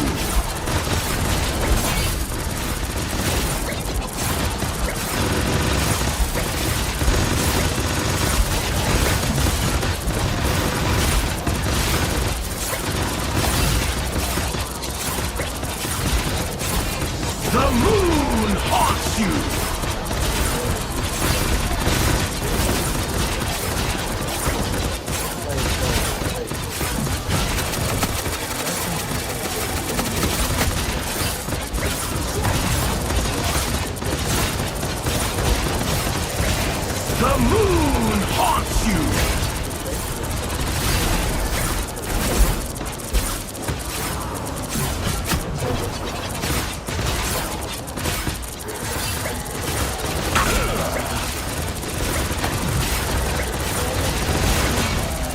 The moon haunts you! A gift from Khonshu!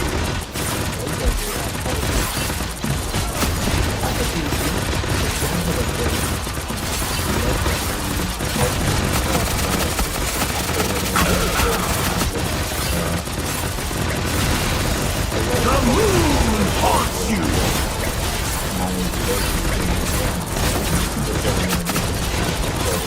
Take a moment and enjoy the peace. It won't last for long.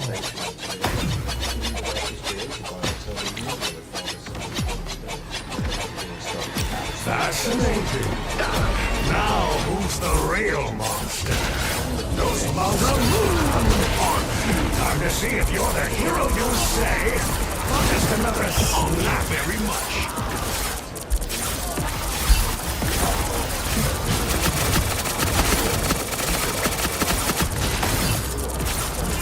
The moon haunts you!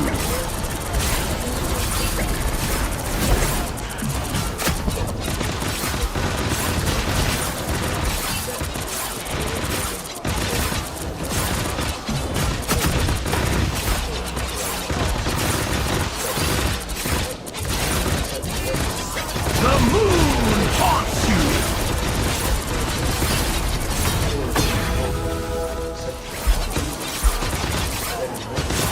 Thank you very much.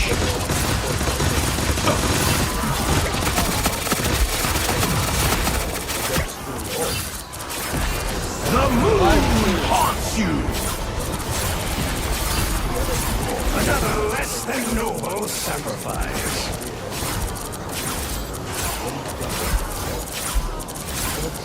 A gift from Khonshu.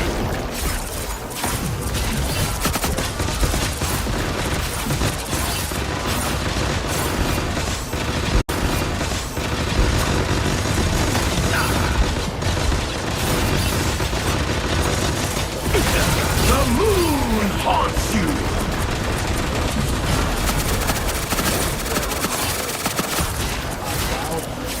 Rise and fall! Stay alert! This fight isn't over yet! It seems to me that somehow Inception has been formed for real on the human mind. over the Such years. remarkable power. I hope you put it to good use for once. Another wave incoming! Hold the line!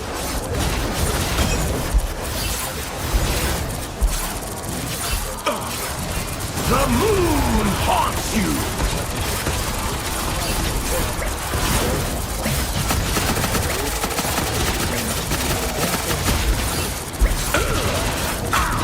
Another less than noble sacrifice. Thank you very much.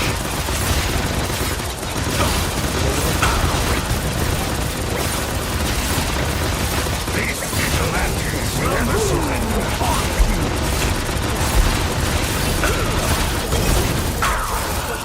Watch out.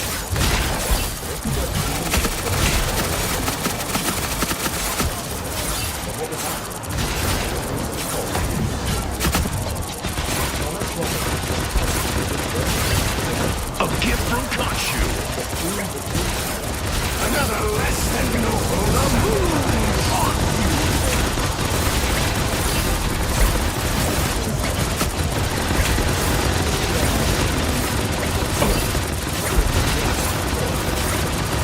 These vigilantes never surrender.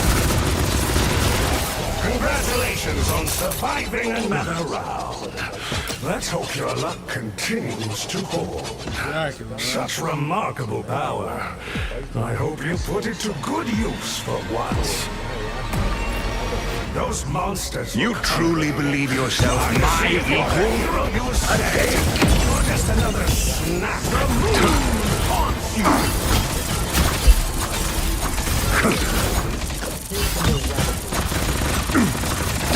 Another less than noble sacrifice. Very much. The moon haunts you! Another less than noble sacrifice. You have some fight in you after all. These vigilantes never surrender. Crimson Tempest! These vigilantes never surrender. Haunt you very much. The moon haunts you! Crimson Tempest! Less than noble sacrifice.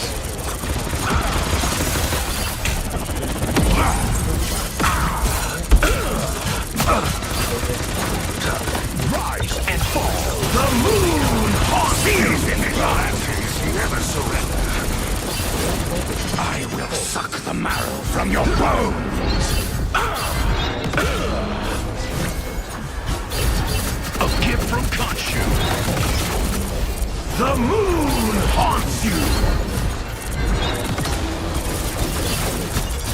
Another less than noble sacrifice.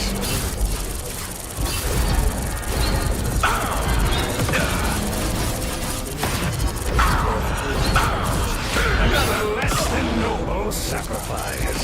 These vigilantes never surrender. Another less than noble sacrifice.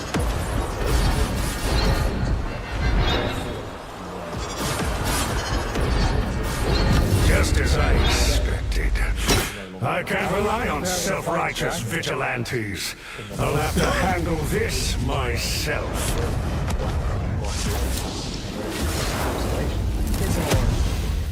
It does take place in the real world, but it cuts just before the totem topples to acknowledge the fact that even the real world isn't quite right. There must be more. Maybe beyond our own minds and perceptions and introspections, there is an objective reality out there, and maybe we can encounter that reality. Plan and only pay for the data. Switch.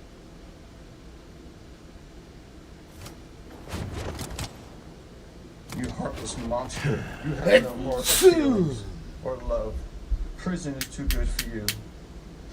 This is hard to say, but may God have mercy on your soul. We loved you like a son. We trusted you. Your faithful wife trusted you. Your children adored you. This is something we will never get over. We will always mourn the loss of our family. I am still struggling to understand how and why this tragedy occurred. I don't think...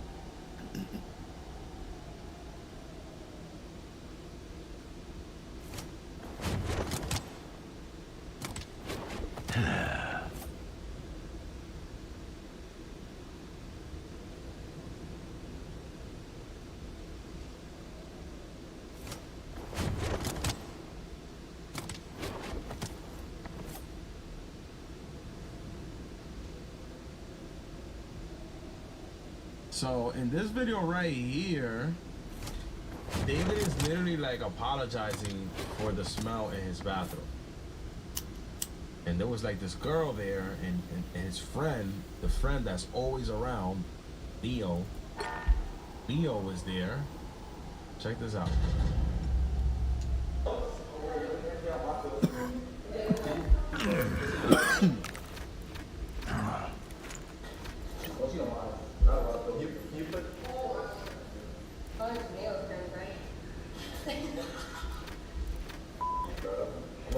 This is his friend Leo right here. This is like David's like right hand man.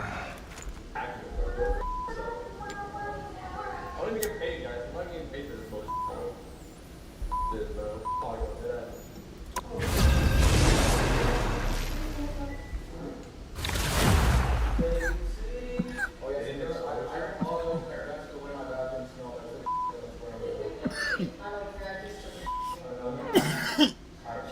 Dracula wishes to reclaim my city. You call yourselves New York's guardians. Now is the time to prove it. They want blood, but so do I. His friend for the book. Switch to... Take a moment and enjoy the breeze. I'm ready to knock out some fangs. It won't last for long. Tiger King, Carol Baskin, and her missing husband, Don. Fascinating. Thank you very much. Now, who's the real monster? Those monsters look hungry.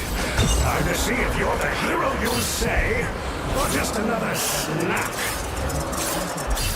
Another less than noble sacrifice. Thank you very much.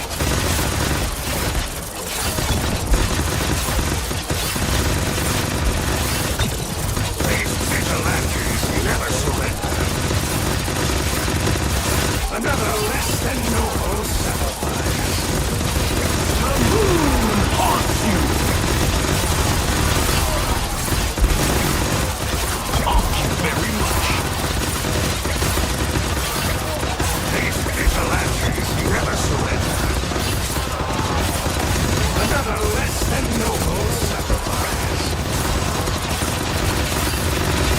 The moon haunts you!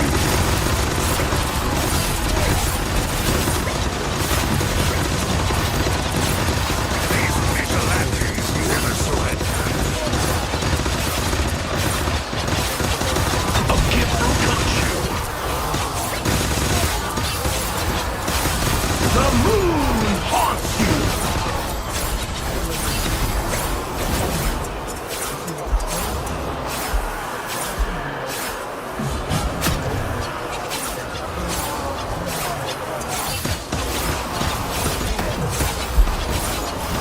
The moon haunts you!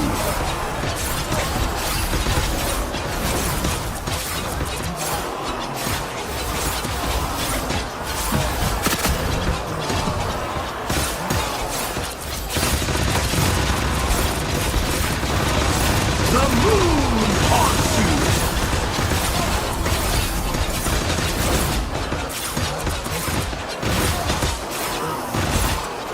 Rise and fall!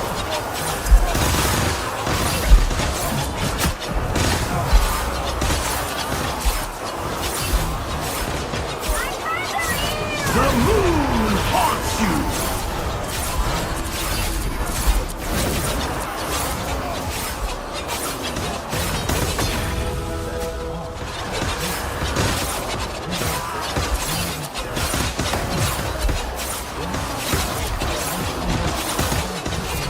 The moon haunts you!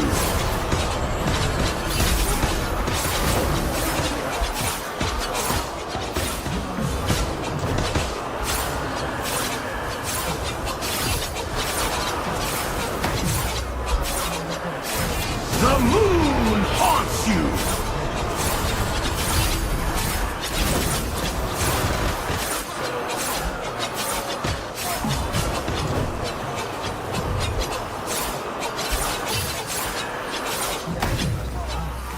Stay alert! This fight isn't over yet. So Don was missing. Fascinating. Now, who's the real monster? A gift from Khonshu. Your vampires have arrived. Ready yourself for battle. And don't you dare let my city down.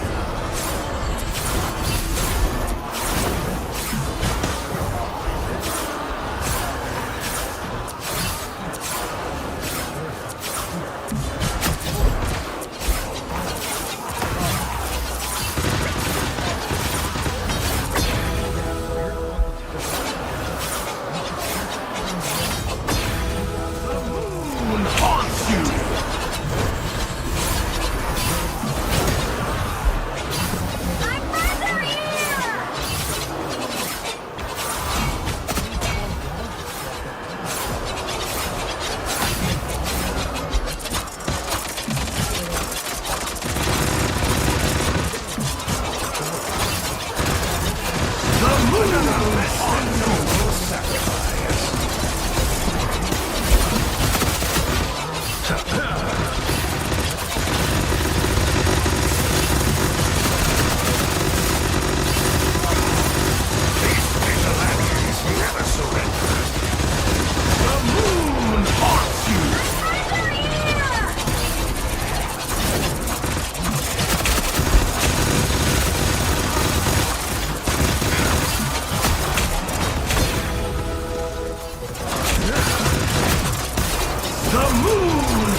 moon haunts you!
But neither will you, it seems.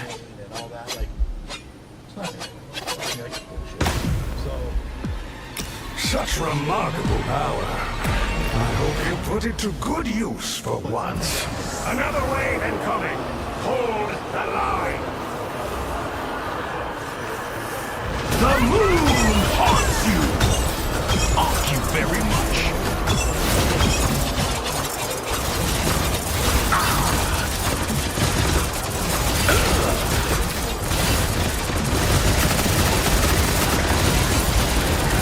The moon haunts you!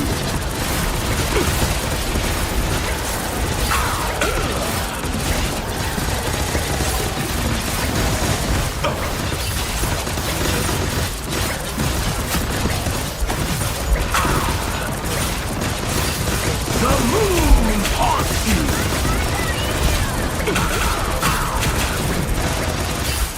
Another less than noble semi-chance.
Congratulations on surviving another round. Let's hope your luck continues to hold. So, yeah, he didn't, you know, Vacation's over. Back to work. Hope you still got some heroism left in you. The moon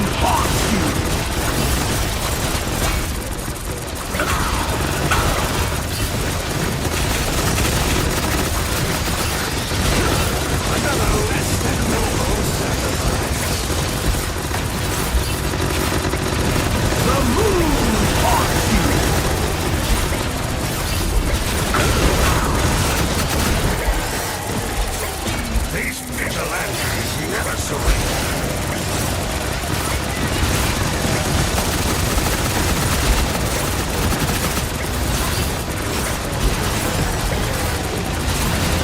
moon haunts you!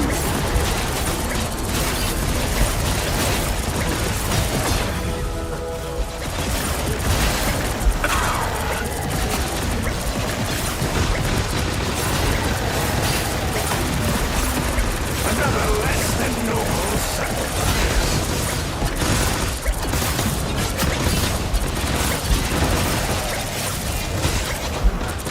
The moon haunts you! These vigilantes never surrender.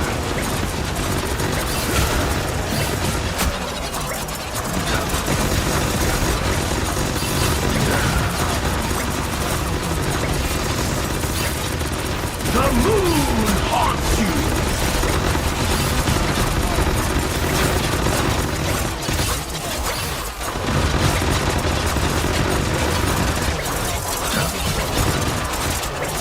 Another less than noble sacrifice.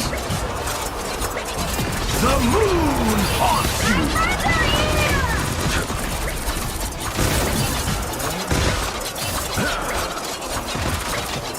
These vigilantes never surrender.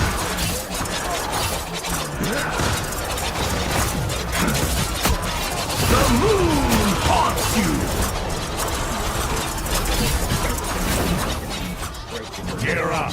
These enemies won't quit, but neither will you, it seems. A hero at their peak. I hate to admit it, but I'm impressed.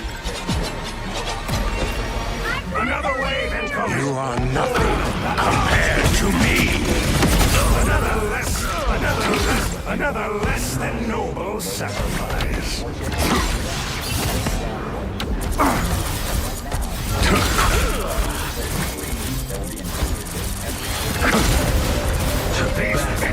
These vigilantes never surrender.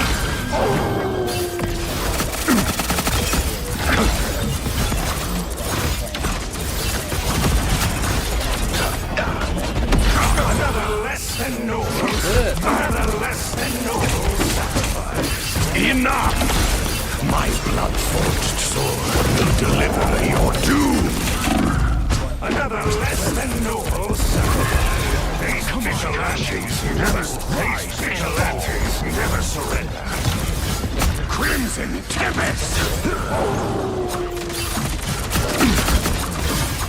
These vigilantes never surrender. Another less than noble sacrifice. Another less than noble sacrifice. Crimson Tempest!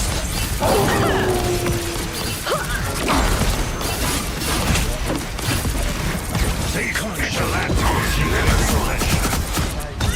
The moon haunts you!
A noble sacrifice.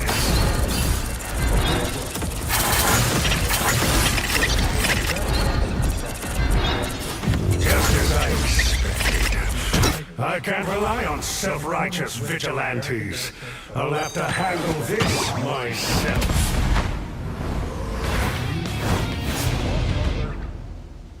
Weapon, shot them in the back of the head. And I know this sounds bad, and for all the PETA lovers out there, I get it. I don't have anything to do with protecting them. I'm just explaining a story, How please. do you think they killed cows? You know what I'm saying? They got that thing that Right. like So, I, you know, they got mad at me years ago. I had nothing to do with protecting tigers. It's just part of the story. I just want to put that out there again. I don't need that shit in my life again. But essentially, he used those documents and euthanized all 5 tigers in accordance with the American Veterinarian of Medicine. It was documented. They were then buried. And then new tigers come in and things like that. Well, when that came about years later with Wildlife and Fisheries that investigated this, there was an agent with them. He was tipped off by Jeff. He was on that Tiger King show. They dug up the tigers. So here's the problem. They dug up where the tigers were, and there was 5 tiger carcasses. Instead of removing the tiger carcasses and sending it off to the forensic pathologist that was in Oregon to examine these animals, they only removed the heads. They didn't take the bodies. So you got to see on National Geographic and Time and all these magazines, there are these agents with 5 tiger heads. They sent those tiger heads off. In court transcripts, when that forensic pathologist testified under oath, they said that she was able to find ailments with all 5 tigers just based on the skulls. The manner of death was a gunshot. That's already known. Right.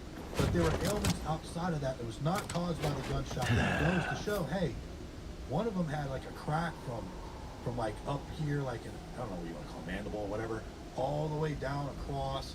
There were literally ailments that would have caused a lot of problems. And she's like, I believe that they would have had arthritis and various things. She said, had they sent me the entire tiger carcass, I could have told you if all of those ailments that were documented would be true. But she's like, I only have the heads. And with the heads, I see ailments with all 5 tigers. Why the hell did they not send the whole entire tiger carcass, right? Like, if you're going to do an investigation, you got to do it. You can't leave any leaf unturned. You got to cross all the T's and dot all the I's. And that, they did it. That is literally a humongous gap. Right. Just the skulls. Why are we even having a trial on this at all if you only have this one? You don't have the full picture of what happened.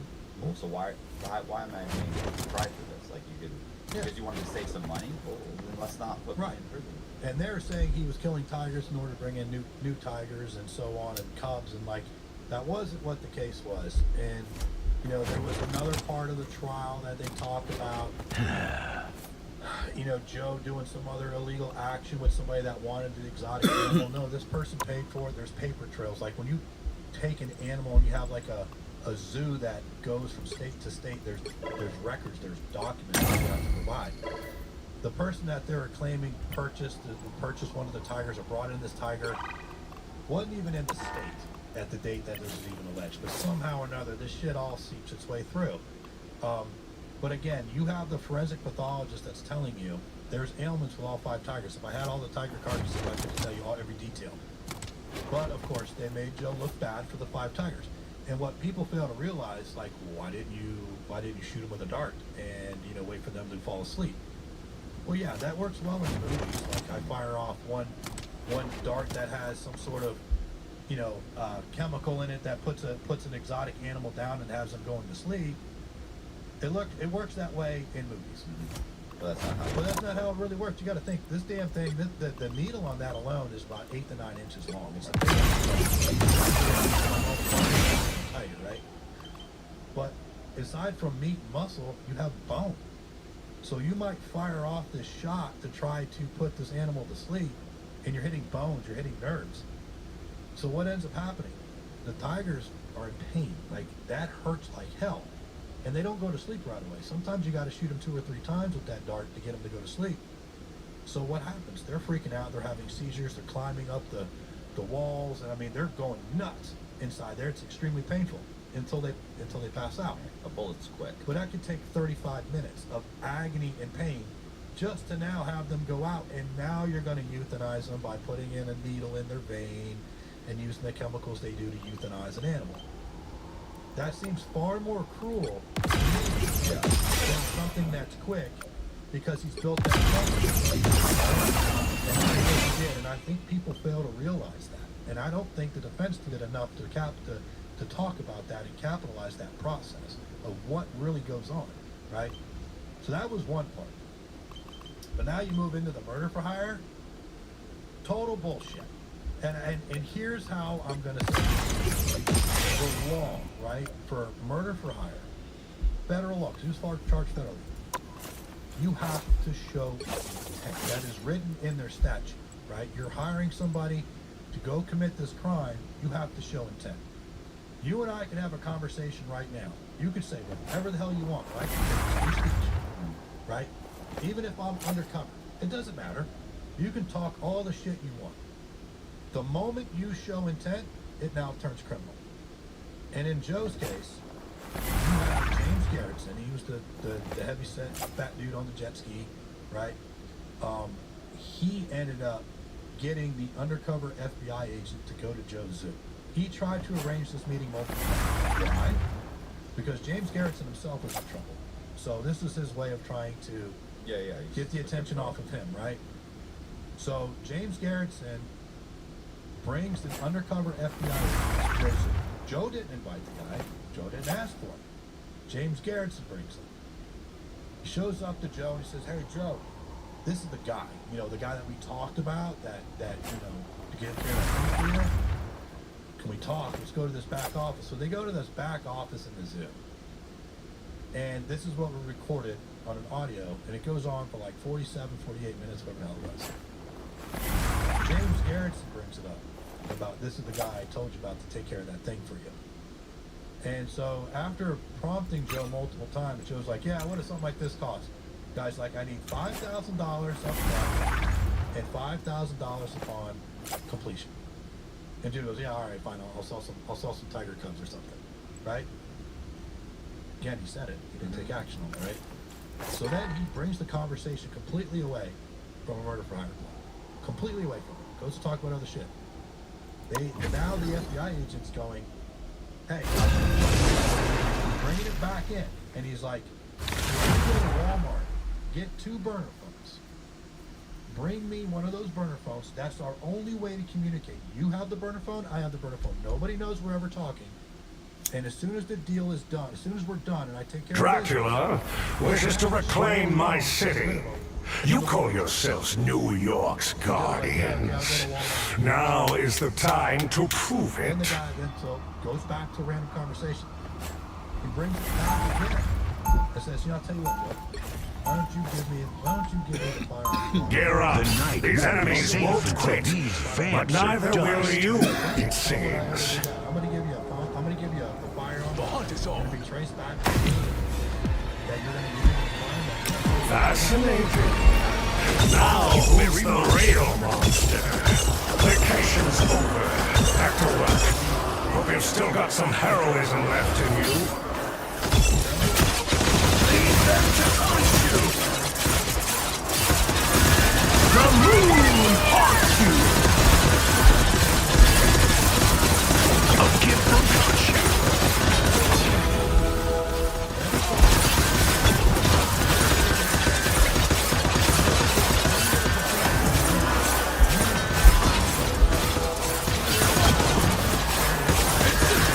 The moon haunts you. A gift from Khonshu.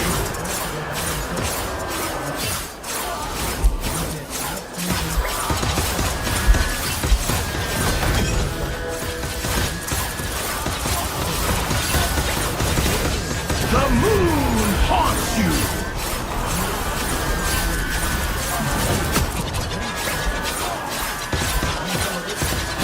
A gift from Khonshu.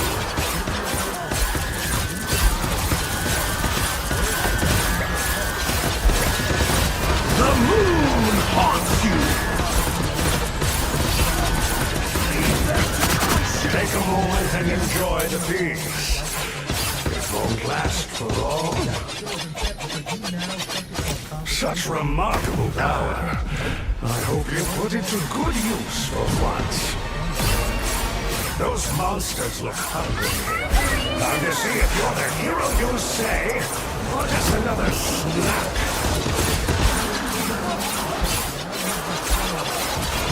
The moon haunts you!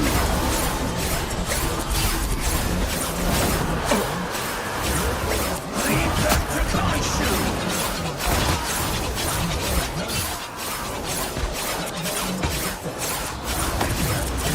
The moon!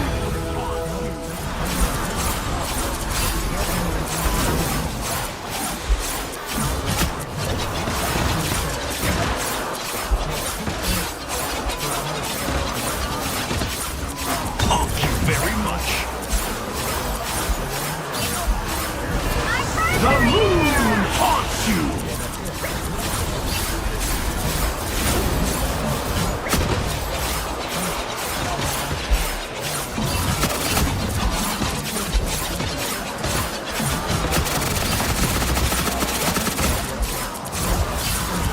The moon haunts you!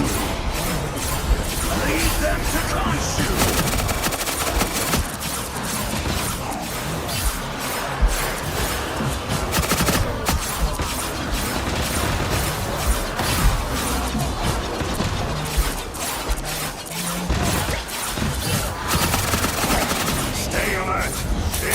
Isn't over yet. And that went into his appeal. And again, he won the appeal. A hero at their peak. I hate to admit it, but I'm impressed. More vampires have arrived. Ready yourself for battle. And don't you dare let my city thank you very much.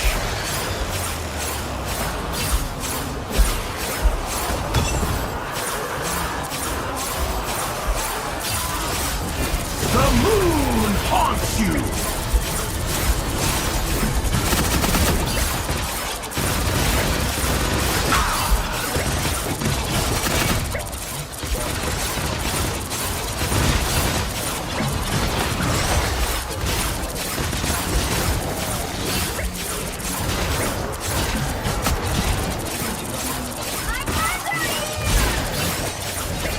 The moon haunts you!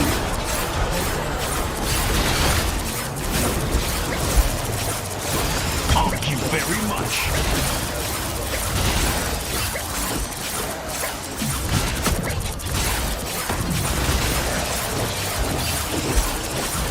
The moon haunts you.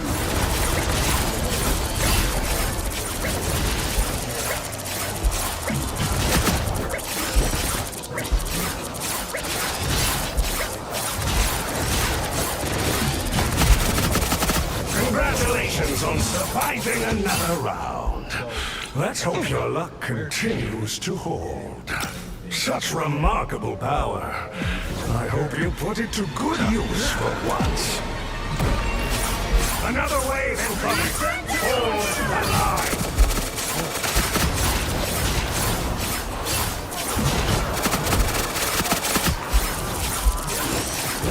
The moon haunts you!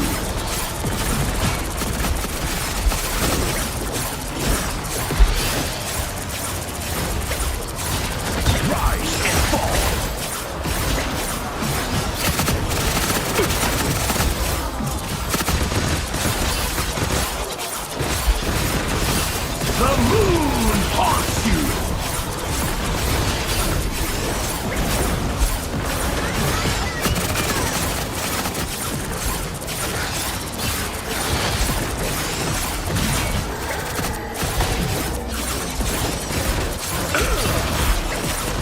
The moon haunts you! Rise and fall!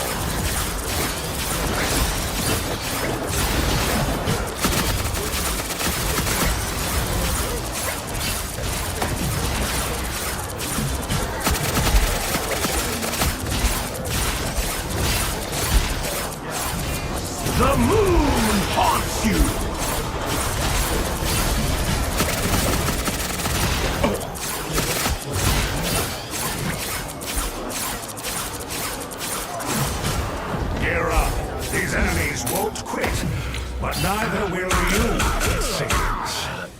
Fascinating. Now, who's the real monster? Those monsters. You are nothing compared to me.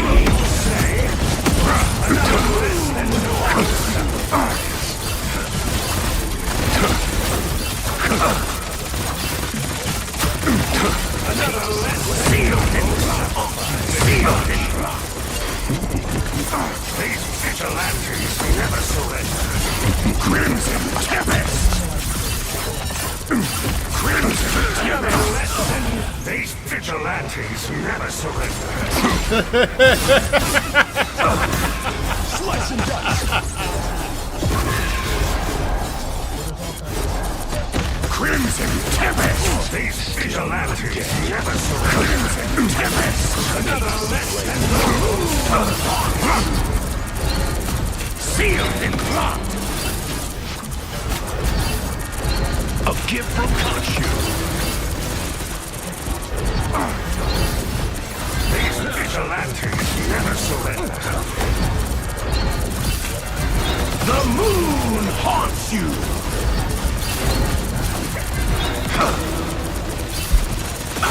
Crimson Tempest! Another less than noble sealed in blood! The moon haunts you! A gift from Khonshu! Crimson Tempest! Vigilantes never surrender!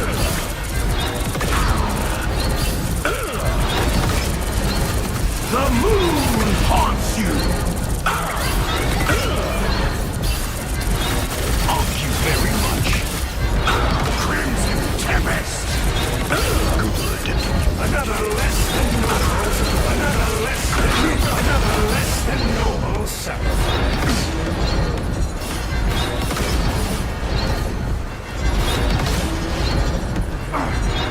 Just as I expected. I can't rely on self-righteous vigilantes. I'll have to handle this myself.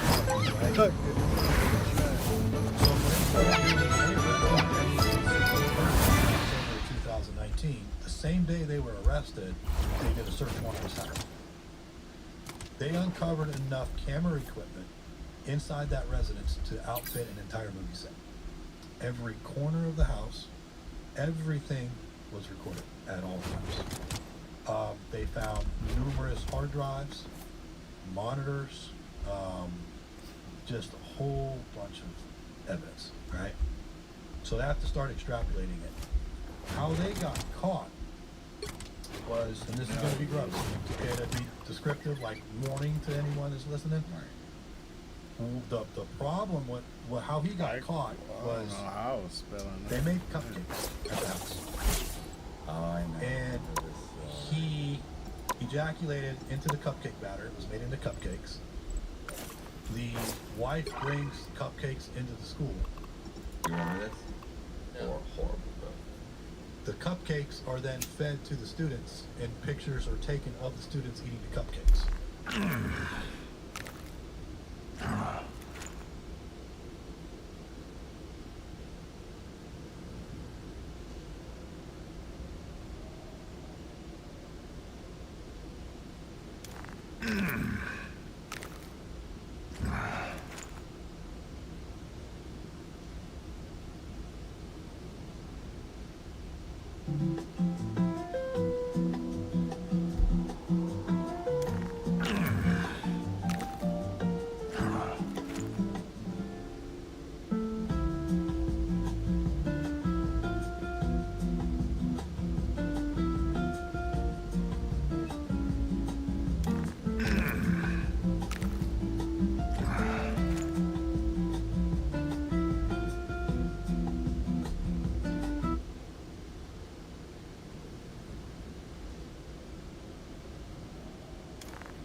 And it's one of my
it's one of my favorite, like, just iconic albums of all time. In that time frame, like, we never...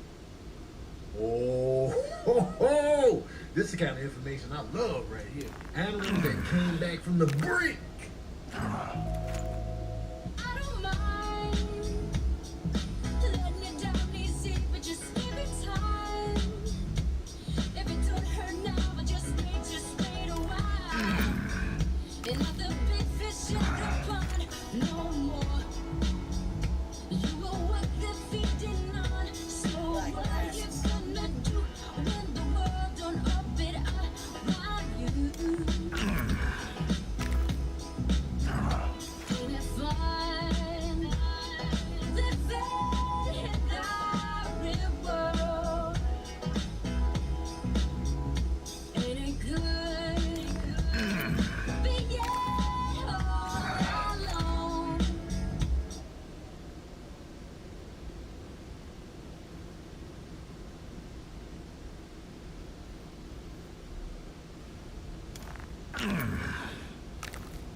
During the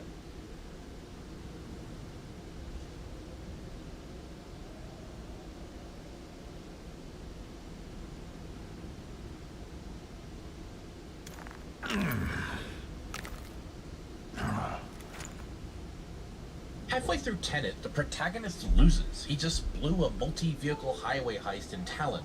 Sator now has the final piece of the algorithm, the device that can invert the entropy of the entire world, the thing that ends everything. It's in the hands of a dying psychopath. And the protagonist goes to his handler, Priya, expecting damage control, expecting panic. Instead, she smiles. I was supposed to steal it and lose it. Mission accomplished. Mission accomplished. After losing the most dangerous weapon in human history. That line should bother you. It bothered me too. And once you pull on that thread, the entire heroic spy saves the world narrative completely falls apart. Because here's the thing. I'm going to be doing analysis of the film Tenet only, not interviews or behind-the-scenes content, just what the movie and screenplay actually show us. And what they show us is a story where the accepted version of events has a massive hole in it.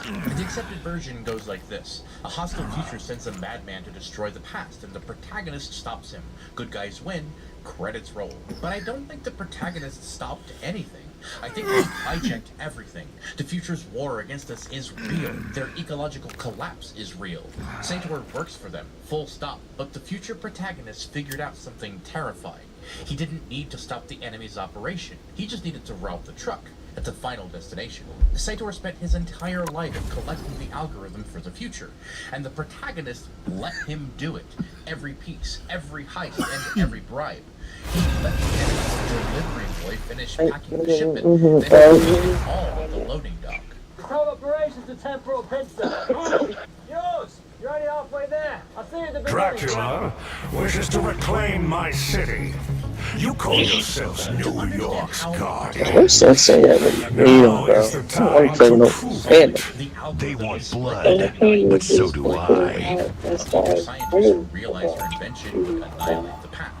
She hid the pieces in the best of Gear up. These enemies might quit. No, she ain't going out. Neither will you. Such remarkable power. I hope you put it to good use for once. You even want to sleep in what? How you bring them back? Time to see if you're the hero you say, or just another.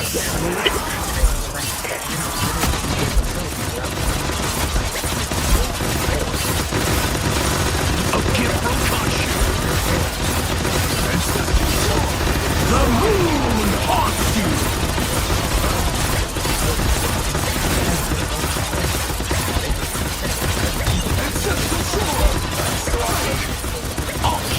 Like, I gotta play this because people don't understand how to play comp. It's crazy. I'm tired of playing comp with people who don't understand comp. The moon haunts you!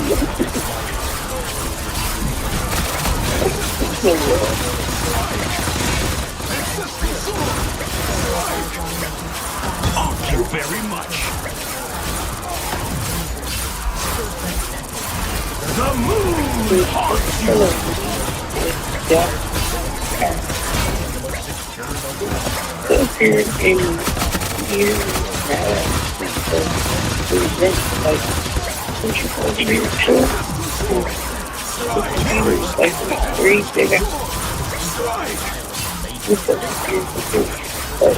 The moon haunts you. Stay alert. This fight isn't over yet. Time. Stalls 12. The hypocenter. Fascinating. Now, who's the real master? Vacation's over. Back to work. You've still got some heroism left in you.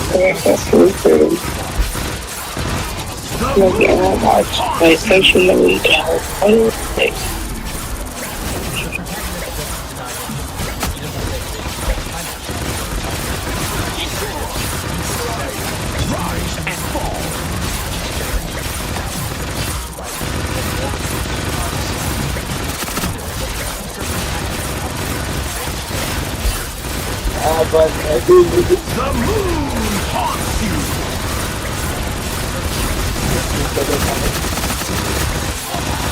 But I know you're not to say you sent home at the bottom.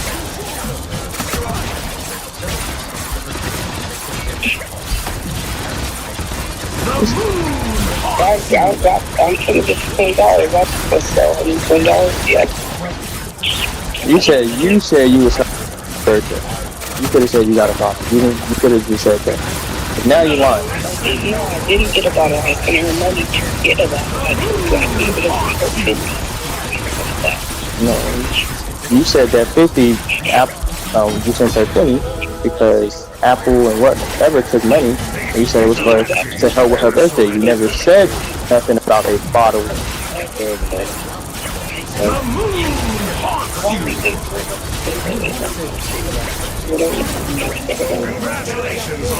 You didn't say nothing. I helped her get a bottle or nothing. You said I helped her with her birthday. Left out the bottle detail deliberately. Now, who's the real monster? Another wave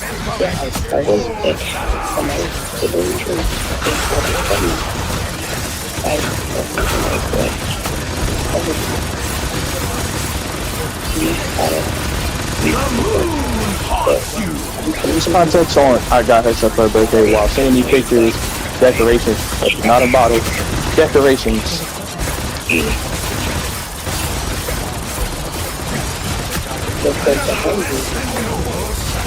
Let me get that. No. You. Another lesson. These vigilantes never surrender.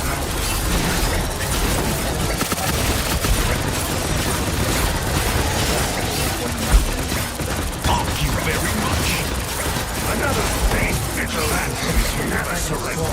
The moon haunts you.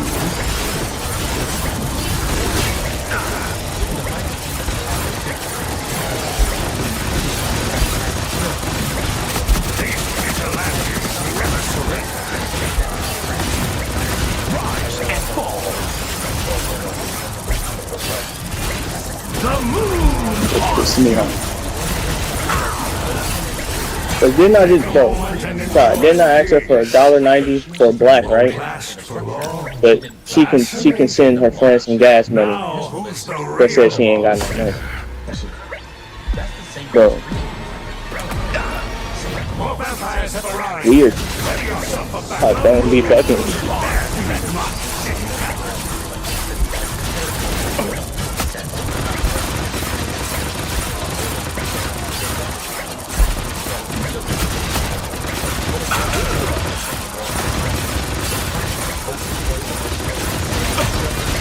The moon haunts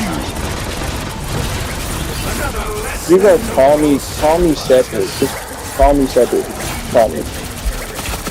Cause I'm. Another less than noble sacrifice. The moon haunts vigilantes never surrender.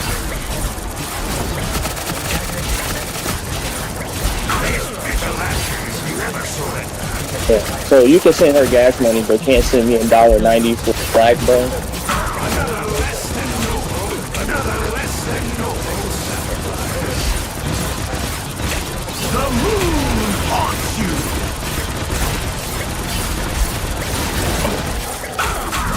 Rise and fall. Another less than noble.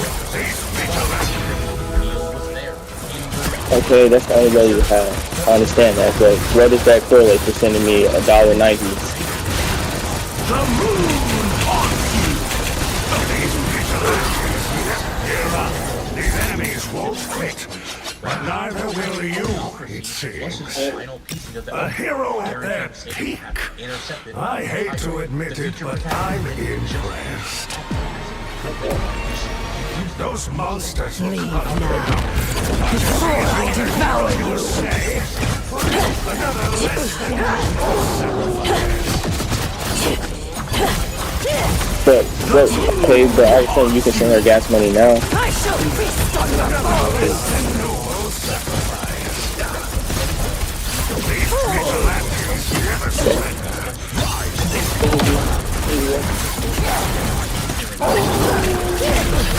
Strange coincidence.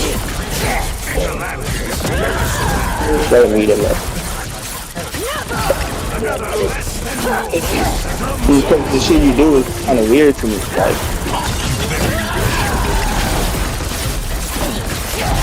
No, I wasn't insinuating.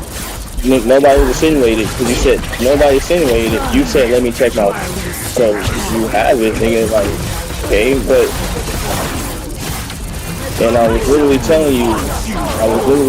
I guess I'm literally saying I guess because I'm literally telling you I guess I dropped it or something because what's not making sense because I've never seen it fall, so that's not like I don't know what pass is that.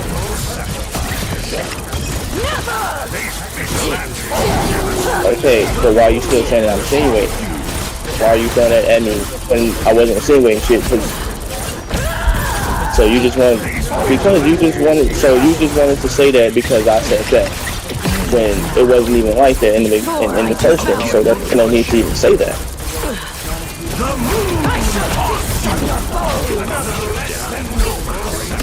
$1.90. Yeah, why can you send your friend $20 for gas and I can't get $1.90?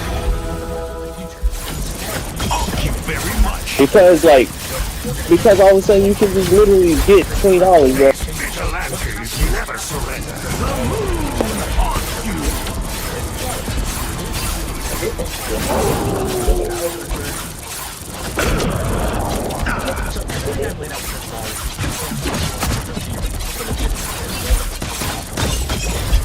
And you got more than $20.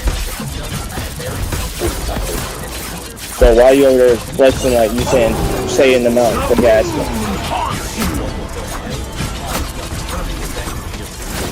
And if she would have said $30, what you gonna say then? Exactly. So you got more than 20 in your account, my nigga. Okay, but stop talking to me, bro. Stop talking to me, bro. Like, nigga, you're too drunk to lie right now. Stop. You're too drunk to lie. Just stop it. And just say you selfish with your money. Be honest.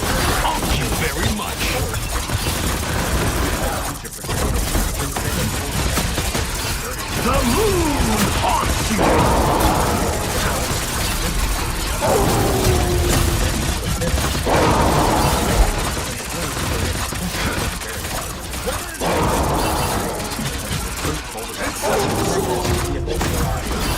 Rise and fall.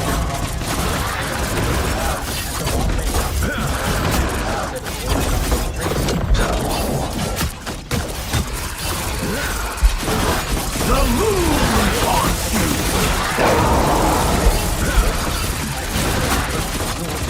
Another less than sacrifice. No, stop calling. Thank you very much. The moon haunts you. Another place vigilantes never surrender. Another less than noble sacrifice. Another less than noble sacrifice. These vigilantes never surrender. These vigilantes never surrender very much. The moon haunts you. These vigilantes never surrender.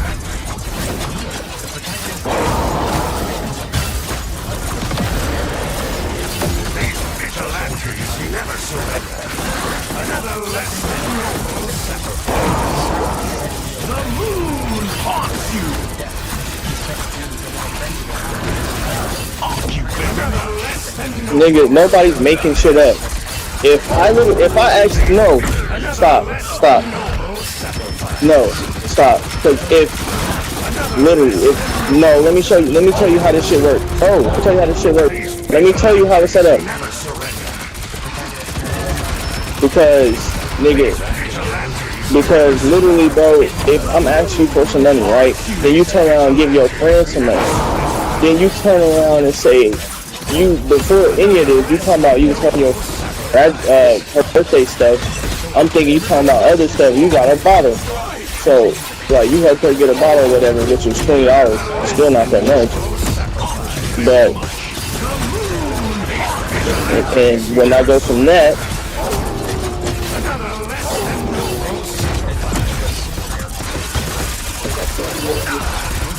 it's still a request. It can still be fulfilled.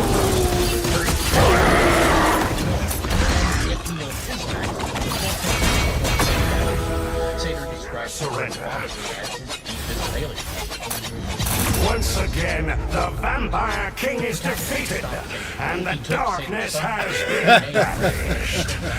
But is this really the end of the story? Enemy's child enemy's defeat. That's the coldest possible form of control, and it closes the loop with devastating precision. So, here's where we land. The temporal Cold War is real. The future is dying. Their oceans rose and their rivers ran dry. But the protagonist didn't fight that war. He parasitized it. He let the enemy's contractors spend a lifetime collecting the algorithm from locations Tenet could never access. He kept his younger self ignorant so the handoffs looked real. He used the Opera Siege to flush the final piece into transit. And at Staltz 12, while 100 soldiers fought a divisionary battle on the surface, a 3-man splinter unit walked out of a collapsing tunnel with the most powerful technology in human history. Then, the protagonist killed the only person left who understood the full scope of the operation and said, mission accomplished. He never saved the world from Sator. He used Sator to save the world from himself. Neil's closing monologue lays the whole thing bare, and it works as a thesis statement whether he understands its full implications or not. So no one cares about the bomb that didn't go off. Only the one that did. It's the bomb that didn't go off. The danger no one knew was real. That's the bomb with the real power to change the world. The bomb didn't go off because it was never meant to. It was meant to be owned. And thank you so much for watching. Hit subscribe if this changed how you see the film. And if you want to know the real villain of Tron, it...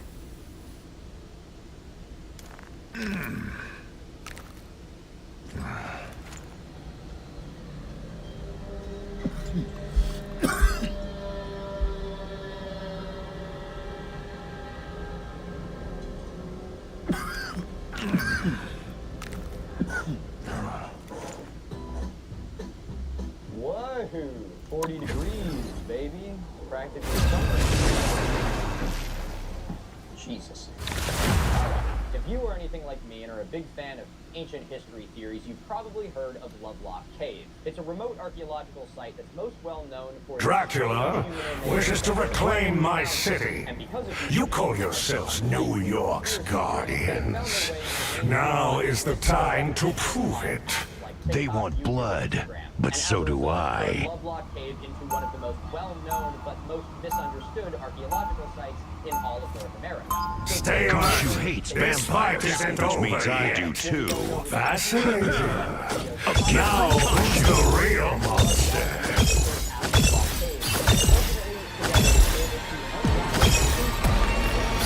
Vacation's over. Back to work. Hope you've still got some heroism left in you.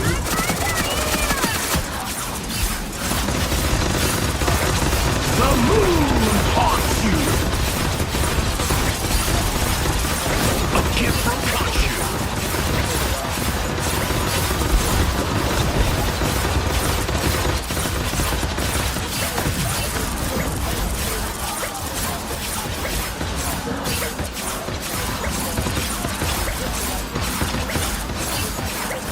Rise and fall!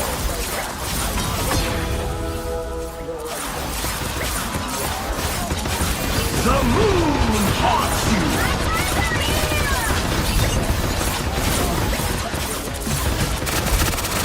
Another less than noble sacrifice. A gift from Khonshu! The moon haunts you!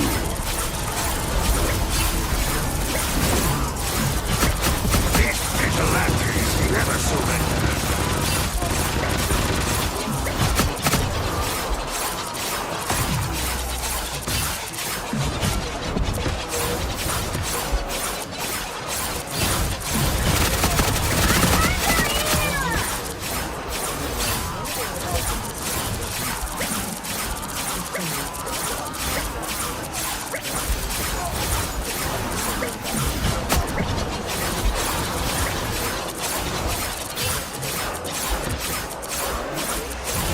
The moon haunts you!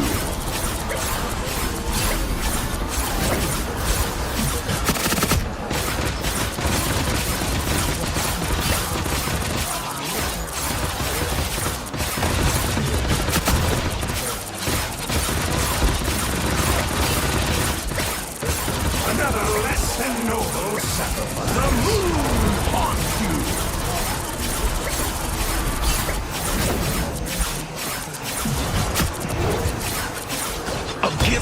launch you. These vigilantes never surrender. The moon haunts you.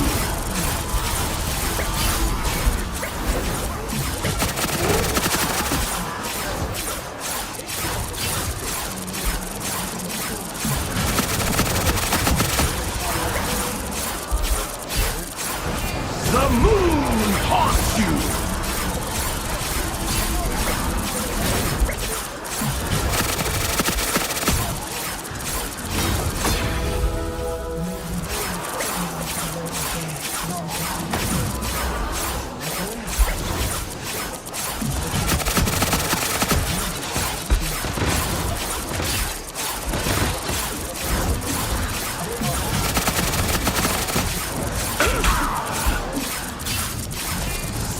The moon haunts you!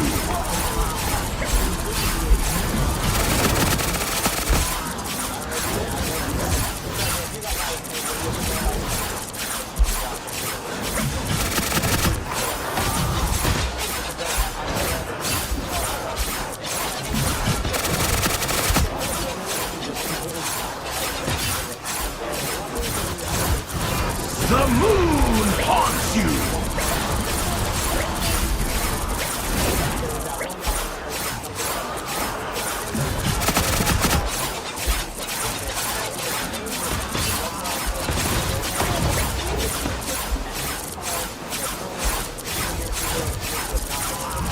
The moon haunts you!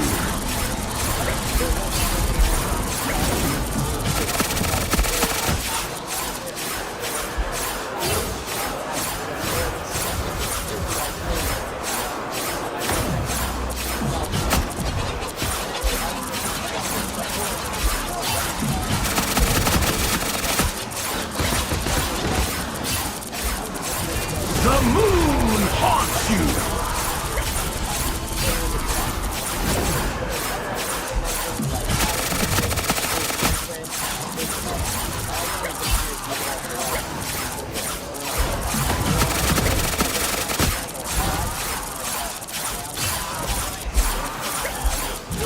The moon haunts you!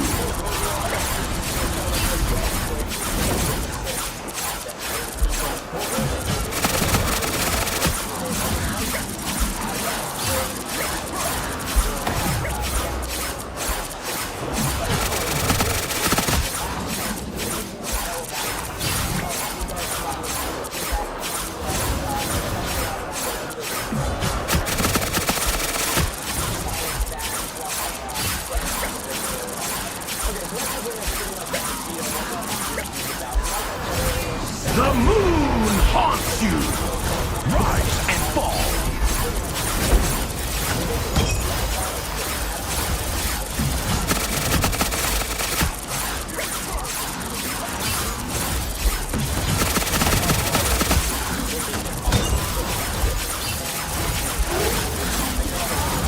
The moon haunts you! Another less than noble sacrifice. Thank you very much.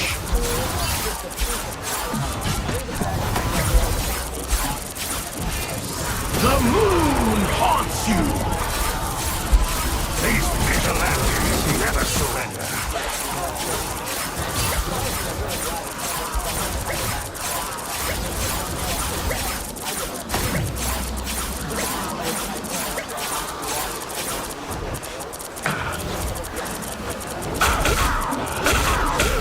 Another less than noble sacrifice.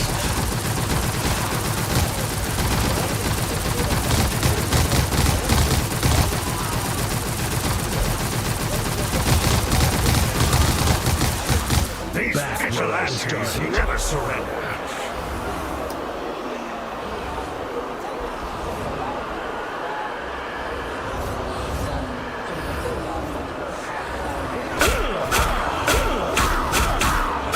Another less than noble sacrifice.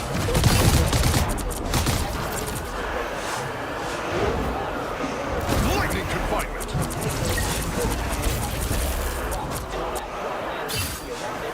These vigilantes never surrender. Another less than noble sacrifice.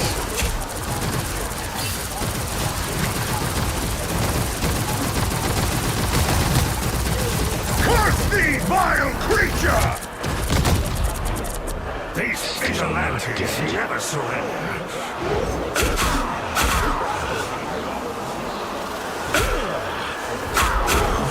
Another less than noble sacrifice.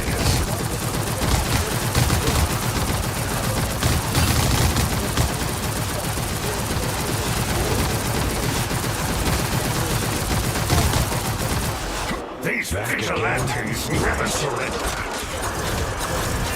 The moon haunts you!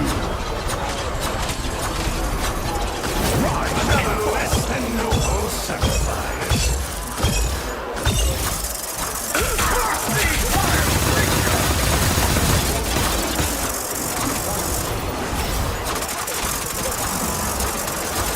These vigilantes never surrender. Another less than noble sacrifice.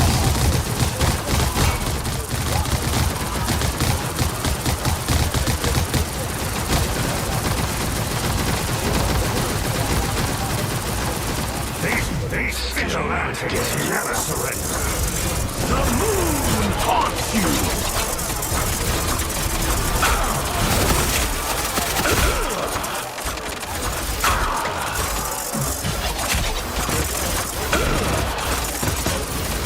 Another less than noble sacrifice.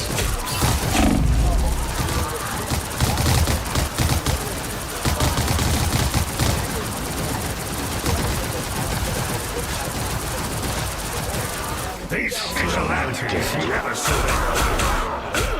Another less than noble sacrifice.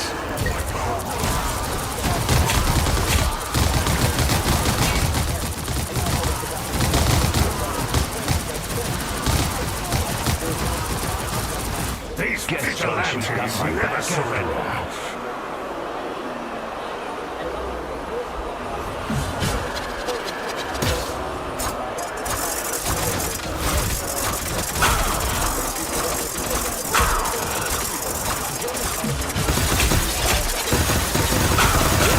Another less than noble sacrifice.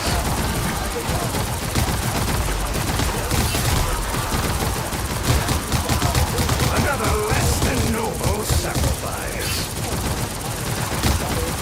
These vigilantes never surrender.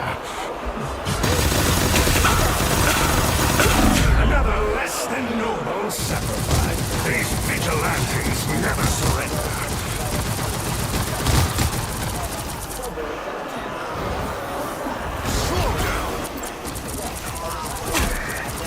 These vigilantes never surrender.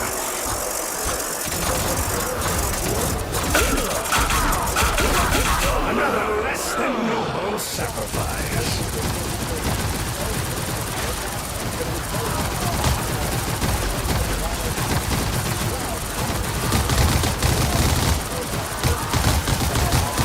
These vigilantes never surrender. Another less than noble sacrifice. Another less than noble sacrifice.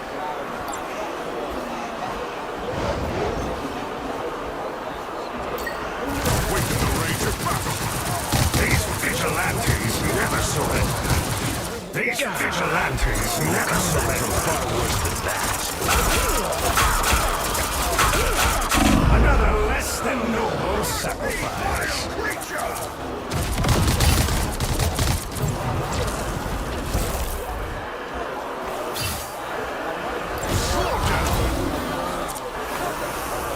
These vigilantes never surrender. Another less than noble sacrifice.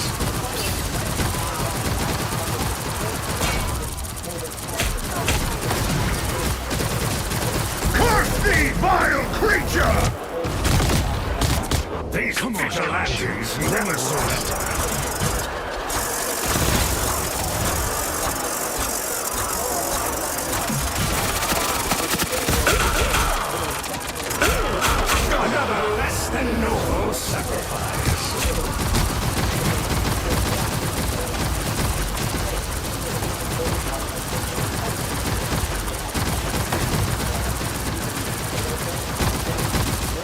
vigilantes never surrender.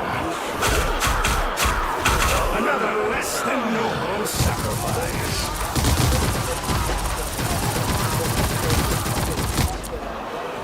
Slow down.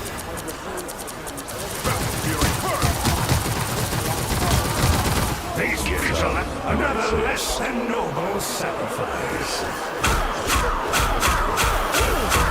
Another less than noble sacrifice.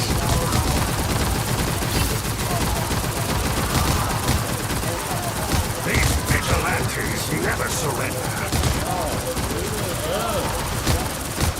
These vigilantes never surrender. Another less than noble sacrifice. Curse thee, vile creature!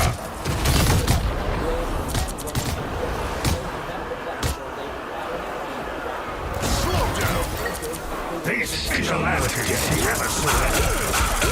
Another less than noble sacrifice. Another less than noble sacrifice.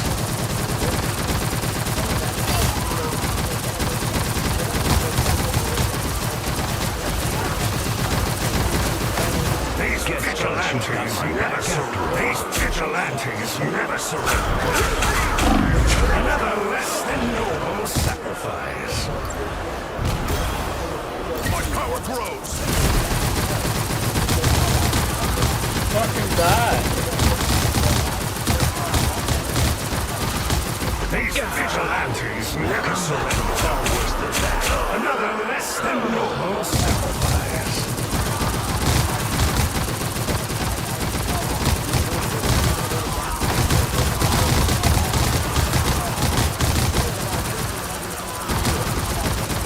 These vigilantes never surrender.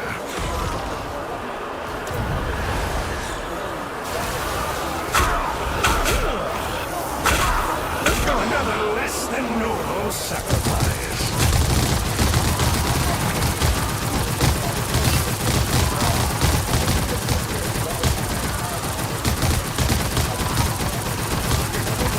Another vigilantes never surrender. Another less than noble sacrifice.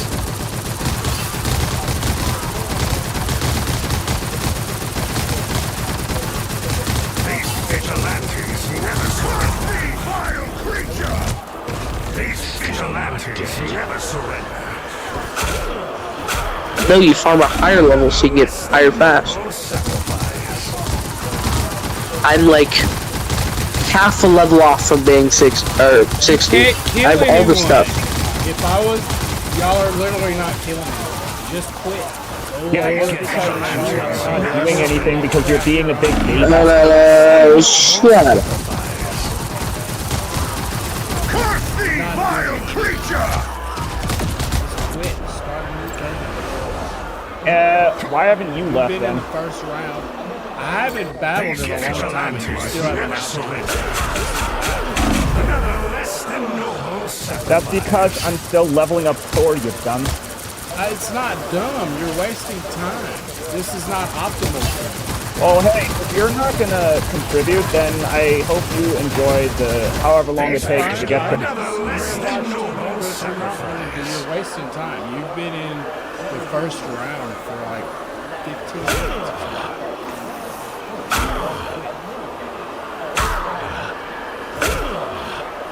These vigilantes never surrender. Another less than noble sacrifice.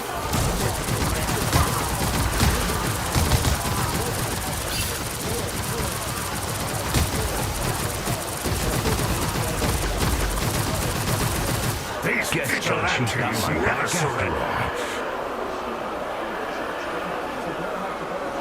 Curse thee, vile creature!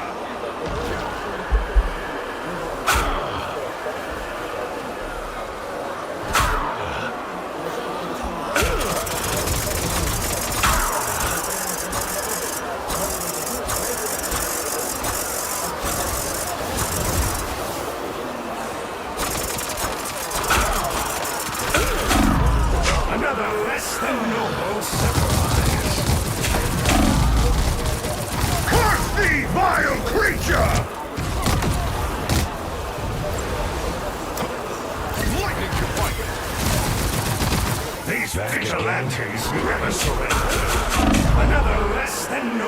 sacrifice.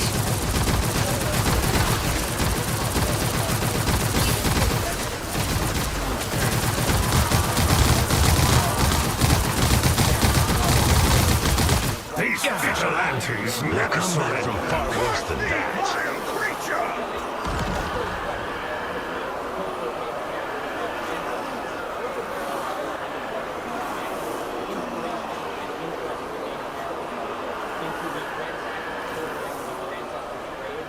In order to prove a theory rooted in Western physical literalism. It's really amazing. Once Reed had stolen enough bones, he began testing his theories by measuring their thigh bones. Among these was one that was 16.5 inches long, which he believes belonged to an individual that was about 7.5 feet tall, and another one that was 18.5 inches long that he said belonged to someone who was about 9.5 feet tall. We're going to dive a lot deeper into these claims in just a minute, but now you know that the wide range of giant heights from Lovelock Cave that every conspiracy theorist in the modern day talks about, Reed took one alleged report and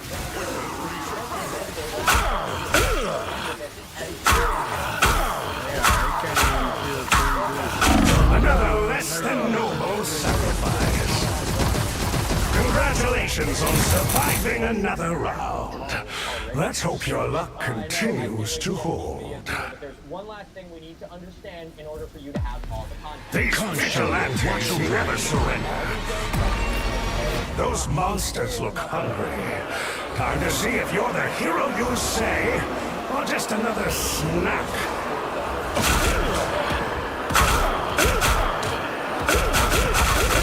Another less than noble sacrifice.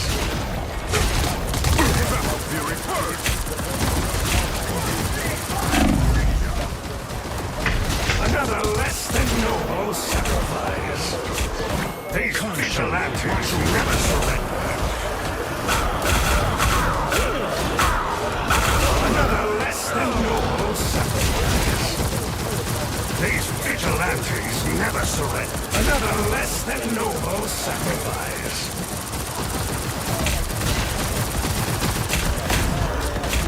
These vigilantes, another less than noble sacrifice. Another less than noble sacrifice. We should just give up, dude. Thank you.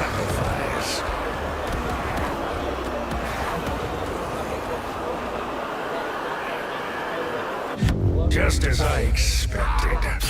I can't rely on self-righteous vigilantes. I'll have to handle this myself.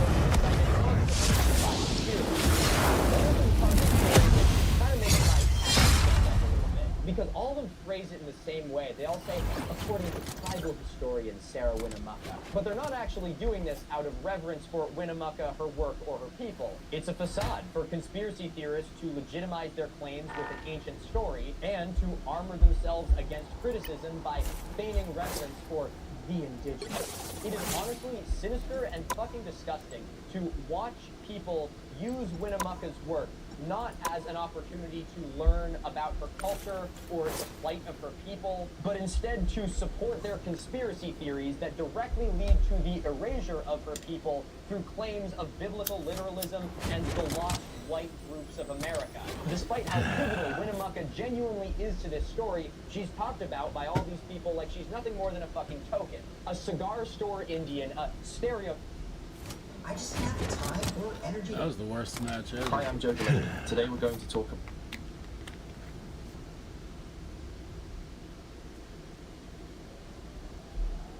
We don't do like that. Like, if you cool with him and you more cool with him, just say that and then just keep it pushing. You don't gotta act no extra way and doing all that extra shit.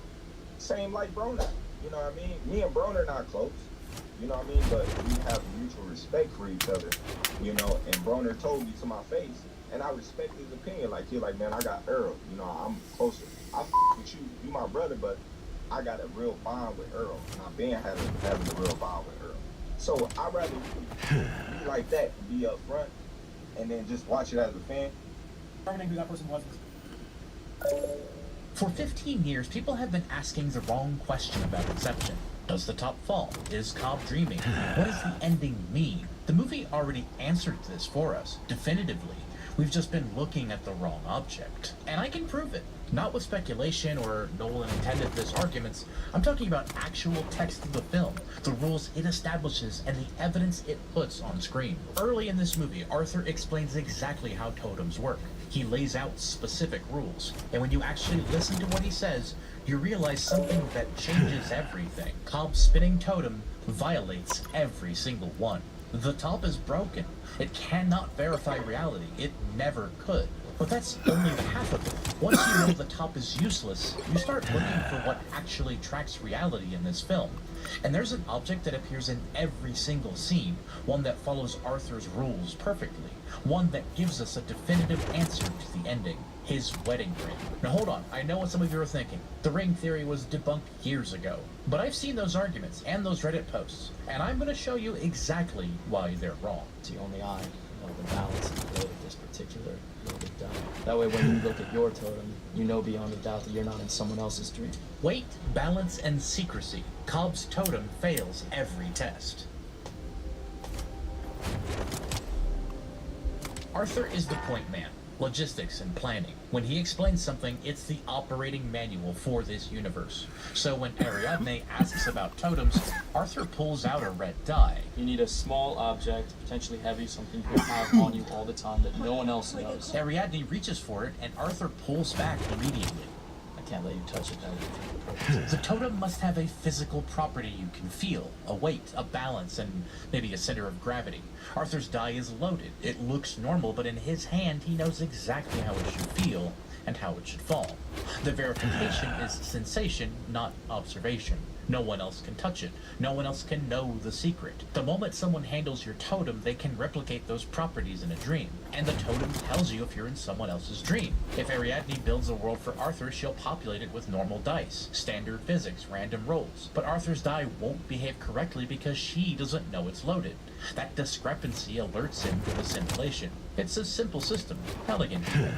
Now, let's watch Cobb destroy it. Arthur's totem works because the secret is internal. The weighting, you feel it in your hand. An architect can make a die that looks identical, but they can't replicate the exact density distribution without handling the original. But Cobb's top, the tell is whether it falls or spins over. It's observation, not sensation. The top is a one-way test. It can detect magic. If it spins forever, you're definitely dreaming. But it cannot authenticate the mundane. Any competent architect understands gravity. Any competent architect would build a dream where standard physics apply. Tops spin, friction acts on them, they wobble and they fall. If Ariadne wanted to trap Cobb, she would just simulate normal physics. The top would eventually fall, Cobb would see it topple and conclude that he's awake. A falling top is inconsistent with reality and a well-designed dream. The top creates false negatives by design. It can confirm a dream, but it cannot confirm reality. Remember, Arthur wouldn't let Ariadne touch his die, but Cobb, he explains his totem's entire mechanism to Ariadne, the architect of the Inception job. This one was hers. She'd spin it in the dream and would never topple. Spin and spin. He literally just told the architect exactly how to fool him. Infinite spinning means dream. Fall means reality. Now she can build any dream she wants, simulate normal physics, and Cobb will never know the difference. But it gets worse, because in the opening scene, Elder Saito doesn't just handle the top, he picks it up, spins it himself. And listen to what he says. I know what this is. I've seen one before. Many, many years ago. It belonged to a man I met in half remember him. Saito remembers the totem from Limbo. The object isn't merely physically compromised, it exists in Saito's memory now. If Saito ever became an architect, or if he's the one holding Cobb in a future dream, he can recreate that top perfectly from his own recollection. The totem has no secrets left. It's Maul's, actually. This one was hers. So the totem actually belonged to his dead wife, the woman whose projection haunts every corner of his subconscious. Maul is more than a memory. She's a projection, a piece of Cobb's subconscious given form. Projections have access to the subject's knowledge. If Cobb knows the weight of that top, the balance, the exact way that it spins, Maul knows it too. The totem has no secrets from the enemy because the enemy is himself. The top can confirm a dream. It cannot confirm reality, and Cobb's own mind can manipulate it either way. So why does Cobb use a broken totem? He inherited it from Maul, he explained it to Ariadne, he let Saito handle it at every turn. He compromises the device that's supposed to protect him. But this isn't carelessness. Cobb doesn't want a foolproof test. He wants the ambiguity. Part of him wants to stay in the dream with Maul.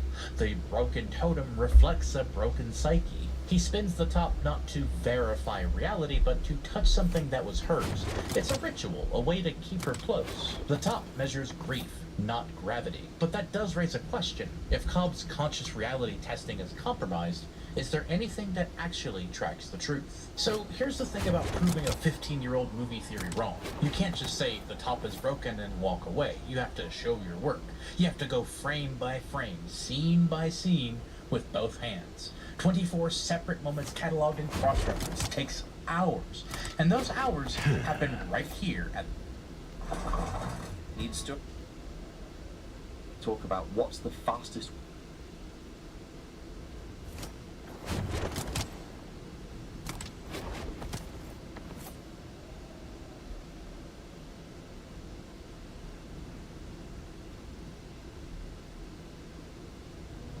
Hey, you never did tell me who recruited you, Neil. How did you guess by now? You did.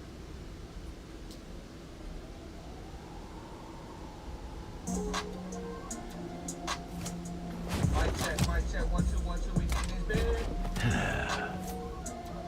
Answer. They could look at your client and just be like this, and just stare, you know, and you can.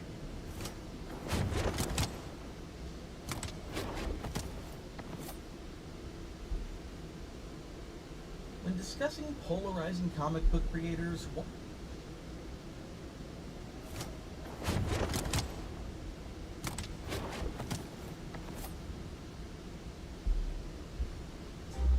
This is the realm of the most successful creature that has ever lived. So is this. And here. It has been adapting, evolving, for 150 million years. 14,000 species. They are nearly everywhere, thriving. The ant. This is the story of Invicta. For 80 years, it has been on a ceaseless march across the United States, racking up $6 billion. Dracula wishes to reclaim my city. You call yourselves New York's guardians. Now is the time to prove it. They want blood, but so do I. Now, scientists are cracking their ancient secrets to Take a moment and enjoy the vampires, peace. which means I do too. It won't last for long. But to fully understand the ants, he decided to bring them into the lab. A hero at their Thank you very much. I hate to admit it, but I'm impressed. Vacation's over. Back to work. Hope you've still got some heroism left in you.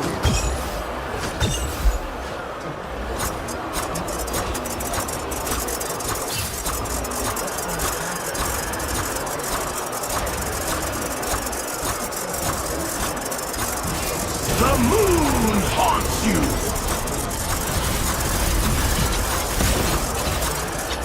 Thank you very much.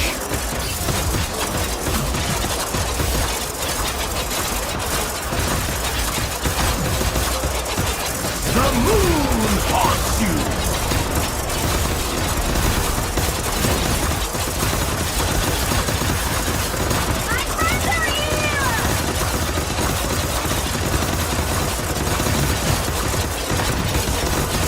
The moon haunts you!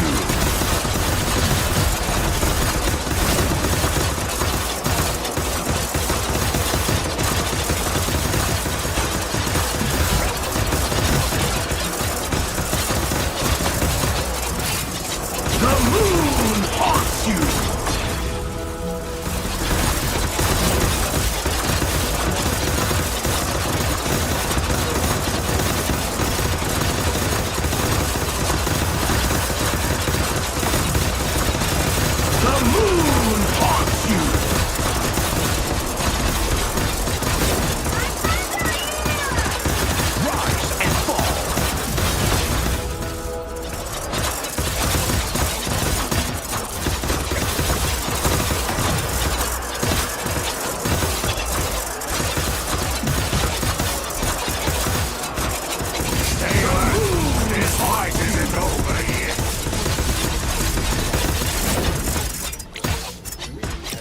Fascinating. Now, who's the real monster? More vampires have arrived. Ready yourself for battle. And don't you dare let Marty take you down. The moon haunts you.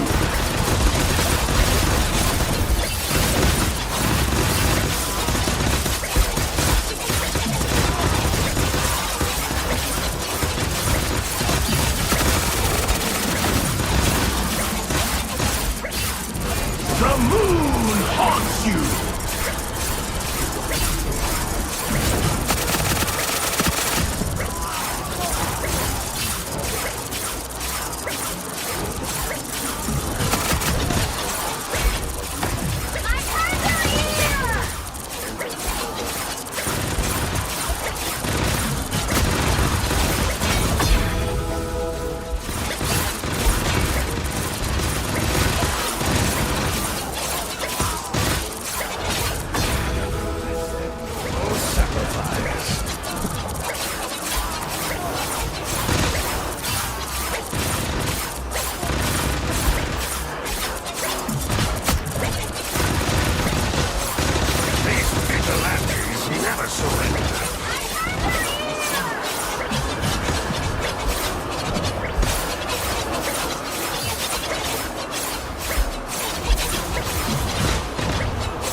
The moon haunts you!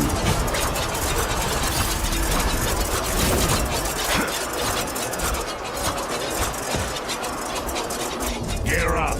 These enemies won't quit, but neither will you, very much seems.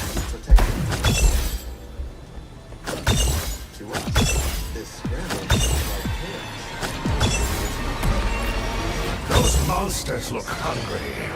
Time to see if you're the hero you say, or just another snack. A gift from Khonshu. The moon haunts you.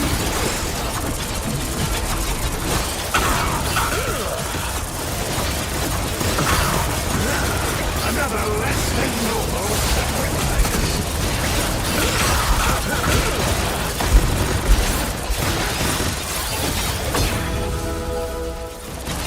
The moon haunts you! These vigilantes never surrender.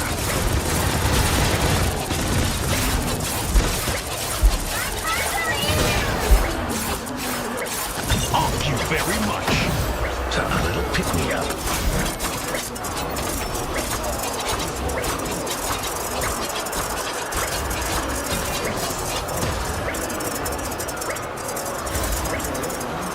The moon haunts you!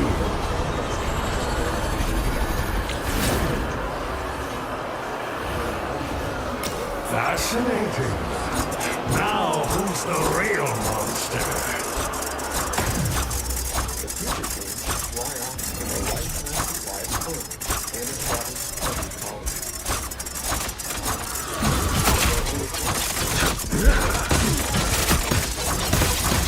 Congratulations on surviving another round. Let's hope your luck continues to hold. Such remarkable power. I hope you put it to good use for once. Another wave incoming. Hold the line.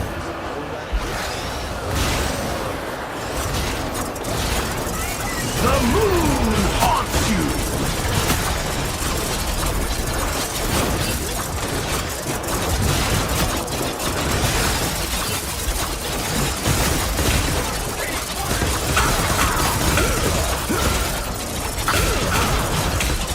Another less than noble sacrifice. The moon haunts you.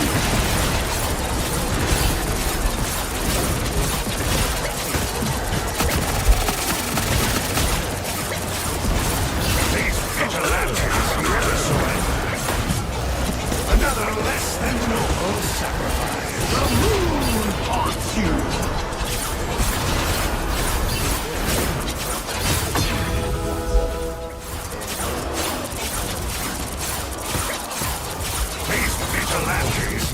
surrender.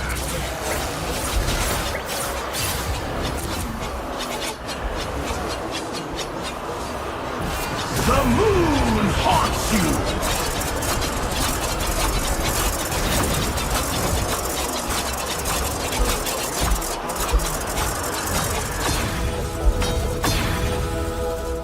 A gift from Khonshu!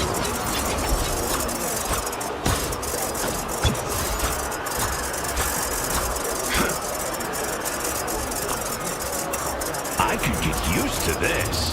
Take a moment and enjoy the peace. It won't last for long. Fascinating. Now, who's the real monster?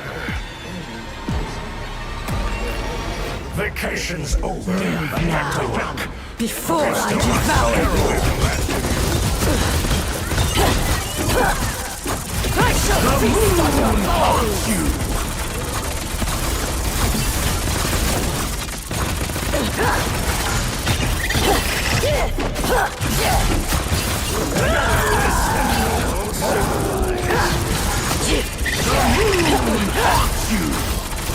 Rise and fall.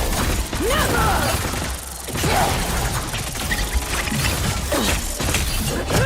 These vigilantes never surrender.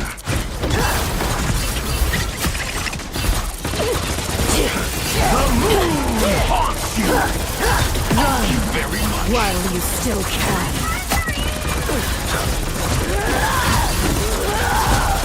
Another less than noble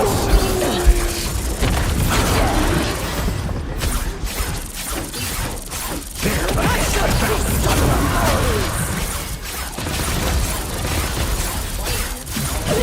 These vigilantes never surrender. The moon haunts you.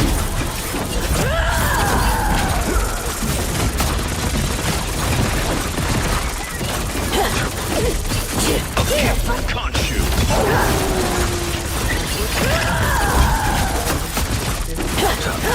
The moon haunts you. Never!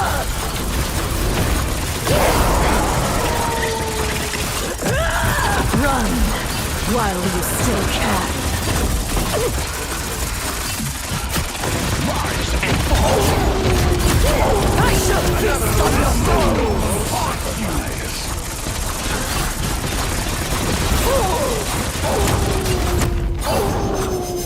Another less than noble sacrifice. These vigilantes never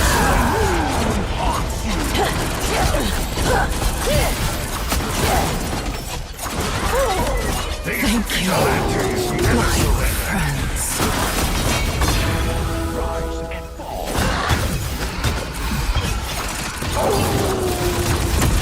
The moon haunts you.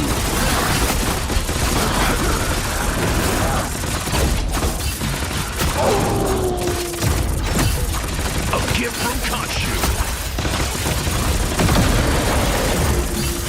The moon haunts you.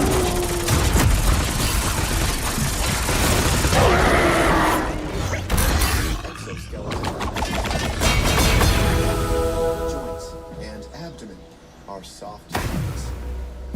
Once again, the Vampire King is defeated, and the darkness has been banished. But is this really the end of the story? The neuromuscular poison quickly overwhelms small prey. Fire ant venom is highly unusual in the ant world. It's not just an efficient killer of other insects. Queens apply it to their eggs to kill bacteria and fungus from the surrounding soil. Workers will even fling droplets of venom at ants from competing colonies to drive them off or kill them.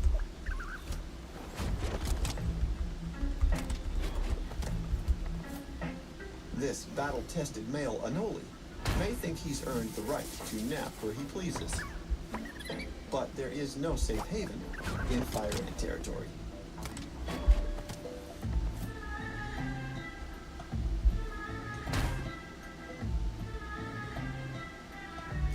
junior members of the community will have to keep watch.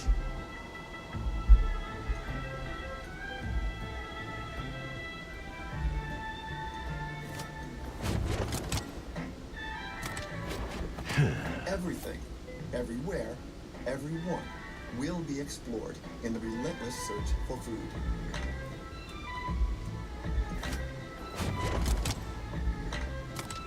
Armed and dangerous, Invicta is more than willing to test the mettle of a predator 1,000 times its size.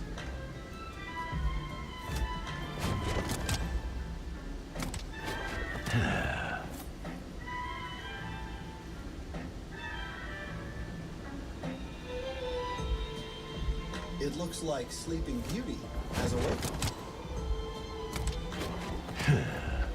And he doesn't like being bitten on the toe. He won that battle, but he dare not go to war with her sisters. Reptiles that stand their ground are promptly removed from the gene pool.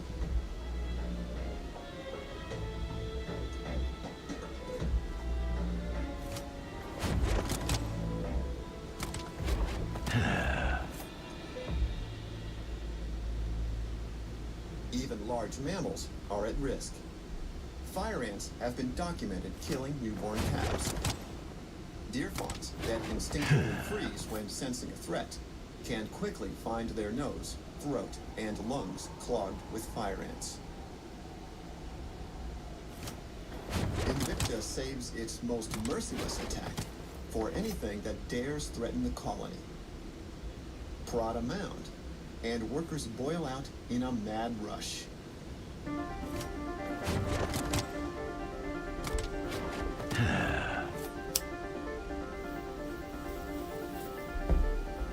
The superorganism is like a weapon with a hair trigger.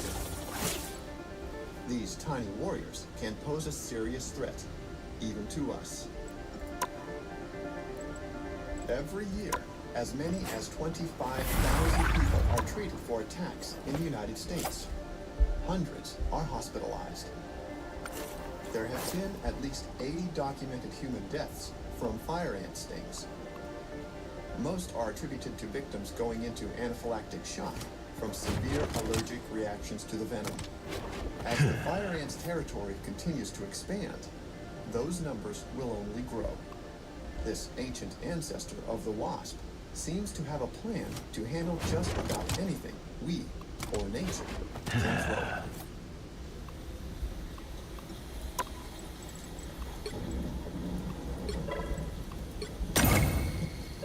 A good storm can ruin our day, and even threaten our homes. The fire ant is prepared for that too. This time, the water isn't going to stop. A flood.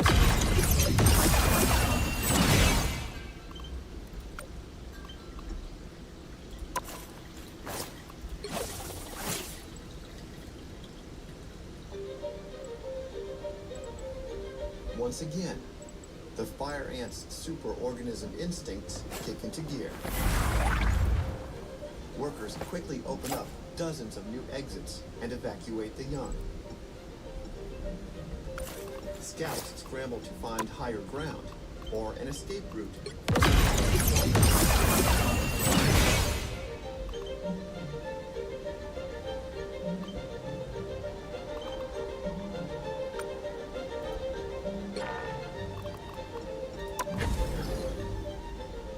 The search is a dead end.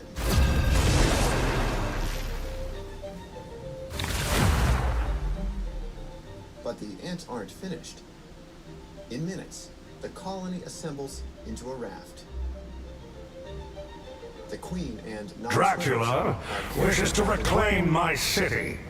You call yourselves New York's guardians. Now is the time to prove it. They want blood, but so do I. Stay alert. Enough talk. This fight I'm isn't ready to over knock out some yet. fangs. Fascinating. Right now, who's the real monster?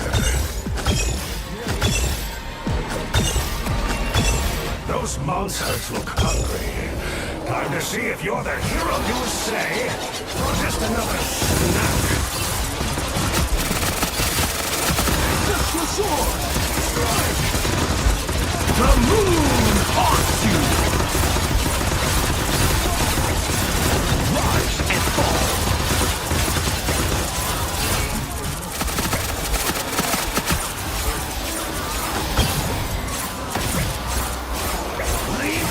The moon haunts you! A gift from Khonshu!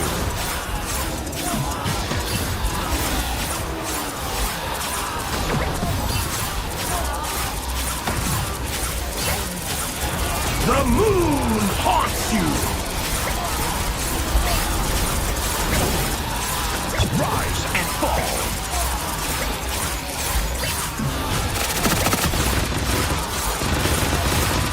Take a moment and enjoy the peace.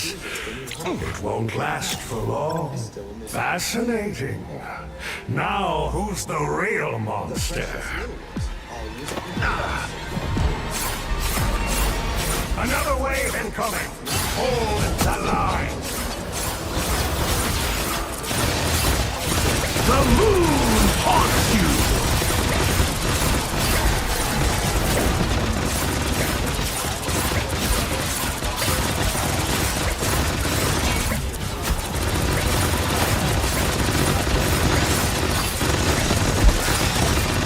The moon haunts you!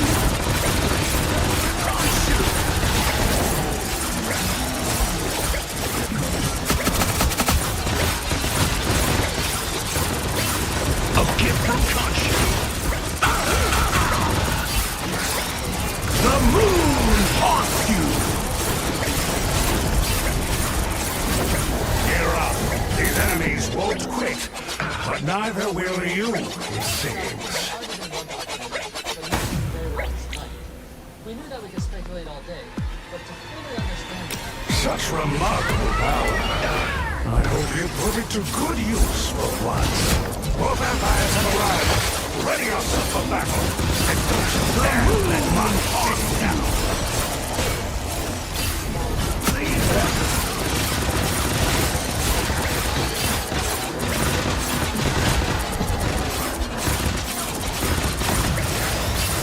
The moon haunts you!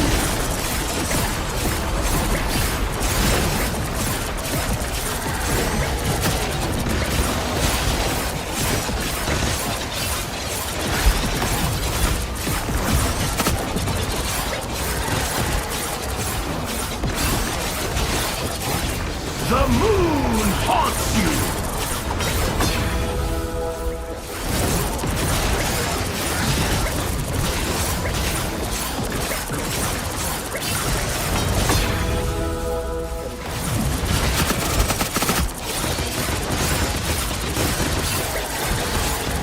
The moon haunts you! Congratulations on surviving another round. Let's hope your luck continues to hold. Fascinating. Now, who's the real monster? Vacation's over. Back to work. Hope you've still got some heroism left in you. The moon haunts you!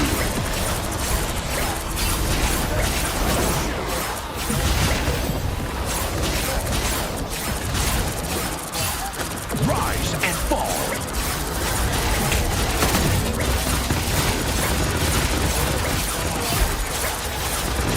The moon haunts you!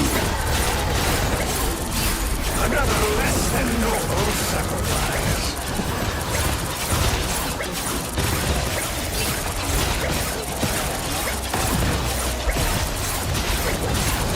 The moon haunts you! These vigilantes never surrender.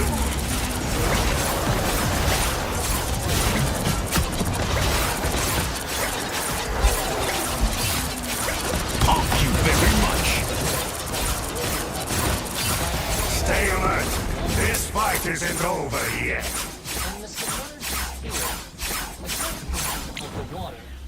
Fascinating.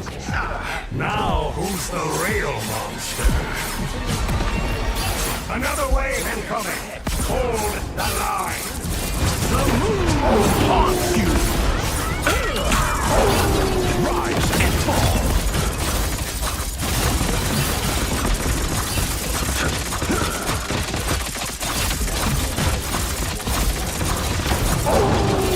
The moon haunts you!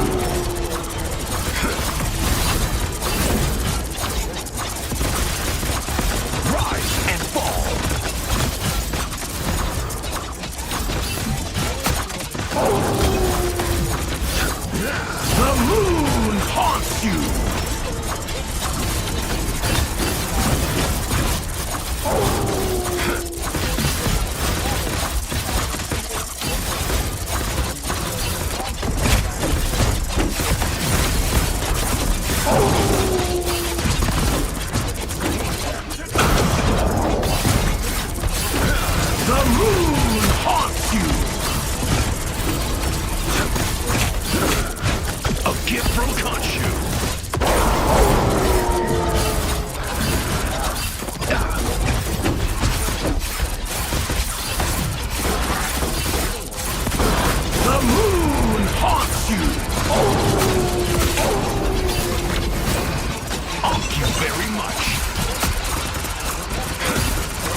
The Vampire King is defeated, and the darkness has been banished.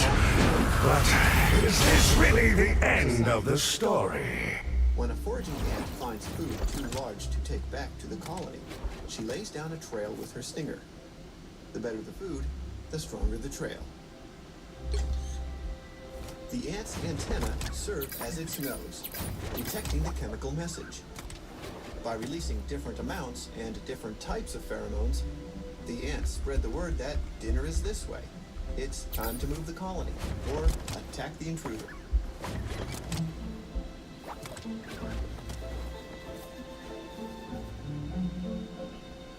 The chemicals also tell the colony who's the queen, when her babies need help, when it's time to mate, perhaps 20 different messages in all.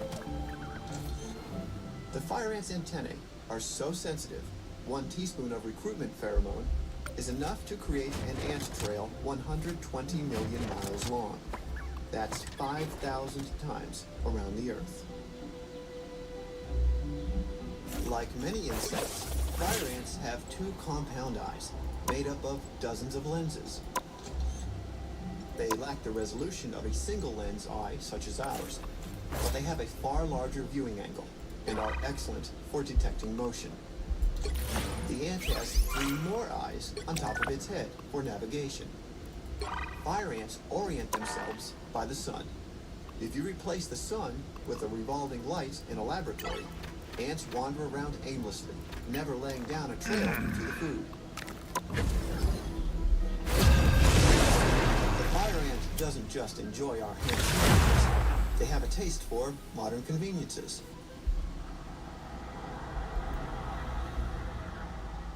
Dracula wishes to reclaim my city. You call yourselves New York's guardians. Now is the time to prove it. They want blood, but so do I.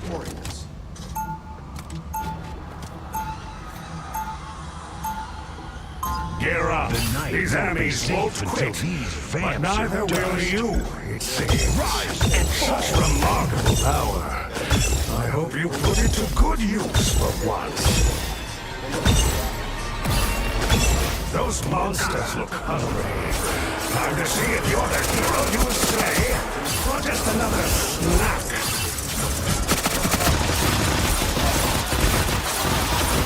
Thank you very much.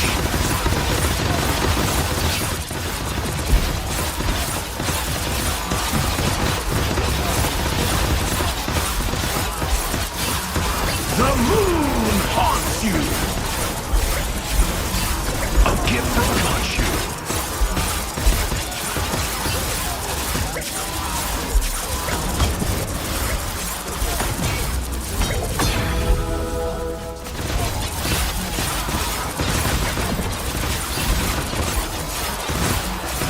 The moon haunts you!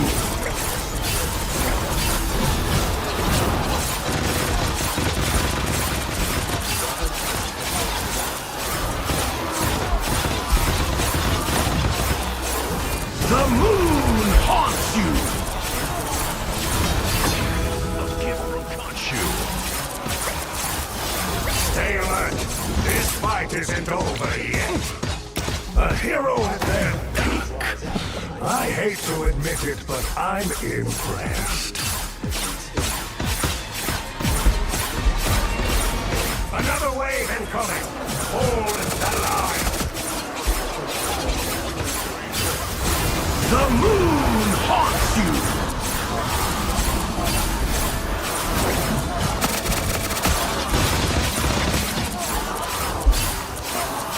Thank you very much.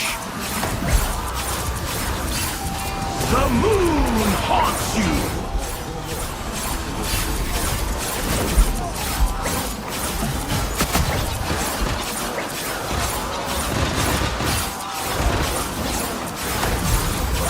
The moon haunts you!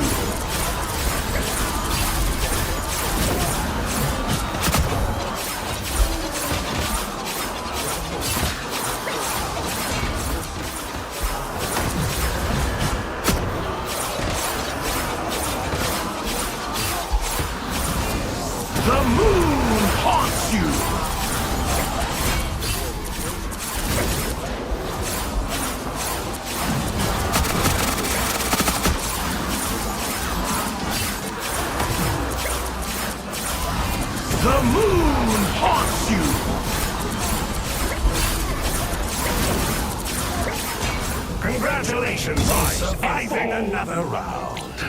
Let's hope your luck continues to hold. Such remarkable power. I hope you put it to good use for once. More vampires have arrived. Ready or for battle. Very much to dance at my city down. The moon haunts you.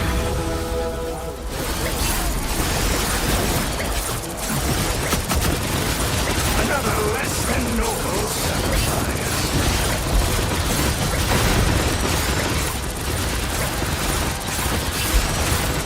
The moon haunts you. Another less than noble. These vigilantes never surrender.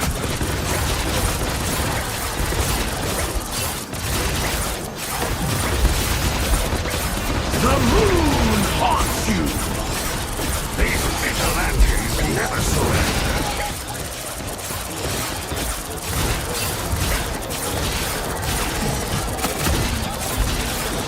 Another less than noble sacrifice. The moon haunts you.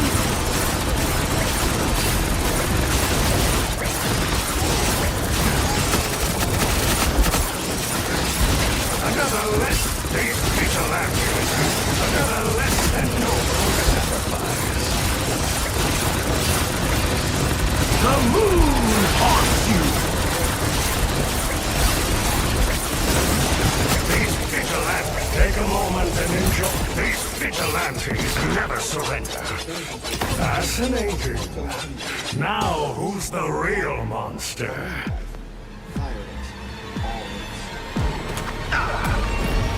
Vacation's over. Back to work.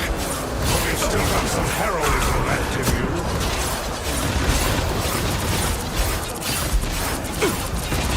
The moon haunts you.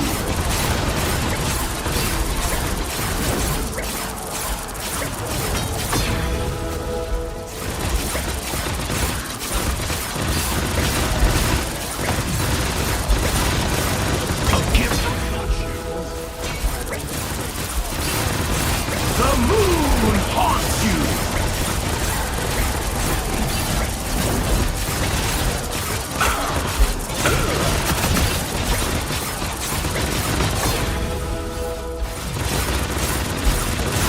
The moon haunts you!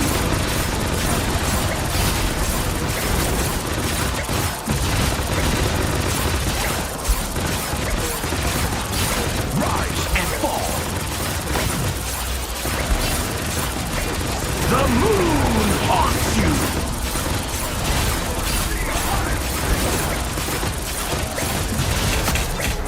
Congratulations on surviving another round. Let's hope your luck continues to hold. Such remarkable power. I hope you put it to good use for once.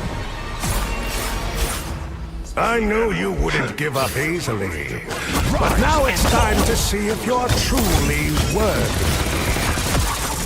The moon secret strike you!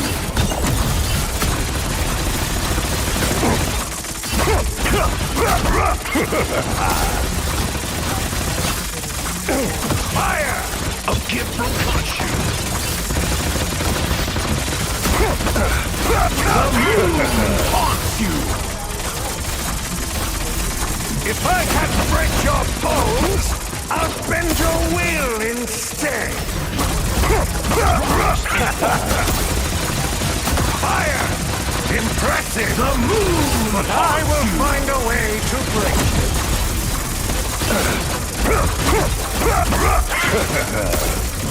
Impressive! But I will find a way to break it. You very secret strike! The moon haunts you! If I can't break your bones, I'll bend your will instead! If I can't break your bones, I'll bend your will instead!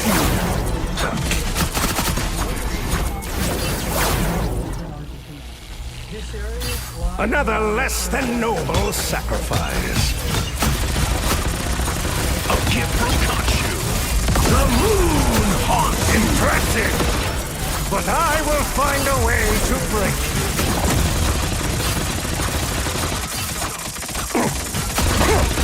Impressive, but I will find a way to break you. The moon sequence strike. If I can't break your bones, I'll bend your will instead. On your toes. Fire! Here they come.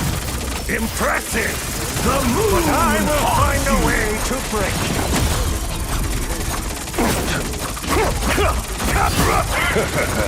Impressive. But I will find a way to break you. And it's no bigger than a head. The moon haunts you! Rise and fall! Impressive! But I will find a way to break you. Fire. The moon haunts you! If I can't break your bones, I'll bend your will instead! If I can't break your bones, I'll bend your will instead! Fire! If I can't break your bones, I'll bend your will instead! I am the law! Unlimited power! The moon haunts you!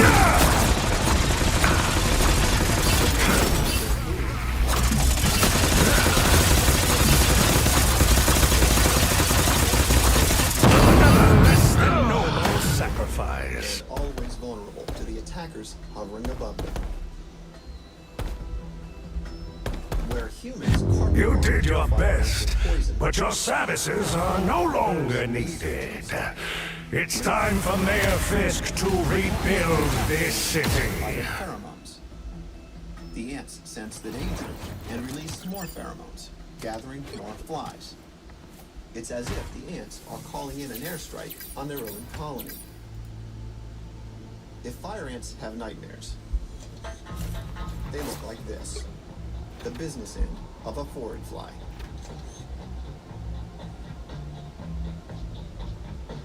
These male flies hovering above the ants are waiting for the females to arrive. In forward flies, patience is not a virtue. They only live for a few days, so everything happens fast, very fast. They mate in the blink of an eye. And so the females will be following around, tracking the fire ant. The males, meanwhile, will be tracking the females. And if they can find the female, they'll grab the female out of the air. If they fall to the ground, they need to stop mating and then break apart. Because if they're slow at it, fire ants will catch them and eat them. Dracula wishes to reclaim my city. You call yourselves New York's guardians.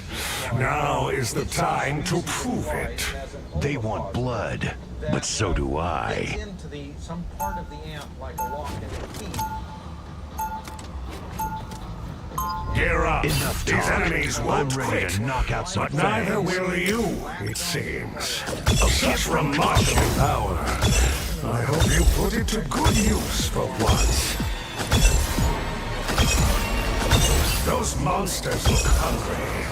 Time to see if you're the hero you say, or just another snack. The moon haunts you! Rise and fall!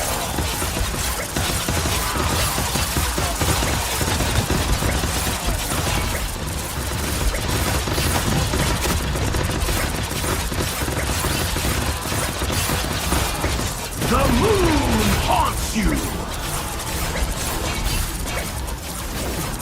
A gift from Khonshu.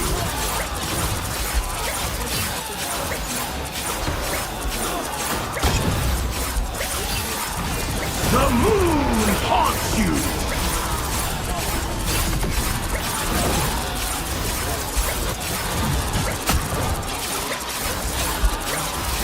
Rise and fall. The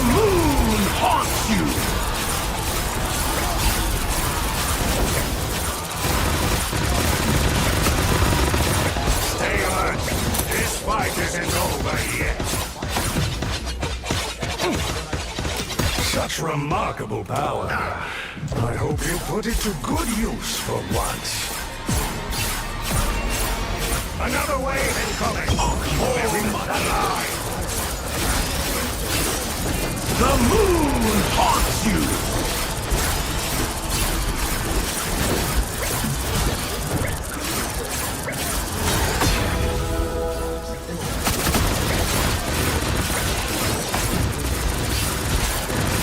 The moon!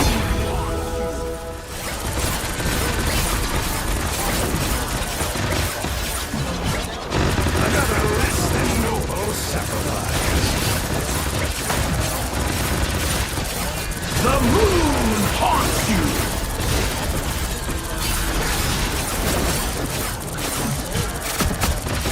These vigilantes never surrender. The moon haunts you!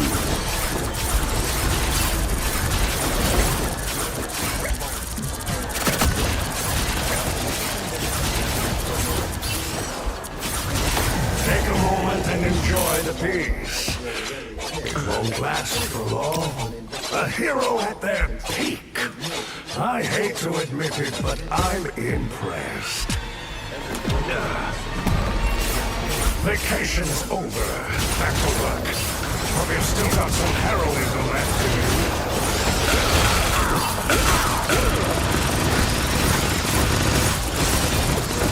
The moon haunts you!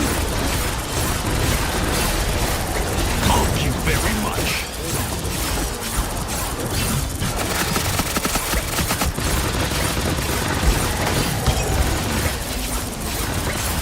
The moon haunts you!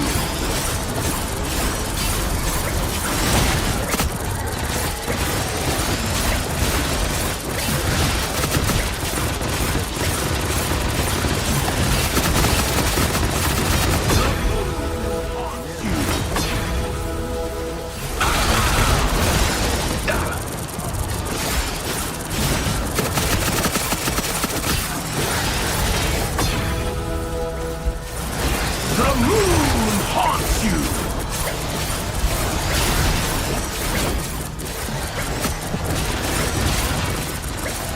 Congratulations on surviving another round.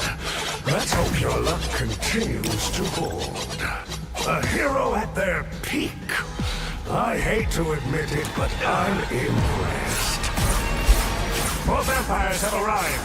Ready yourself for battle. Don't you dare let my Captain catch you. The moon! Another lost and noble sacrifice.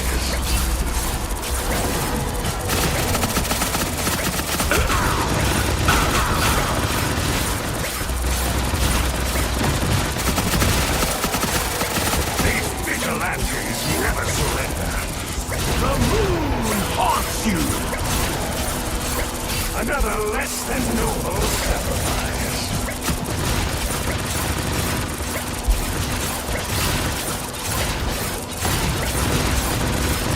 The moon haunts you! These vigilantes never surrender.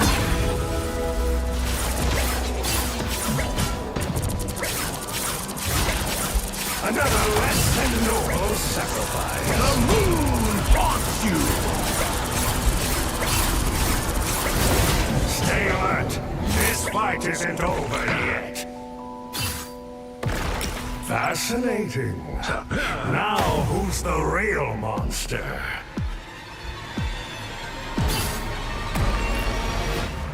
I knew you wouldn't give up easily. But now it's time to see if you're truly worthy. The moon haunts you!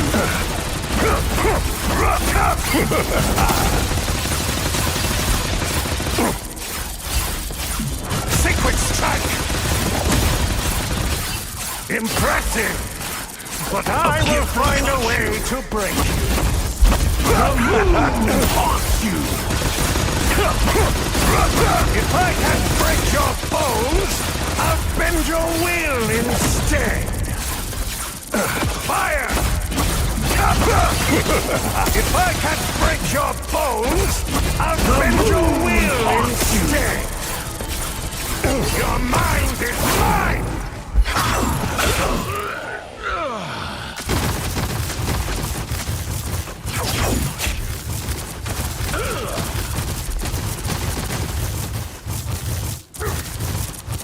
Another less than noble sacrifice.